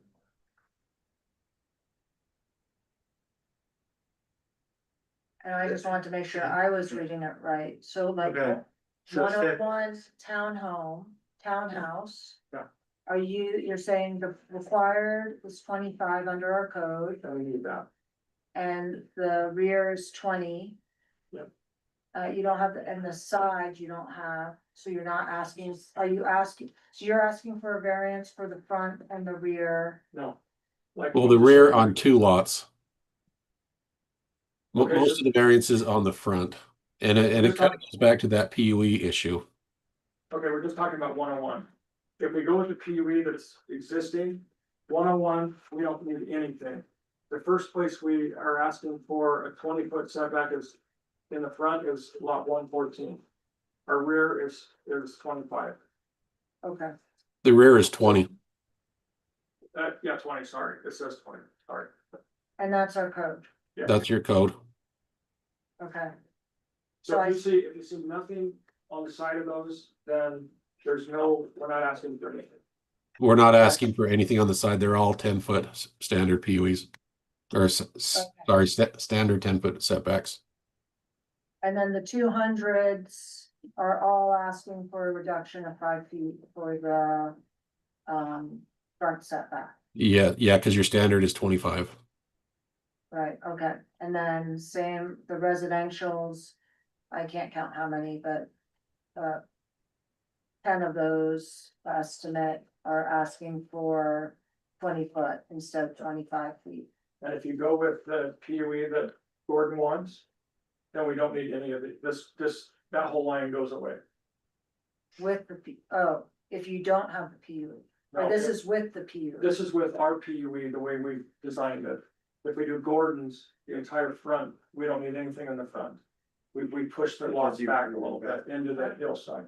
If we follow Gordon's, then the front setbacks are either 26 feet or 31, which is greater than the 25. Gotcha, okay.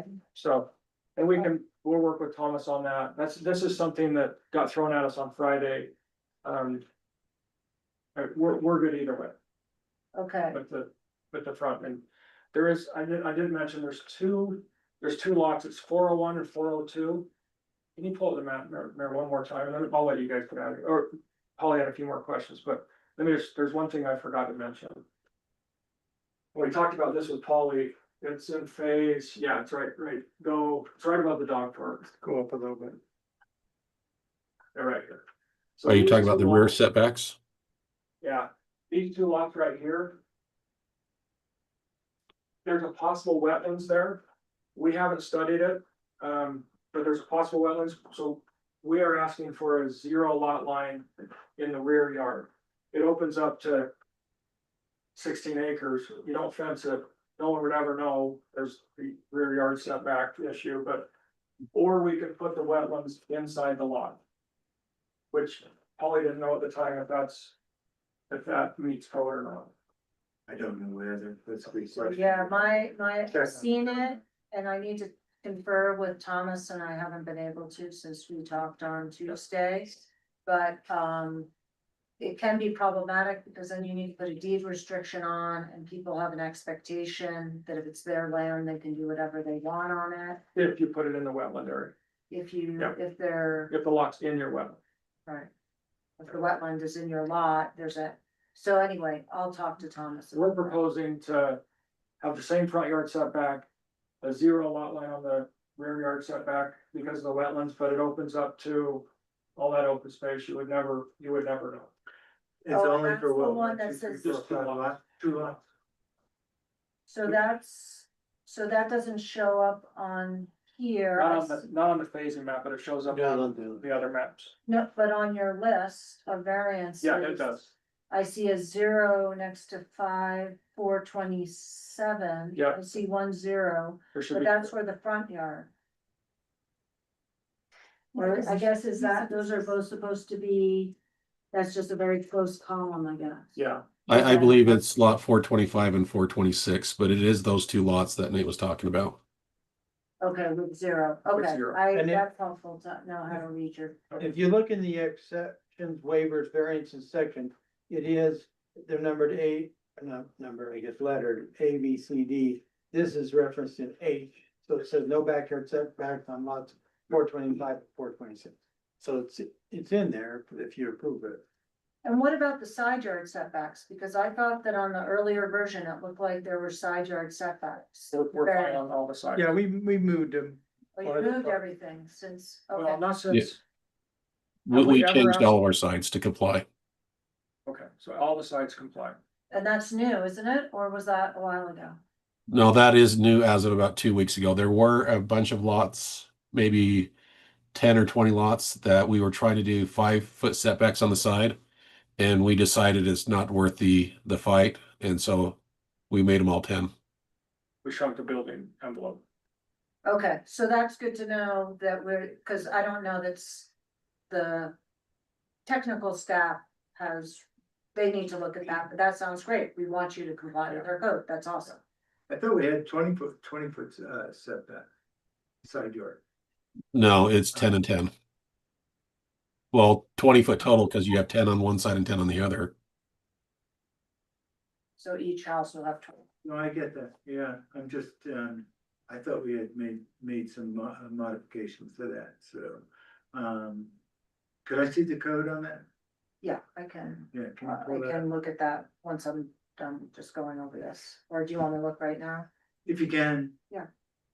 So, and maybe while I'm look at that, you can scroll down so you can see 8, you know, take a look at those, retaining wall variances. The, typically, the maximum the code allows is 6 feet. And then you can have it staggered to 5 foot, so a total of 10. Mayor, if you could go to that spreadsheet, there's 4 different things that are included in the variance.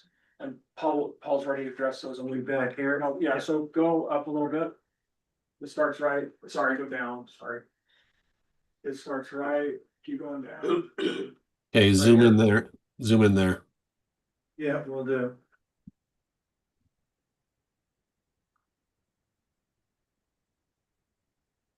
So we have 8 walls that we're asking for the variance on. And so the first numbers 1 through 8, that's the wall number, and that corresponds to the map that's in the MDA. The second column, the 10, 12, 7, 10, 10, 4, 12, those are the wall heights. I'll just say no, is the map that's in the MDA, is it called retaining wall map, or what does the map say? Yeah, it's called retaining walls, and you'll have walls 1 through 8 on that.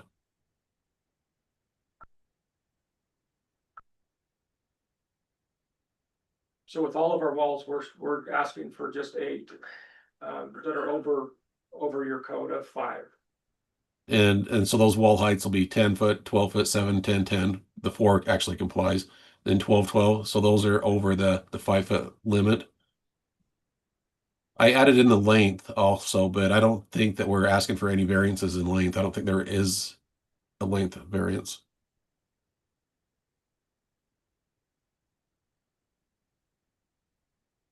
But yes, we are asking for the height variances.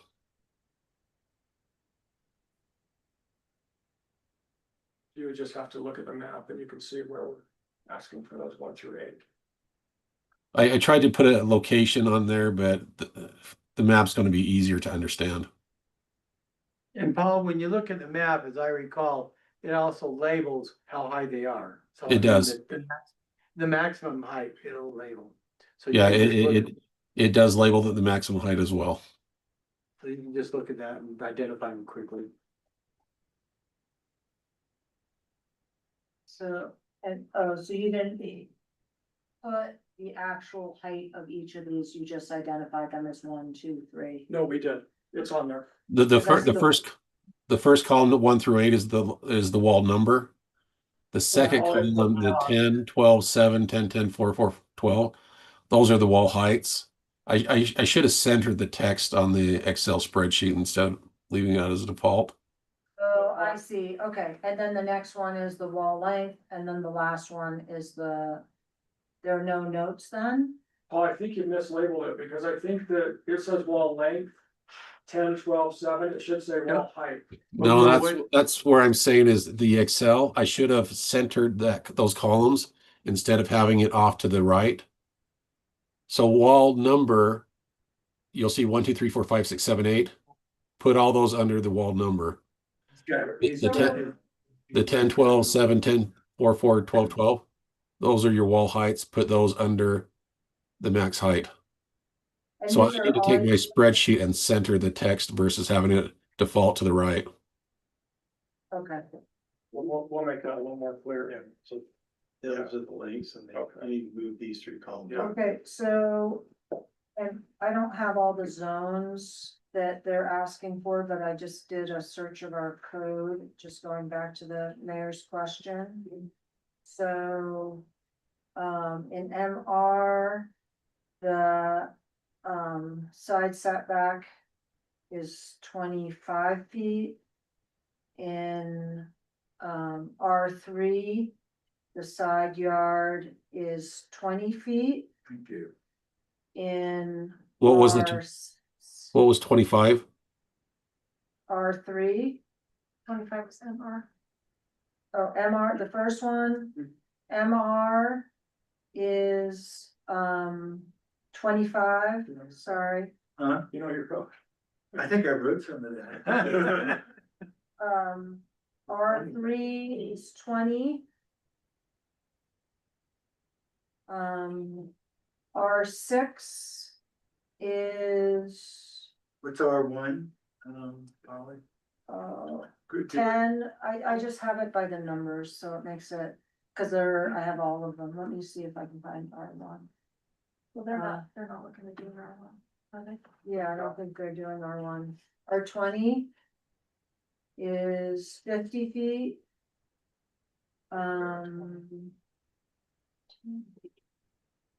What zones are we asking for? Yeah, Yeah, I believe we're R3, R6, and I'm just trying to pull up the other two zones. But I don't think we have anything in R1. It's all R3, R6, or else it's for the townhomes and the stacked flats. And what are those? And then You had that zoning map up with all the zones you're asking for. Oh yeah, we go back to that one. Oh, what page is that on? Based on what Thomas told me, if this helps on the agenda, it's mountain, neighborhood mixed use, R3, R6, and R20, and MP, but. Okay. So if that hasn't changed. Okay, so I can go through then using those. Okay, so we have MR, mountain, that's the mountain residential. That is 25. R3 is 20. R6 is 10.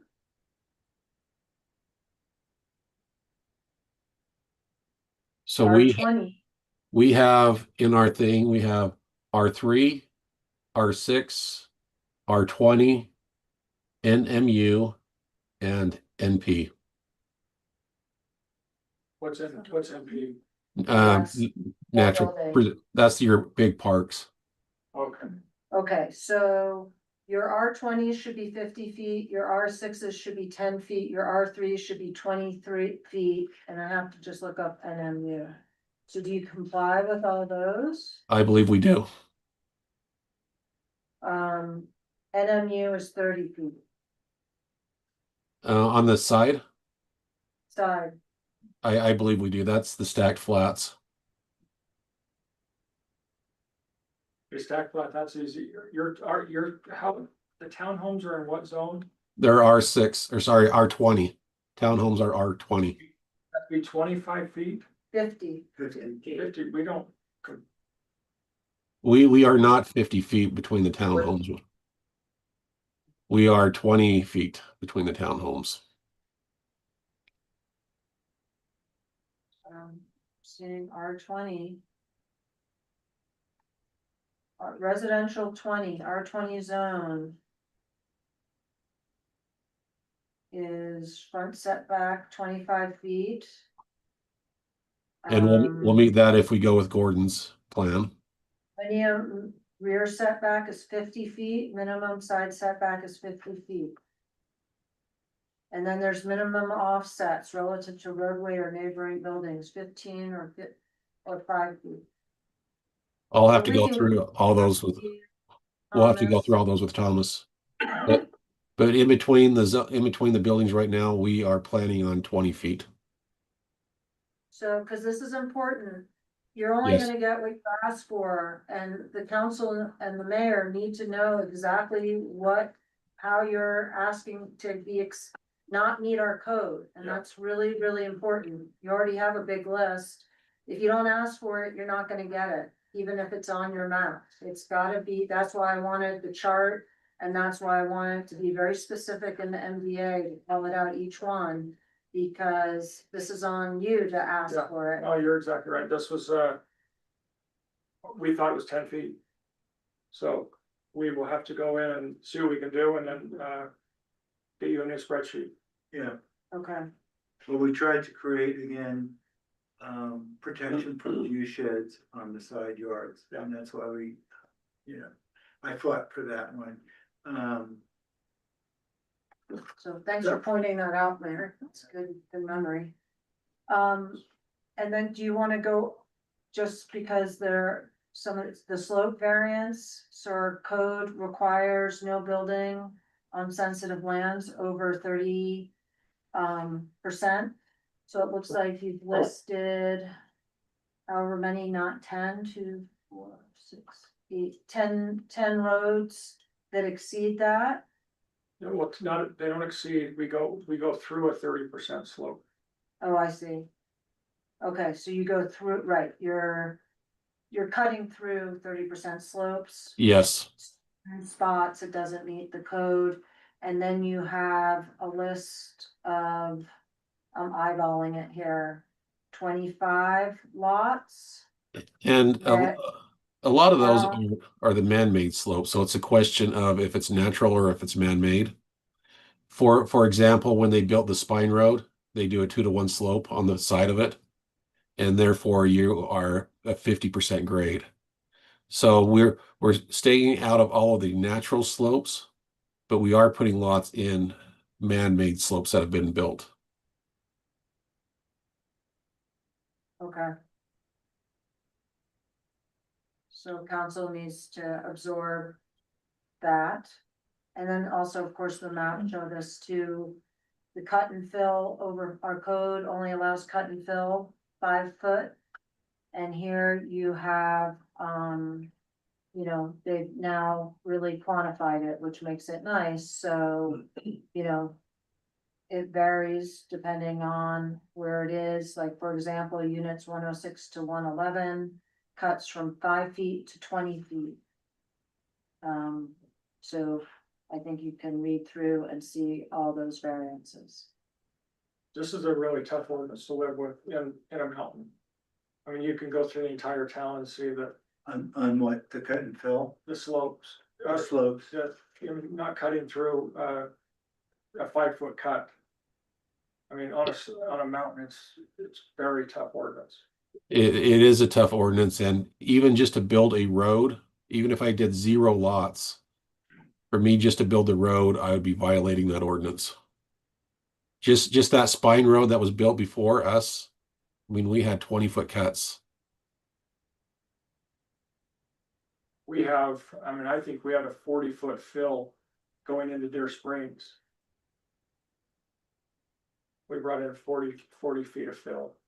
And it's just working in the mountains. I mean, that code is intended for something a lot flatter, but if you're working in the mountains, it's very difficult to meet some of those codes, those cut and fills of 5 feet. I have stolen some of that from exactly that, thinking that would be, and I'm trying to think back, this goes back by at least 6 years. So when we were trying to rewrite the code to what we thought was better standards, particularly on. So I think a good subdivision to look at comparison is Lakeview. We have walls that are bigger in Lakeview. We have, our driveways are 20 feet. So you can look at that. We have walls that are bigger and we've done bigger cuts and just see what you think. Because that's similar to what we'll be doing. Well, the MDA can, overrule anything. We just like Paul said, you gotta make sure it's. I mean. I know. Yeah. You can understand what we're doing. And so I would say, if you're gonna make your case in point on this, let's go out there and show me what the example you have. So can we set a meeting up for any of these things? Yeah, I'd say, this is at least for the big ones, Yeah. that we all get a better impression of what that variance is gonna do. Because we wrote these for good reasons. Whether you're a mountain developer or non-mountain developer, we wrote these thinking of Richardson Flat. If you think about it, what we did 5 years ago was not just take into account what Hideout looked like, which was written in the old vernacular of the town, which wasn't up to good standards. Thinking forward, we wanted to have encompass, if we were gonna annex something, and we did win you know, We so. did win, and Yep. it was great to see the other annexation coming in because of what we did. Yeah. Cause I wouldn't have a chance to come in. And Richardson Flat's a lot flatter, Well, no, parts of it are. I'd say a quarter of it's flatter and 3/4 are the same. So we're gonna have these, you know, us and the Millers are gonna have the exact same issues with Richardson Flats. That's probably right. Yeah, Well, you know, when that comes to. well, yeah, let's, yeah, exactly. Well, and that's kind of why I always, I mean, that's like, for example, Wild Horse. We decided, okay, maybe our code didn't meet our needs. Yeah. And then you change it for everyone so that it's a even playing field. And it's that's what your expectations are. I'm just going off of what code this town adopted in 2020. So this is why I think this is a great idea. Let Thomas get back. Let us clean up all these things that there's a little bit of questions on, and maybe like in 2 weeks, go walk the project. We can take as much time as you want, show you the maps and what we're talking about. And then meet back here at the next council meeting if we're ready. And get a vote, and hopefully get a vote. Fair enough. And I think if we do that, Educate us on Yeah. what you're thinking. I'll have the engineer there. And, you know, both for good engineering practice and aesthetically. Yes. What is it gonna look like? Perfect. That's perfectly great and fair. and I'd recommend if you do that as a site visit, and it Yeah, could be exactly. two pronged, it could be go see the site. And then go look at these other things, I totally and then the agree. public knows about it, and that's good. I will invite the planning commission, because they're gonna have these pricing questions when we come in for phase 1. Right, So I That mean, makes just sense. have everyone that wants to come, and I can get trucks and whatever we need, I'll make sure everybody can get. We drive to places, we walk to places. Yeah, So cause you have to you go back send through it the to planning Glenn. commission on phase. Well, say like phase 1 to get final approval. They get final approval, yeah. Well, they deserve to have the same information. Yes, for sure. So I just think let's invite everyone, and it has to be noticed, I'm sure, and. Yeah, So, 24 hours in advance. Oh, okay. Not a big deal. but let's pick a date and. Yeah. She'll do a doodle. Yeah. That's a Yeah. good way to do It it. Perfect. really helps. Okay. So, just to go through, I'll be a lot faster on the other ones, I'm sorry, I just thought it was really important for us to understand those. Wildlife corridors, Thomas has had this in numerous of the staff reports.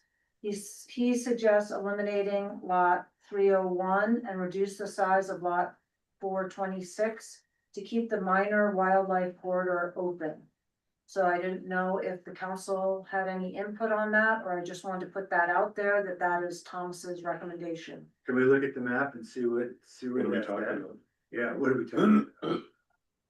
I think if you look at the concept plan, I wish he was here to drive, he's so good at that. And I can share my screen if you want to see the lot numbers. I think it's along the eastern side where the steeper, where the wildlife corridor would be, right? Well, I can tell you where 301 is. Okay, And if you go from where the wetlands are, just barely up and cross the spine road to our where our ponds are, it's that first lot. can you show it with your? Yeah, can you annotate? Right there. I can't annotate on your, I'm not allowed. I mean, if you want to move your cursor, I'll tell you where it's at. Oh, let's see. Okay, right there. That's 301. Okay. Okay, what was the next lot number? 426. He said he recommended reducing 426. 426. That's the one that's up next to the wetlands, I think. Yeah, it's over, it's the one we were asking for, no Isn't setback. 426 a 0 line setback? Paul? Yeah, 426 is the wetland one. So is it just the first one? Second one? it's the weird triangle pentagon looking one next to the wetlands, right there, that one. Gotcha. We can reduce that one. So, and I don't know if we have an exhibit that shows where the wildlife corridors are. I know that Thomas says. Does that coordinate with the report we got from UDOT and from Department of Wildlife? That we got like in the spring. I can summer. ask him, Right. I'll highlight that for Thomas. Right. I don't know. Cause he was sent that report. Mhm. Okay.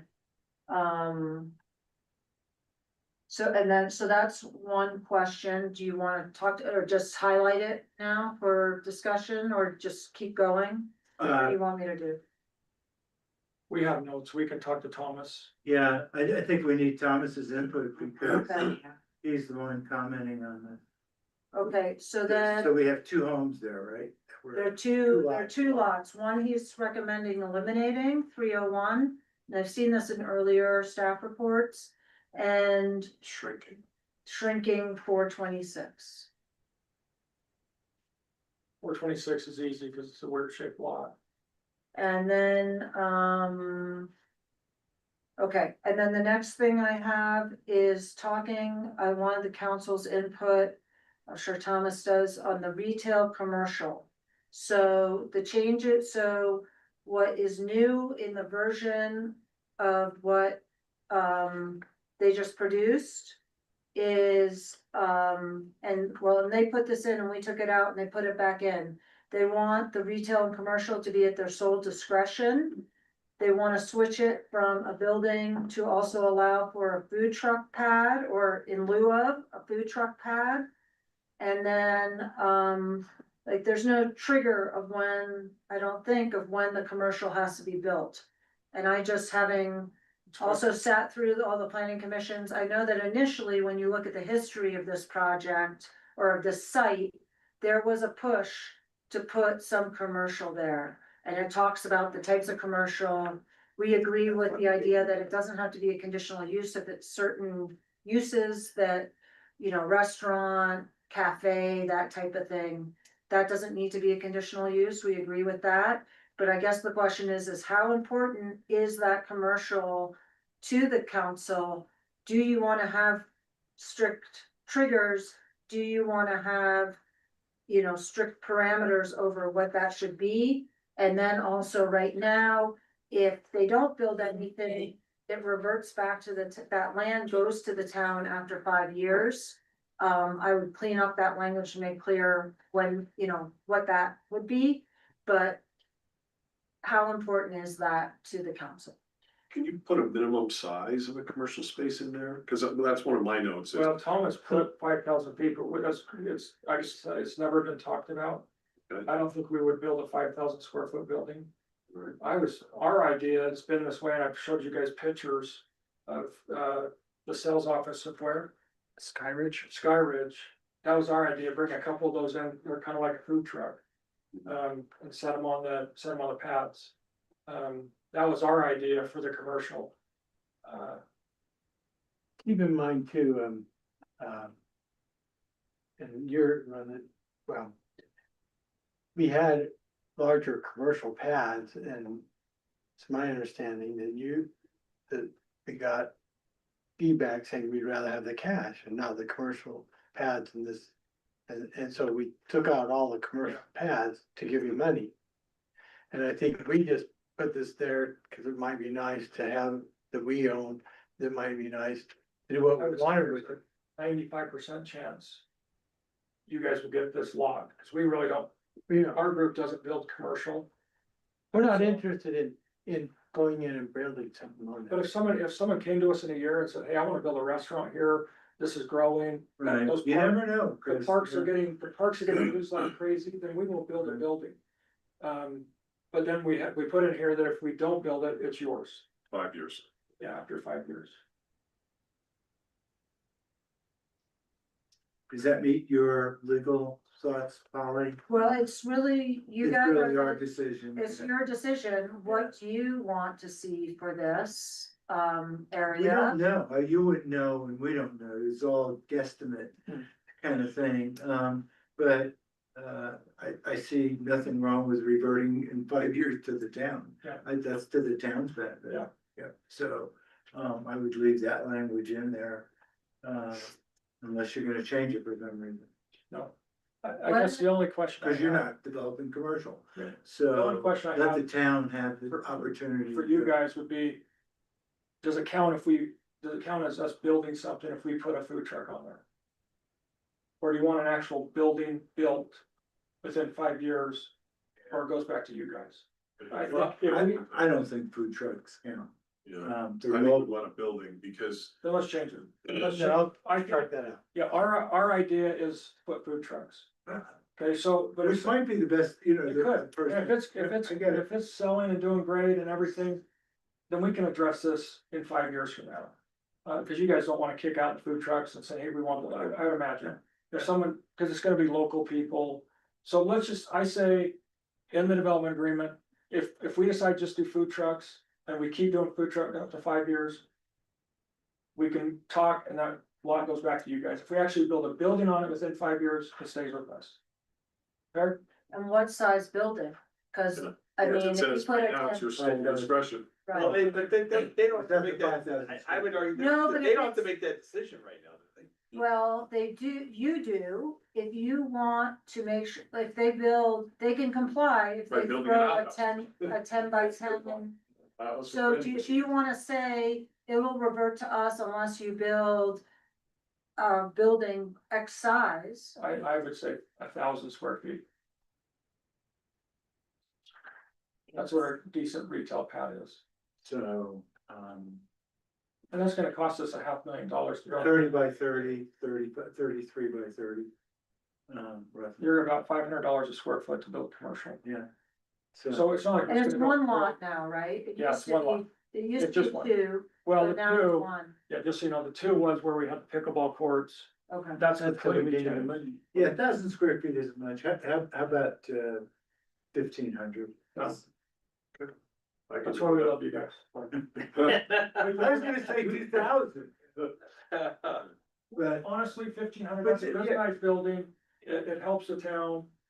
Honestly, I don't think we're gonna do it, Yeah, cause we just don't do much I get it. commercial. yeah, But if someone comes, it's better for us to own the piece of property, if someone comes and say, we want you to build a building, than have the town, cause you guys would have a hard time building a building for someone. Give us 5 years to get someone on there, Yes, we'll we would. advertise it, we'd like to make some money off of Yeah. it. You Yeah, guys get makes taxed. sense. yeah. So, All right, so 1,500, 1,500, we'll put that, minimum 1,500. we put that in. Okay. Okay, 50 by 30. So what Starbucks, about- Starbucks, Able. Now, what about parking? That's a decent one. That's right next to it. It's right there, okay, great. okay, then kind of related to that, I just wanna make sure we were all okay with the phasing and if there were, so it's, you're giving him 5 years to do the commercial, I didn't know in terms of phasing, if you wanted that shorter, if you were okay with the other phasing. Any input, thoughts? I'm okay with it, We're just gonna build as we sell. yeah. Okay, and then the last thing was the STRs, we took it out, they put it back in. What's an STR? Short-term. Short-term rentals. We just left it in because it was never decided. Well, we gotta get something for short-term rentals. Yeah, so If throw we're that, not gonna give it. throw me out a number. Throw me out a number this week and we can decide, we'll take it out. Yeah. I mean, I don't know how many developers I've talked to said that they can, it's marginal net profit. So, let's work. Throw it, yeah, let's work on it. We'll get, We- Do you have we any don't- ideas you wanna throw out as a starting point? No? No, but whatever you want. If we don't like, we'll just take it out. Yeah. Like, I think there was some council members that didn't want it in. We're just talking just about the townhomes and the stack flats, not about any of the houses. Yeah. So So out of the 230, what? it would be, Give me a number. 65 and 24. Okay. 95. 65 and 24, so 90, 99. 99, so 100. No, 89. Sorry, 65 and 89. So 89 units. And it just send me the breakdown of those, Okay, so I can, well, 65 townhomes, 24 stack flats. Yeah. Oh, okay. 24 stack, right? So why don't you work up a number and just give it to us and we'll, Based upon value, that's the Yeah. way I see short-term rentals. Yeah. Okay. it's free money to us and it's free money to you. It's kind of We're a building, trade-off. we're building the same unit.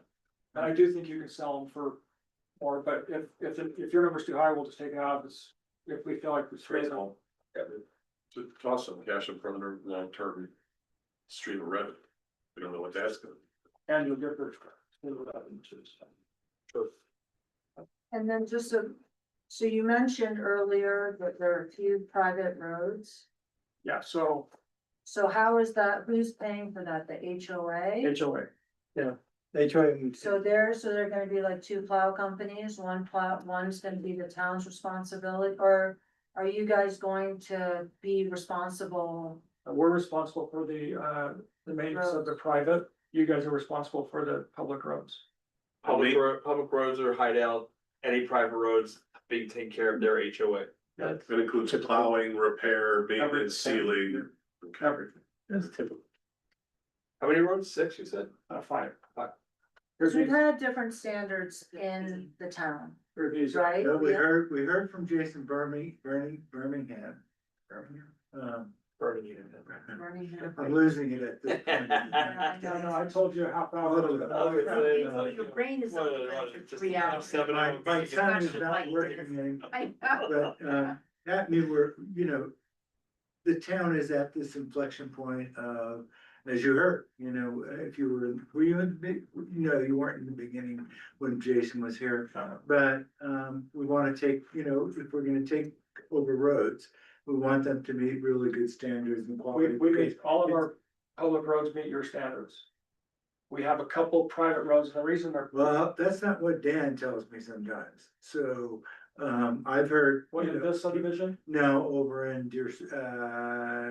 is it Deer Springs? Deer Water, no, well, Little Deer Springs, Waters Little Deer does- Waters had some The town. pockets of road problems. That's what Dan's Well, told it doesn't mean they don't have road problems, but Well, where, where where also the the asphalt didn't come up to the. We have a lot of that in Dearwater. Yeah, so so I'll walk you through that. No, you don't need to, 'cause I just got a bid, I sent it to Gordon, he goes, why are you sending me this? I said, cause you asked me to, so we're planning on fixing that in Dearwater Space 4. And there's some gatoring, we plan on fixing it, was 34,000 to do the 1-inch overlay. I just sent it, I got it today, so I sent it to Gordon, there's 2 storm drain issues that Gordon's brought up. I told him we'd fix those even though they're in Dearwater Space 1, which the bond expired about 4 years ago, I'm still planning on fixing that. Is that the flooding that occurs every time you get a downpour? No, it's a weird thing. You have those 2 PRV vaults. Yeah. And there's supposed to be a pipe going through between the 2 PRV vaults. My guys, I don't know why they didn't do it. But Gordon saw they didn't do it, and so we're having to raise the storm drain up from the highway. And then we'll put a 48-inch pipe in between those. That's near Ascent or am I wrong? No, that's Stargazer. no, it's on the main road. What's the main road? Shoreline. It's on Shoreline. If you want me to, I can. Yeah, I'd say let's walk over, I can show you. yeah, Paul and I are working on that, we were gonna have, and maybe you haven't already into Gordon. And then there's an issue in, where the park is in Dearwater Space 4? Going down that open ditch, yes, we have that issue, we're fixing that. okay. And so those are the 2 storm drain issues that we have, those will be fixed on our dime, and then the 1-inch overlay in Dearwater Space 4. And the one that tees, the one that goes from the 52 to the 15. 15-inch. There's a storm drain that cuts across 248. That's what we're talking about. Okay, just wanna make sure we're on. Yeah, that's what, so we're putting a 48-inch, because we have our 15, we're gonna put a 48-inch pipe there, and then we'll open the ditch up like it shows on the plan. That's the 52-inch pipe, right? Yeah, so we're doing a 48-inch and a 15. 15's already there, we'll do a 48-inch on top of the 15. Okay. So that's more than the 52-inch or 56. This 15 and 48, so that's something that I didn't even know about. But we're planning on fixing it. I had the schedule for Well, that. Gord discovered some stuff Yeah. and so did Dan. And so. So we're fixing both those, even though there's no bond in place, we're fixing those, because it's something I missed when we did phase 1 5 years ago. And then this Lakeview, it's just jumping the curb, I don't want anyone to flood, so we're fixing it. Okay. And we'll, good, Paul, when we have drawings, we'll go over those. We'll get them to your new engineer, and if you want me to meet you out here, we can go over, and I can Paul come out. Okay, and that would be, I mean, hate to say it, it'd be nice to have an engineer or new engineering let's guy. do it next so week. He understands what's cooking and where Yeah. you know, Cause he's gonna have to approve the plans before we get going. yeah. So, and then like I say, that we had a little bit of a issue in phase 4, we're fixing it. So, Holly, you capturing, is somebody capturing all this? Yeah, We got a recording. okay. I'm just focused on. At this point, I remember, but I know the big pictures are, you know, all right. so, and then you're gonna send me the sign that I need to get made? Yes, Okay. I will. Okay. All right. Guys, thank you. Couple of small points, that in section 1.12, first off, thank you for helping us with the 5-foot and the 10-foot defensible spaces. Instead of flammable, the fire department wants us to use the word combustible. Okay. So in section 1.12, could we take out the word flammable everywhere it appears and insert the word combustible? What was the section again? 1.12. But just Yeah. Google or whatever. I know what it is. Yeah, what it is, that's the section. I wrote it, so. No, yeah, it said nothing flammable within 5 Yeah. feet, no trees within 10. The fire department wants us to use combustible and not flammable. Okay. I'm following their advice. And then, in section 1.4, where you talk about the water, could we break out irrigation amount and culinary amount separately? So that we have an audit trail in the future when we're trying to figure out how much water we have and how much water we need. Oh, and you said the spreadsheet's in there and it does that. The spreadsheet does, but I don't know if I that, can put it in. yeah, It doesn't in the. whether it's an exhibit or in the language, doesn't matter. We'll do it in both. Just so we can track that in the future, because we're having some problems tracking our water. Speaking of which, I was with Max Covey the other day. And he couldn't find where the 20 acre feet from Deer Springs was transferred to us, so. I'm gonna talk to Max Dowd. Max is the actuary over at JSSD, so just wanna make sure we're up and up on that as well. Okay. 100%. We were going through a lot of other stuff. I'm not picking on you, but you know, Yeah, well, 20 whatever we acre- need to do. 20 acre feet or 20 acre feet. I think it was 10 acre feet. Was it 10? It was 10. You asked for 20. You voted no because you didn't get 20. It was 10. Well, you know me at this point, that's very good. And then last but not least, under variance That's M, my wife. like Mary, the word appear, autos appear in there. I don't want someone thinking that a camper or a recreational vehicle is not auto, so it doesn't regulate us. Could we change the word auto to vehicle? Motorized vehicle. Motorized vehicle. There you go. Just as that's in section variance, section M like Mary. Because I don't want someone saying, well, I can park 6 campers here. No. It's a The It's a motorcycle there too. motorized vehicle. Yeah, I like that. All right, motorized vehicle. Let's go with that. Okay. That's all I have. Thank you. Well, thank you guys. Thank Paul, you. anything else? No, that's what I had from the MDA and just to get, so thank you. I'm sure there will be more, but, Yeah, we went through a lot. Sorry. Yeah, sorry. to take Well, up- thank you. Thank you for taking the time. Thanks, Dave. Thank you. I didn't recognize you. Yeah. I mentioned that. Oh, wait, can you- Yeah, public hearing. Thank you. Well, Oh, my goodness. notice for a public hearing. Mayor, You have to do a public hearing. we have to just open it up for public. Oh, that's right. Because it was noticed for that. So, That anyone's- Rachel, oh, Rachel, well, I guess it's called Brian. Ryan, There we go. Oh, okay. let's open this to, public, Rachel's already got her hand up. and Rachel or Brian's got their hands up. Yeah, it's Brian again. I don't want to extend this marathon meeting much longer, but just a couple of recommendations. One is I think it would be a lot better from the setback standpoint to adopt Gordon's recommendation, and it sounded like Nate's team was willing to do that. So I think that would eliminate some of the exceptions they're asking for. And lastly, I didn't hear any discussion about the exception on nightly rentals because I saw that was back in and I thought it was out last time. So that's all I have. Yeah, we, go ahead. No, go ahead. We did talk about it. We left it in because it wasn't decided on. It still has not been decided on. The mayor's gonna get us some numbers and will probably be taken out next time, but. Yeah, the only Hasn't thing been I would decided. add, it's a quid pro quo, Brian, financially, so. If we leave it in, which would be 89 units, 65 townhomes, 24 single family. I'm sorry, stack lots, thank you. And what is that value, so to speak, and then we'll do some math around that. Otherwise, I would say no. I mean, then town gets, it's definitely an exchange of money, so to speak. We're good with that. Of additional costs in connection with enforcement. Does that make sense, Brian? Brian? Sorry, I was muted, but I'm muted. No, that's fine. If the town can make some money on it, I guess that's good. Thanks for your question. Anything else?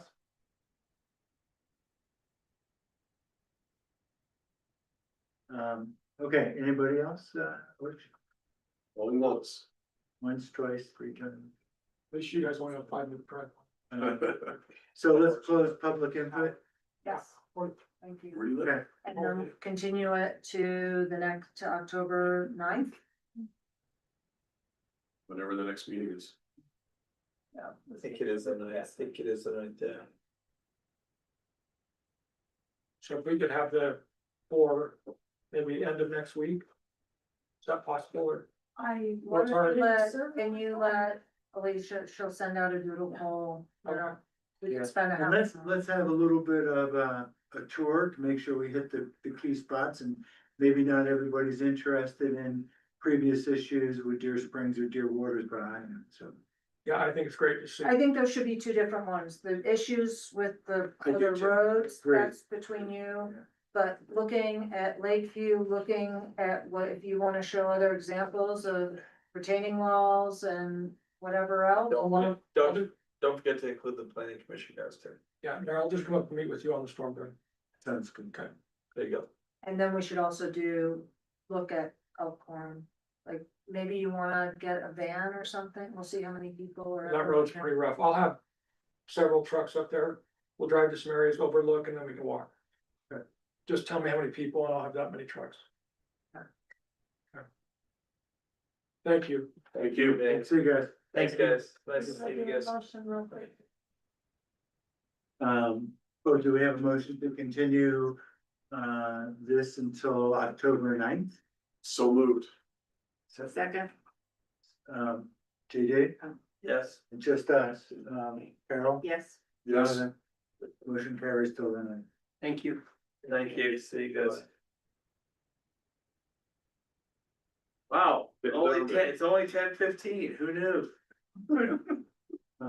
If we go to 11, it'll be. Let's keep going. Why not? Oh my God.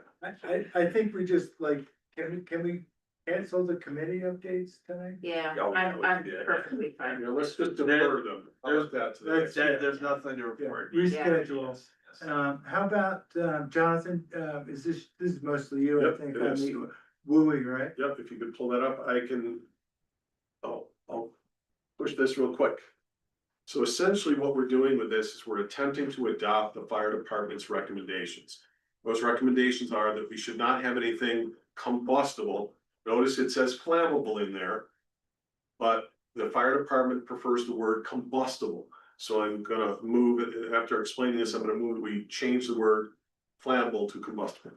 But the idea here is that you should not be able to place anything that could contribute to wildfire within 5 feet of your home. You can put rock in there, you can leave the dirt, you just can't put anything like mulch, flammable or combustible plants within 5 feet.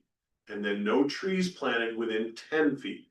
Now. Quick question before we go on. As I understand it though, anything that's in there currently, it's grandfathered, is that correct? That's where I'm gonna go now. So, if there are non-conforming situations after the date of this is enacted, you can leave it in place. However, if you have mulch or bark, you cannot refresh that mulch or bark. If a plant dies within 5 feet, you cannot replace the plant. The once combustible plant, yes. Well, yeah, unless it's something that Yeah, won't yeah. combust, but Gotcha. you can't, in other words, you can leave what you have there now. Yeah. But you can't refresh the bark or mulch, and you can't replace a plant that dies. The idea is that over time, people will look at the mulch and say, yeah, it's time, instead of refreshing it every 3 years, they'll say, okay, now we'll go to pumice rock or something, whatever is their preference. We're not telling them what they have to put there, because you can leave it dirt, or you can put non-combustible rock. That's totally up to you. And so Grass? no grass. No grass, cause that's against fire. That is, It's flammable, well, or combustible rather, Actually, is it Nate putting turf in? because not within 5 feet. Okay, forget the 5 feet thing, I'm just, but I thought Thomas told me, and that's where Nate kind of pushed back at me. Thomas said, no turf, in Hideout, because we're concerned about our water consumption. Right. And turf uses water consumption. So I wanted him to weigh in on that. that's fair.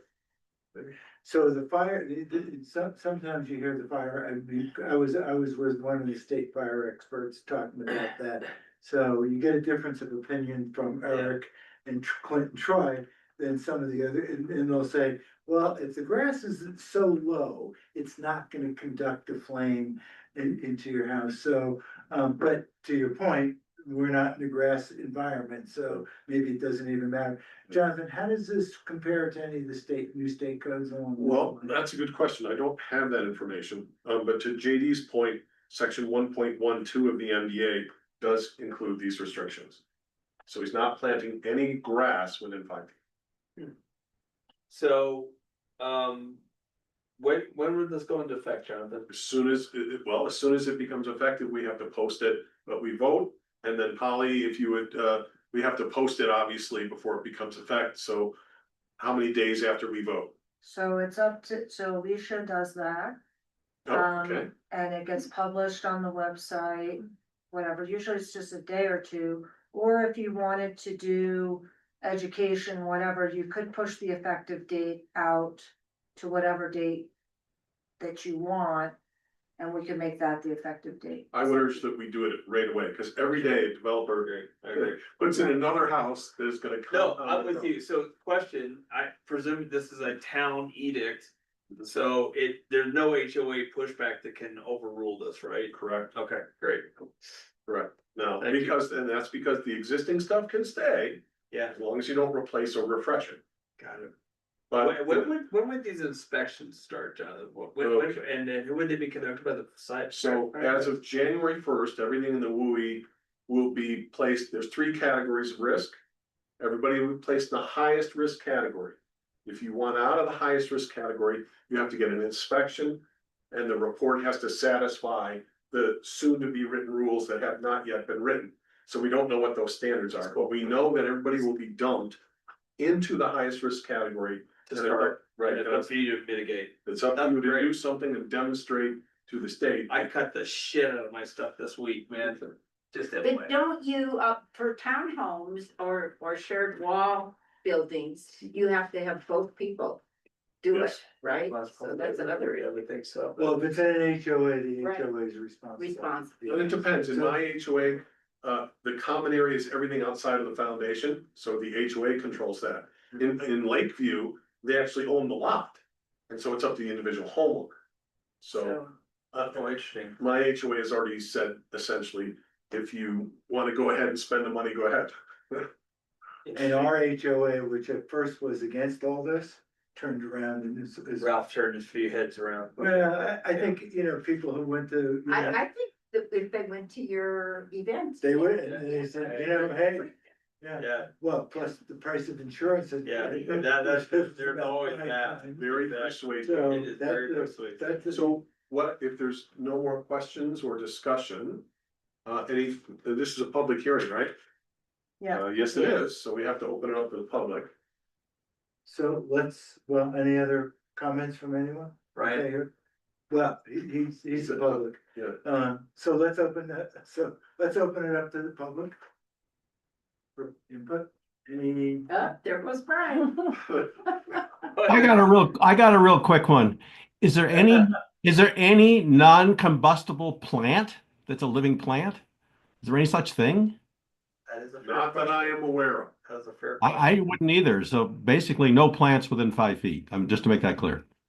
That would be the intent here, is unless you can come up with a plant that will not combust or burn, which I doubt exists, but I don't know, I have to be honest, I don't know that for 100%, but I doubt it. Yeah, well, we don't know what the horticulture will sort of come up with in about 3 years. Who knows? Maybe there's a genetic. DNA breeding. No, yeah, don't know, yeah. Anything else, Brian? No, no. Alright. If there's nothing else from the council, I would make a motion. Well, let's close public input. Oh, good point. And, okay, anyone want to make a motion? Yeah, I'd like to make a motion that we adopt it as is, except that we delete the words flammable and insert the words combustible to follow the recommendation of the Wasatch County Fire District. Second. Carol, Yes. JJ, Oh, yeah. Definitely, yes. okay, motion passed. Very enthusiastic, yes. All right. Last item. I think that was the last item. right? No, we We got also number have. 13. Oh, we got the HLD one. My recommendation is at this point that we don't vote on this tonight. We received this last Friday. I had reached out to them about some questions. I haven't heard back from them. The mayor has reached out to them as well, so. Yeah. But I wanted to just introduce it to you. Sure, what is the issue here? There are two interlocals that have been proposed. We've been trying to work with the local districts since 2022 about their taking the infrastructure. The Hideout Local District 1 actually encompasses a large portion of the town. It's kind of the old Hideout. So anything that was, it's not the entire area that included the master development area, but 95% of it. But then we've just been concentrating on Golden Eagle. So the district does go that whole amount. Yeah. But what this interlocal would do would be to have them take all the infrastructure except for the water within Golden Eagle. And then, so that's the first ILA, interlocal agreement.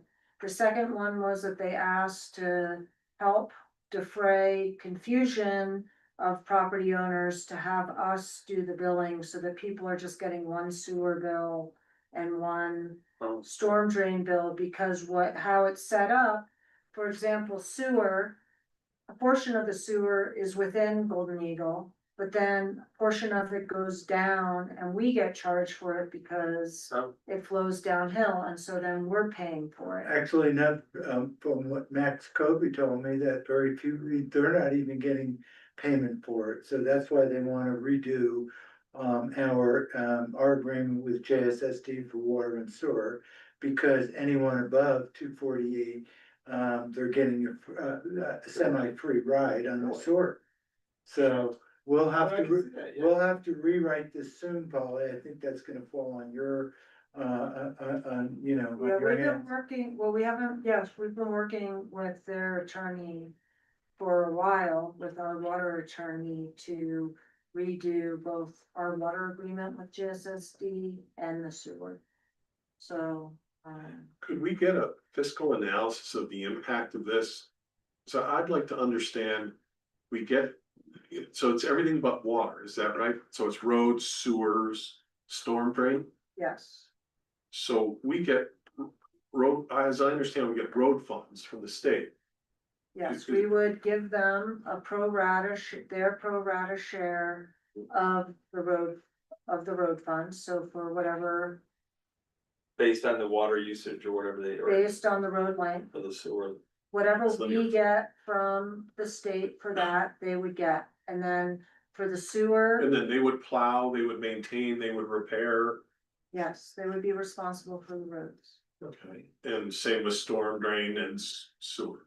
Same with storm drain and sewer. Not And they can charge their own fees, they can do their own taxing, they're companion governmental entity, they're a local district. Yeah, But just like Jason said, we did, we could form special service districts if we wanted to. That's essentially what they've done here. If you think about it, what the onus for us is,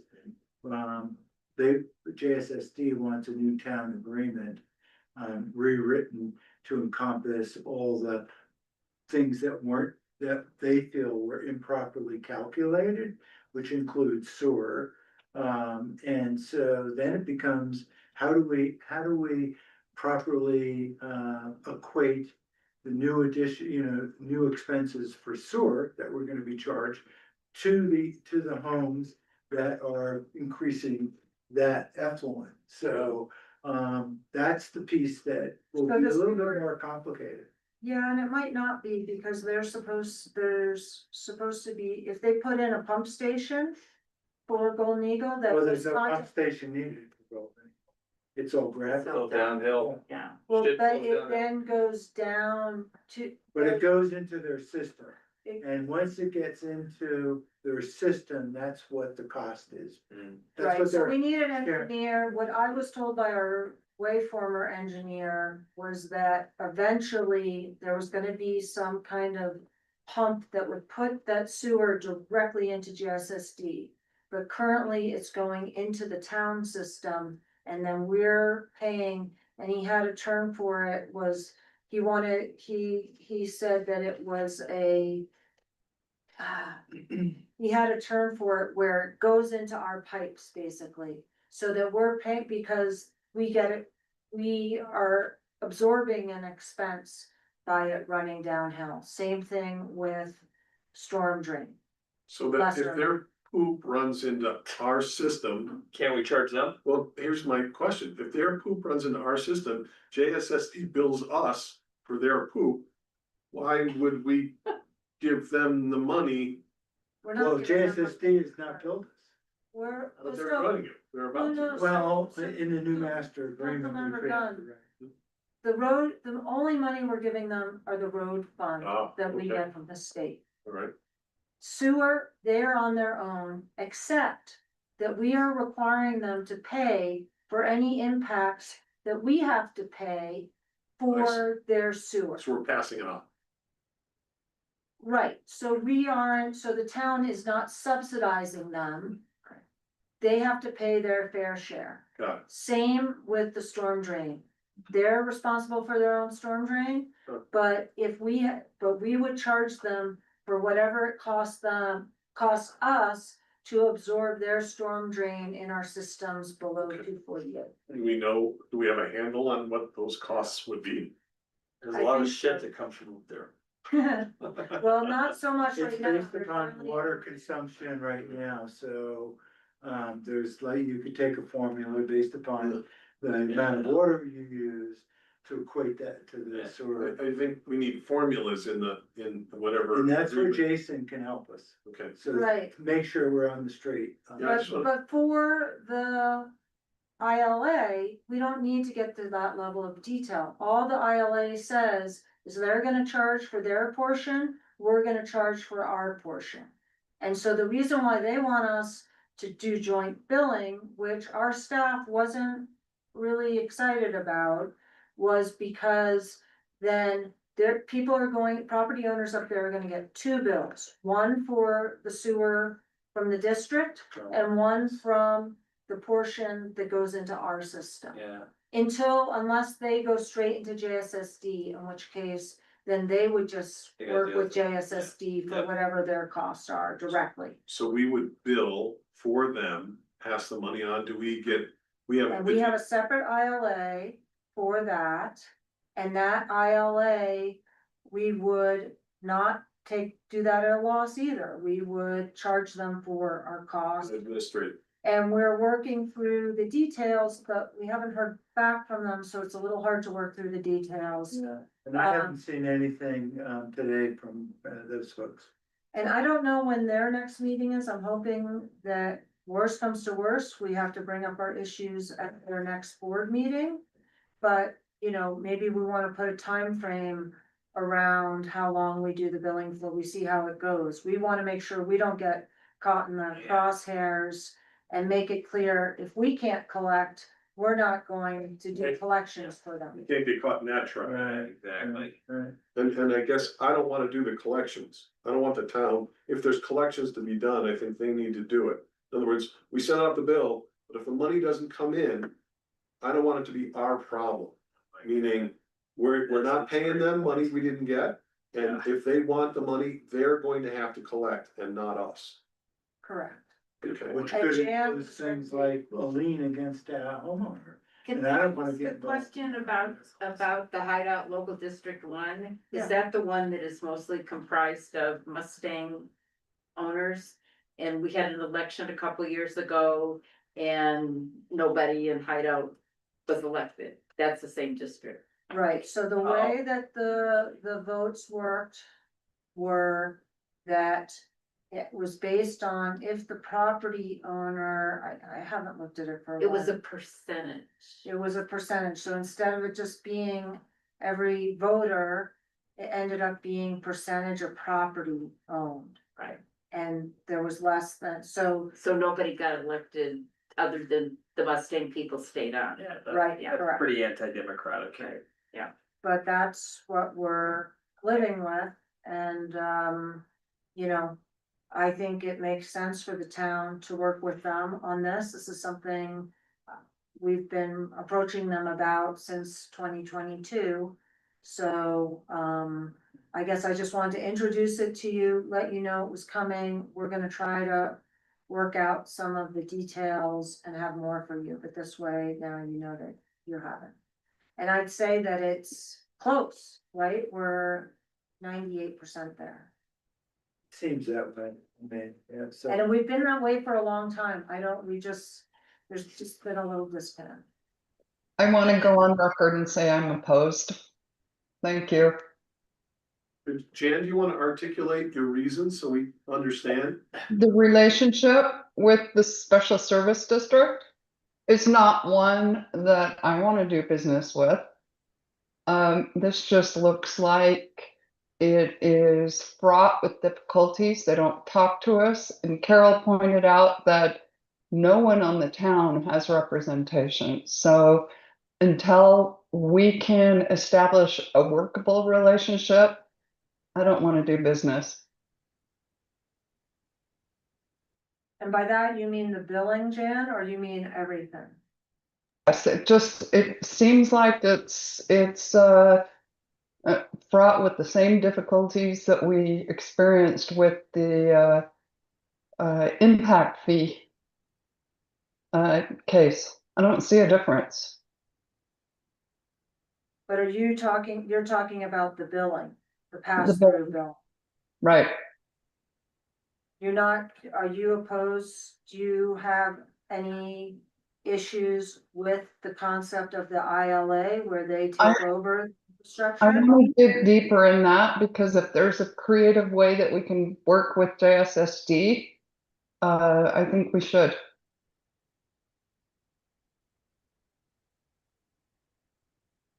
Yeah, I'd like to, continue to discuss that, so. And I think we should consult with Jason Birmingham. He's an expert on this kind of stuff. And let's proceed carefully. It bothers me that they haven't returned your calls, Polly. It's the kind of relationship that isn't very functional. That's an important detail, if we can't work with them. Yeah. Or if they're not responsive. Well, we have an opportunity here to talk to them, so, let's put this, I would put this in a much broader perspective and not narrow the conditions down so much. I think we have to look at the bigger picture. I understand, Jan, what you're saying, and I also think, it's tied to other things that the town could benefit. So let's let's keep it, all I would say, I keep an open mind on everything. Understand your points, so my 2 cents is let's continue to have some dialogue about how we deal with this. And I don't think we're gonna be, we'll get through this tonight.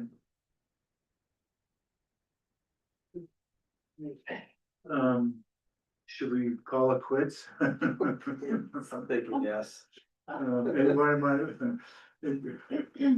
want to make a motion to? I make a motion for us to adjourn. I'll second. I don't know if you wanna take a comment. Oh, Brian? Brian.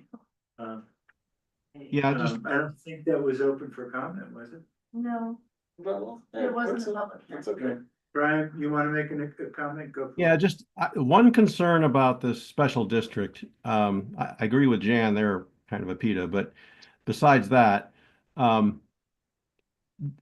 district includes a much greater geographic area than Golden Eagle, but the problems are in Golden Eagle, right? Basically, as I understand it, Mustang didn't build the infrastructure to the roads and infrastructure to our standards, and so now they can't be taken over by the town for maintenance. That's why they're proposing to do it via this tax entity. However, people like myself and many other people who live in the rest of Hideout who don't live in Golden Eagle are paying taxes for that. And that means their tax dollars are now going to be paying for substandard infrastructure maintenance in Golden Eagle. I don't think that's fair. It's like double taxation, right? So quite frankly, the people in Golden Eagle are the ones that should have to pay for the maintenance. It's basically like private roads, right? And private infrastructure. That's effectively what they're saying. But they're trying to get the entire community to pay for it. So be careful about that. I think there's a chance there for essentially double taxation without representation. So tread lightly. I think it's a fair point. Golden Eagle's been a troublesome development from the get-go. It's been a thorn. Yeah. And, yeah. And Okay, we're not. Thanks, Brian. Yeah, we're not gonna do anything on this at this point, so then we'll have to revisit it Yeah. and try to determine what is fair. I think that's the presiding word to me is what That's is it. fair. Fair. Are we good? Motion to adjourn. That Did motion- you make, yeah, you made I- the motion? You're all seconded, right? Yeah, Carol. Carol? She was like quick, yes. I thought it was all yeses. Yes, yes, Right. yes. Oh, yes. Well, yes. but you started and then we did. Right, Okay. different, Thanks. yeah, okay, Okay, Carol, yes. JD, Yes. Yes. Jonathan, Yes. all right, we're adjourned. All right.